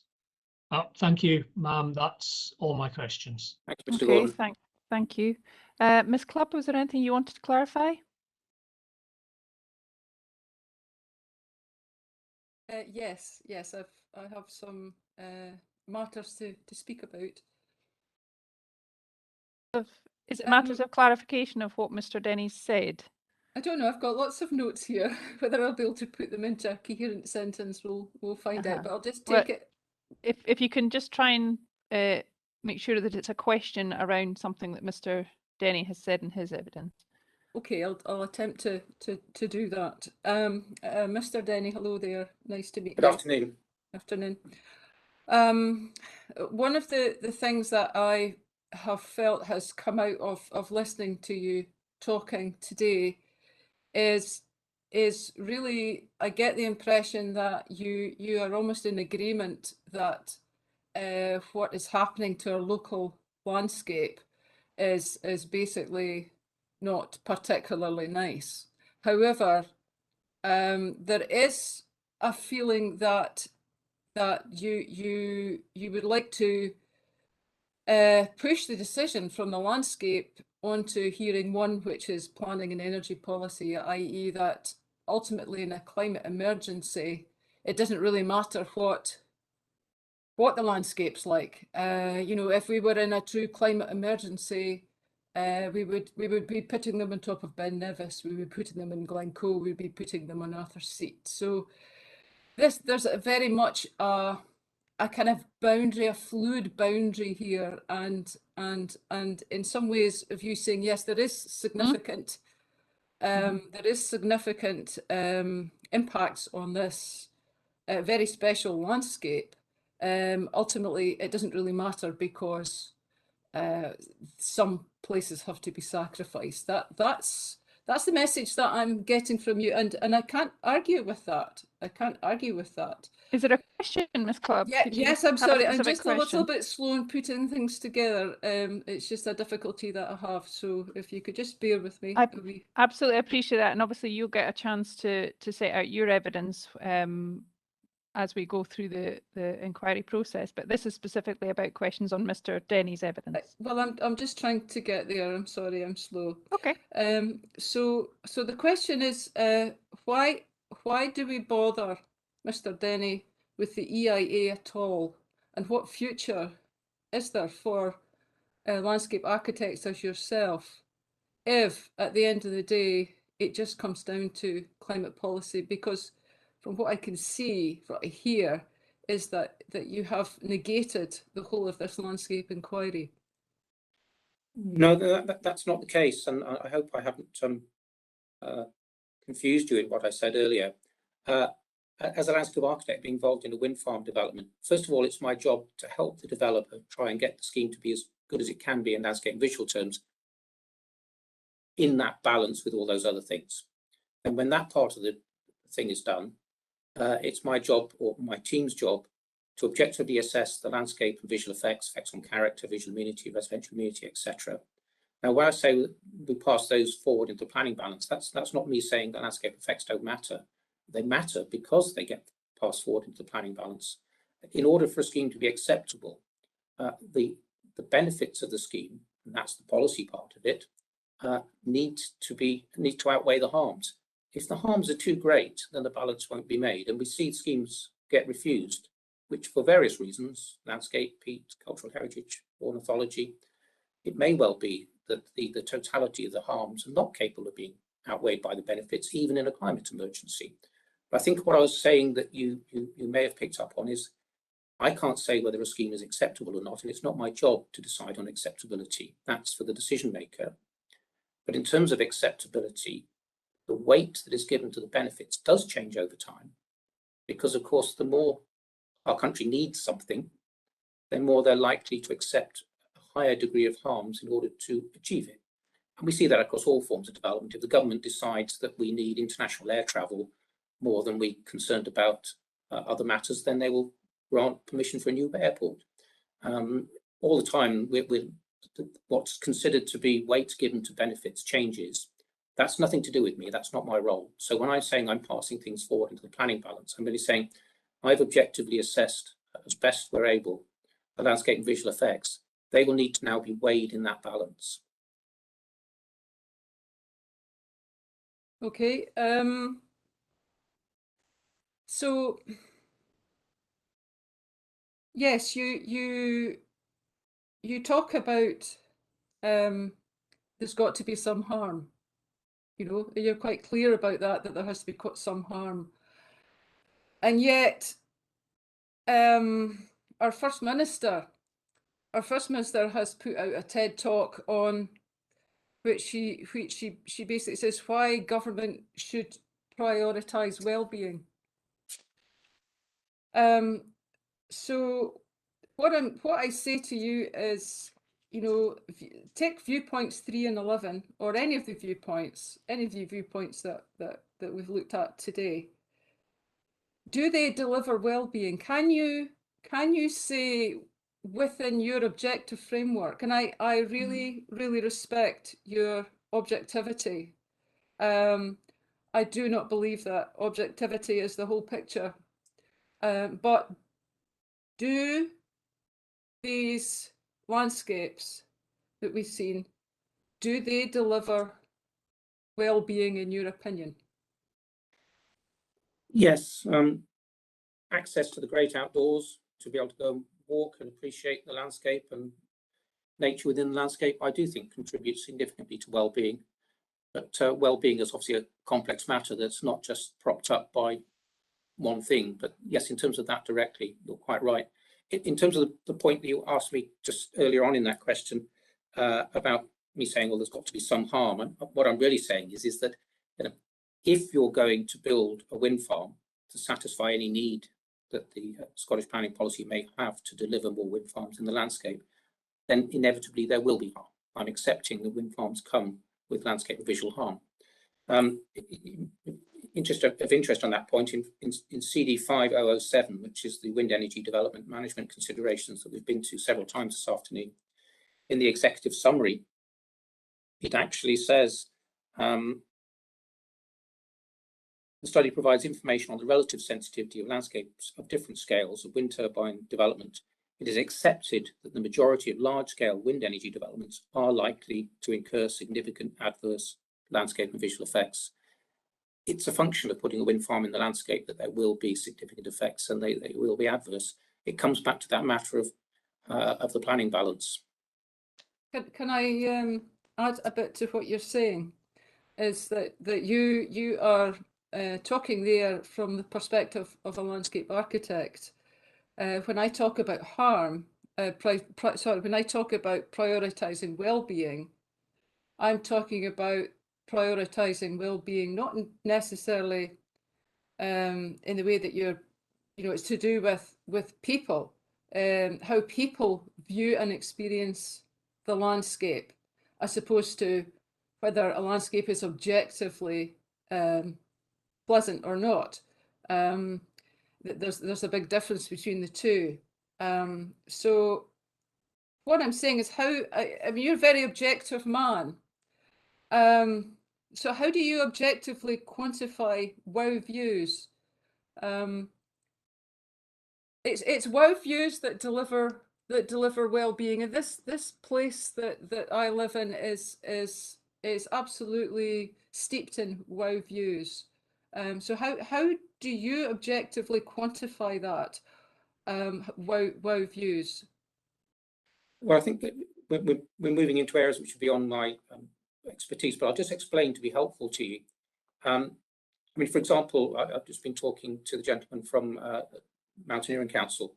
For most of my younger years, I was a mountaineer and avid hill walker, climbed a lot of Scottish winter grade 4 and so forth. And I'm a great lover of the mountains and the hills. But it's not my job at this inquiry to bring my personal opinions to the inquiry on any matter outside my professional expertise. My duty to this inquiry is to bring to bear my professional expertise to provide that objective assessment, separate from any personal feelings I might have, because this isn't about what does Brian Denny have personal feelings about. This is what can I help the reporters with in terms of bringing my professional experience to bear on landscape and visual impact assessment, and to try and make that as objective as possible the Landscape Institute has developed a series of guidelines, which you may have heard spoken about, guidelines for landscape and visual impact assessment, which is what we work to. And they try to make sure that the manner in which we carry out these assessments is as objective as possible, and we don't have these emotional responses in our judgments, because then that would become a personal view, which wouldn't be particularly helpful to the reporters. But your own evidence and your own personal view is something that reporters would be interested in, and that's your evidence. Yes, sir. But the difference is that you have a considerable amount of time to present your views, whereas I, as a third party, do not. So I do hope. Ms. Clubb, yes. could I just remind you there that you will have your opportunity to give your evidence in chief in due course, and hopefully some point during the course of tomorrow that will happen. That's super. Thank you very much. That's all my questions. Thank you. Okay. Thank you. Thank you. Right, so I think now I'll just pass on Ms. Haywood, and I've got a couple of questions. I've passed to Ms. Haywood first, I think. Yes, thank you, Ms. Levin. Yes, a couple of questions for you, Mr. Denny. Hello. Hello, good afternoon. Good afternoon. Yeah, the first one is in relation to what you say in your inquiry report at paragraph 5.4 about the Southern Upland Way. And you say that any significant effect of the wind farm would be limited to within 4 to 5 kilometres of the site, and that this is a very small proportion of the overall route. Would you agree that the overall route that would be affected is shown on the council's figure 1.04 in Dr. Swindle's inquiry report? Is that those red lines are largely in the area from which visibility occurs? Yeah. Okay. The other distinction I was making, as I say, because I've on numerous occasions I've walked the Southern Upland Way between Sancro and St John's Town of Dalry and back again, so I have quite a lot of experience of walking it. Is that there will be occasions in which there may be views of the turbines, but because of the context in which you're seeing them and the distance you are from them, it may not be a significant effect, although it is an effect. And so I differentiated between, and the assessment has differentiated between significant effects. There may be non-significant effects as well, of course. Okay, thank you.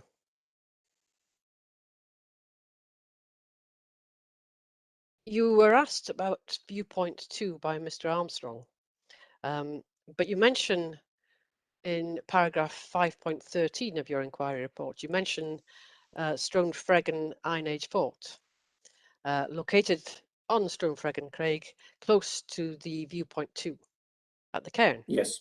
And you say the last sentence there, from here, a significant visual effect was identified, but the wind farm would not be a dominant feature in the overall view from the Craig for those who may be walking in that part of the landscape. And I just wanted to be hone in on that thing.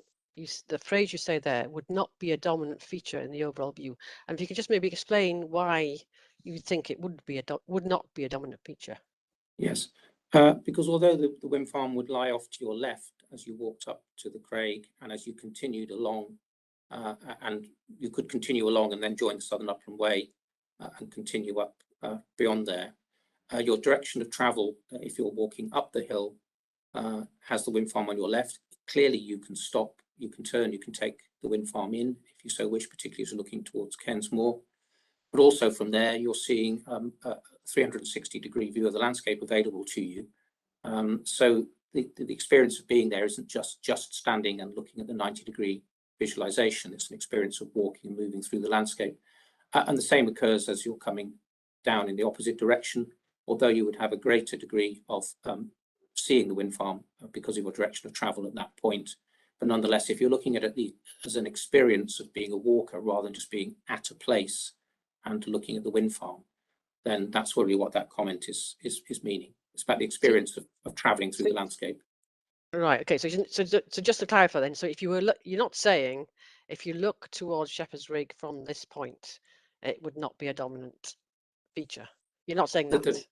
No, because if you stand and look at the turbines at that point, your proximity to them, you can see it from the visualization. It's very close, isn't it? Yes. They're close, yes. Yeah. Okay. Yeah. I understand you now. moving on to paragraphs 519 to 521 of your inquiry report, and this refers to, I think they might have been called SNH at the time. Now, Nature Scott's comment about the height of Shepherd's Rig and the level that Shepherd's Rig would be constructed at in comparison to other wind farms in the area. Firstly, do you agree that they're correct in saying that the other wind farms in the area are all higher? That's the first question. And the second one, do you know what the heights of the other wind farms are? I mean, we could work them out for ourselves, but if you knew, Yeah, it would be very helpful. I do apologise. I haven't written down the base heights, although it is possible, as you quite rightly say, to discern it from the environmental information, because there are topography plans in which at least you can get a very good. And I did actually say in my answers to Mr. Armstrong that those sites which have been permitted and constructed earlier in the development of this area for wind farms have been constructed on those higher areas where those greater wind speeds are more likely to be. What I was also then saying was that that now in effect are looking for that next phase of development in 19A, and particularly because the larger topography turbines now can capture wind resource better than those turbines which were being deployed in the past, then it is possible to develop wind farms at slightly lower levels than were being considered previously. And as I said, Corn Harrow, for example, is one of the examples of that.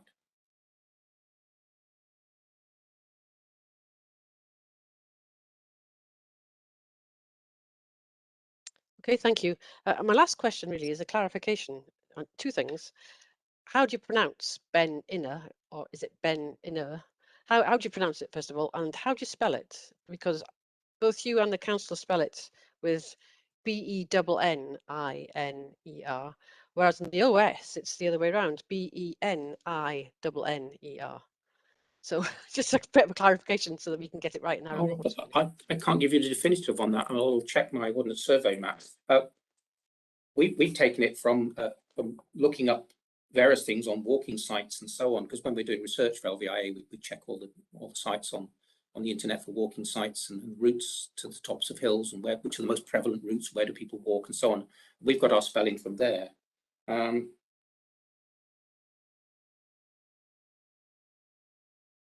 Yes, right. The Ordnance Survey is BENINNER.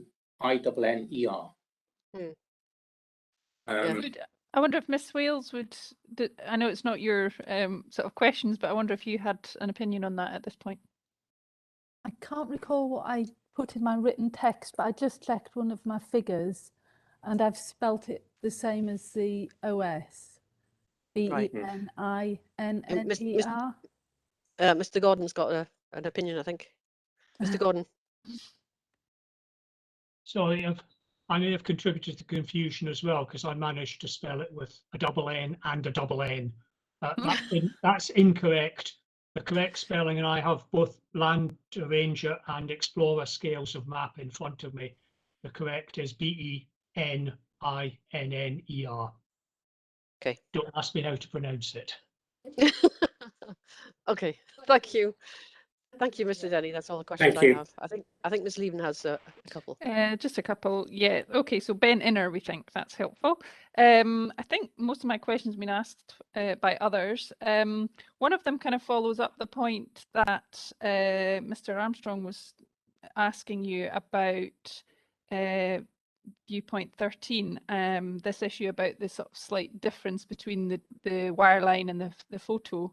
And I thought that was also an issue with viewpoint 14. I don't know if we could look at viewpoint 14 briefly as well, which is Cairnsmore itself. I'll give you a minute just to get that up. Have you got that in front of you, Mr. Denny? Yes, I have. Yeah. Yes, it's exactly the same issue arises there as well. Right, okay. And are you aware of it happening in any of the other viewpoints, or is it just these two? I think it's these two. It's where they've got these two shoulders, which the OS data mapping hasn't picked up the shoulders. Obviously, nothing turns on it, of course, because the wireline is only an indication of where do the turbines lie within the landscape, and you're able to appreciate in looking between the two at how that works. But of course, the visualization gives you the correct view of what is actually visible. Okay, that's helpful. I just wanted to sort of highlight the issue about the abnormal load route, which is in the EIA2 report. And obviously we have an item in the agenda for hearing 2 about the assessment of the potential impacts of the ALR, which you've discussed a bit further in that report. And I just wondered if you had anything you wanted to say here about the landscape and visual impacts of that route, or do you wish to leave that to hearing 2? Well, indeed, I do wish to leave it to hearing 2, and I've actually provided a summary note for that purpose. Yeah. Okay, so that's just to make sure everybody's aware of that. And then the other issue was just to do with the LORG grid connection. And obviously we've got information in the EIA2 report on that as well. And perhaps this is maybe a question for Mr. Bell in the policy hearing and hopefully on Thursday, but are you able to provide any update, and this is maybe more for Mr. Trinick, on the status of the consenting process of the proposed connection? That'll be for Mr. Bell.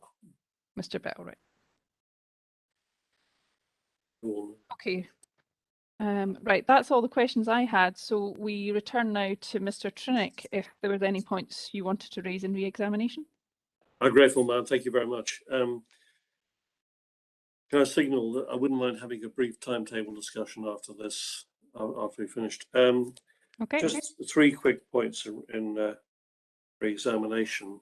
Mr. Denny, would you pick up, please, CD13, which is your LVIA, the text, and go to paragraph 86274, where you were taken by a letter from Mr. Armstrong.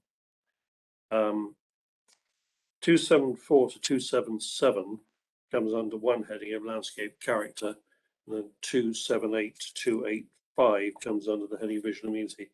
Yes. Now, I was wondering, it's a clarification really, that in terms of your exploration of your derived special qualities, are you mainly looking at landscape character or visual immunity? Primarily visual immunity, because to appreciate those special qualities and the way that they're framed within the RSA document, you need to be able to stand back and view those qualities rather than them being qualities of the character of being in the place where you are. Thank you. My second question takes us to the A2 plan CD118, and a question put to you by Mr. Armstrong relating to CD57, page 339 on LCT 19. Now, looking at, I'm not sure this is the best map. You will tell me. Just pause for a second till we get the right place there. Sorry, that was Sure. So you're talking Yes, about CD57 57 and page 339. Yes, it was simply for context, because Yeah. I don't need to go to the text there. My question is this, that I had understood that 1 or 2 of the turbines were within LCT 19. Am I wrong? Are there no turbines in LCT 19? I think they're all in 19A. They're all in 19A. Thank you for that. And my last question,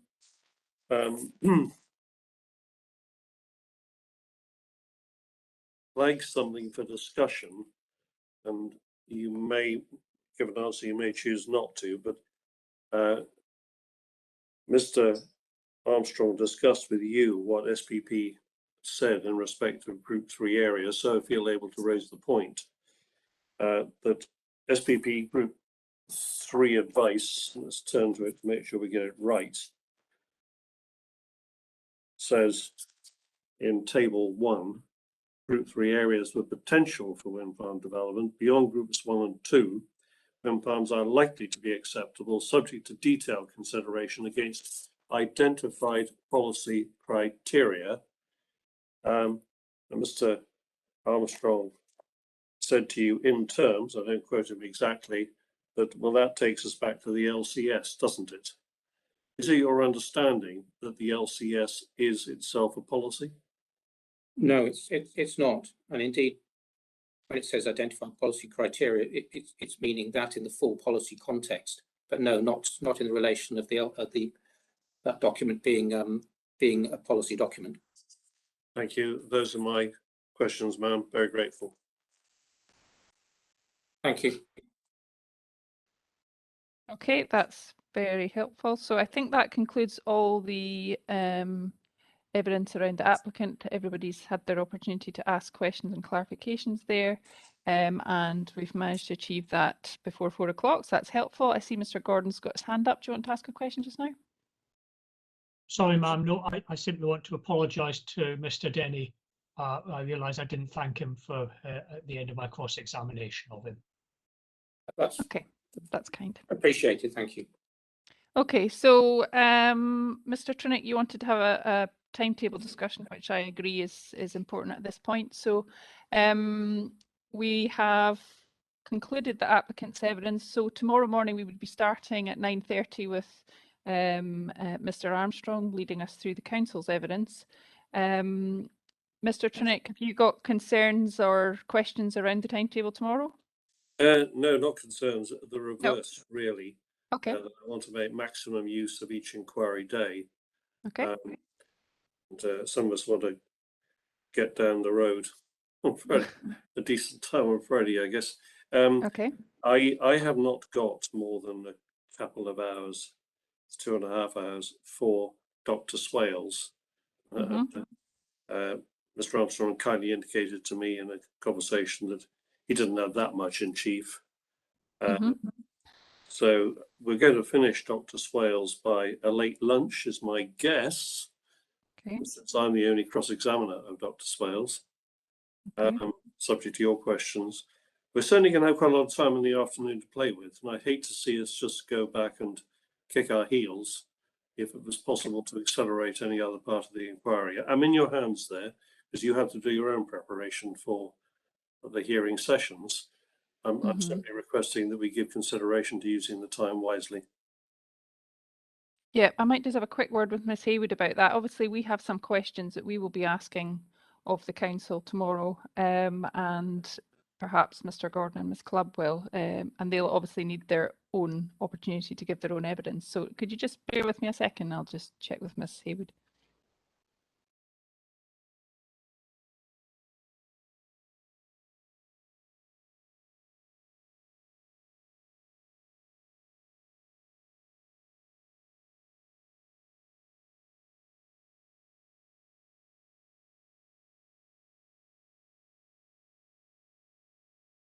Hello again. Okay, so yeah, I think we're very comfortable if proceedings do go quite smoothly, if we can start the policy hearing in the middle of the afternoon. I think that involves Mr. McTeer, who's certainly on the call just now, and Mr. Gordon, as well as the main parties. Mr. Gordon, would you be happy to start that if time allows? Okay, and Mr. McTeer, do you want to put your video on and give us a thumbs up or a, yeah? That would be okay. Great. Yeah. So okay. Well, that's good. No, I didn't quite finish. Sorry. I was thinking about transport, in fact, rather than policy, because my policy when this is going to arrive about 2 tomorrow. So that may be sub-ideal if he turns up just after we've started. We can't ready to change. start. Yeah, I think that's more challenging because there's different people involved in that session. I think there's a benefit in sliding straight into policy one, hearing one on policy, unfortunately. So I think that would be, if we have time, we should probably start with hearing one. All right, that's fine. I'll make sure my witness gets up early, frankly. Okay, thank you. Ms. Clubb? I'm not happy with these changes because I'm very aware that I'm right at the end of the line, and any cutting short eats into the time that I have to talk about matters that are important to me. Absolutely, and please be assured your evidence will not be cut short. You will have all the time that you need to make your points. I think it was actually just Mr. Trinick thinking that their evidence might not go as far into the afternoon as they had anticipated originally. So it may not be that we can get through it all tomorrow, but if we can, it's good to have a backup plan. So I think that's all we have there. Okay. So please be assured you'll have time to give your evidence. Okay. Anybody else got any questions, Mr. Armstrong? Mom, just to confirm that certainly I'm happy to go ahead with the planning session whenever that comes up. It would be more problematic with the transport issues. I think that would have to be Thursday for us, standing the witness and other commitments. Okay, thank you. So I think we're all agreed that if we have time available tomorrow, we will bring forward the hearing on policy. And if not, we'll start that as planned on Thursday morning. Are there any other questions? No. If not, then I thank you all for your input today, and we will reconvene again tomorrow at 9:30, and you'll be able to access the meeting, hopefully successfully and smoothly tomorrow morning at 9:15. Okay, thanks very much. Bye.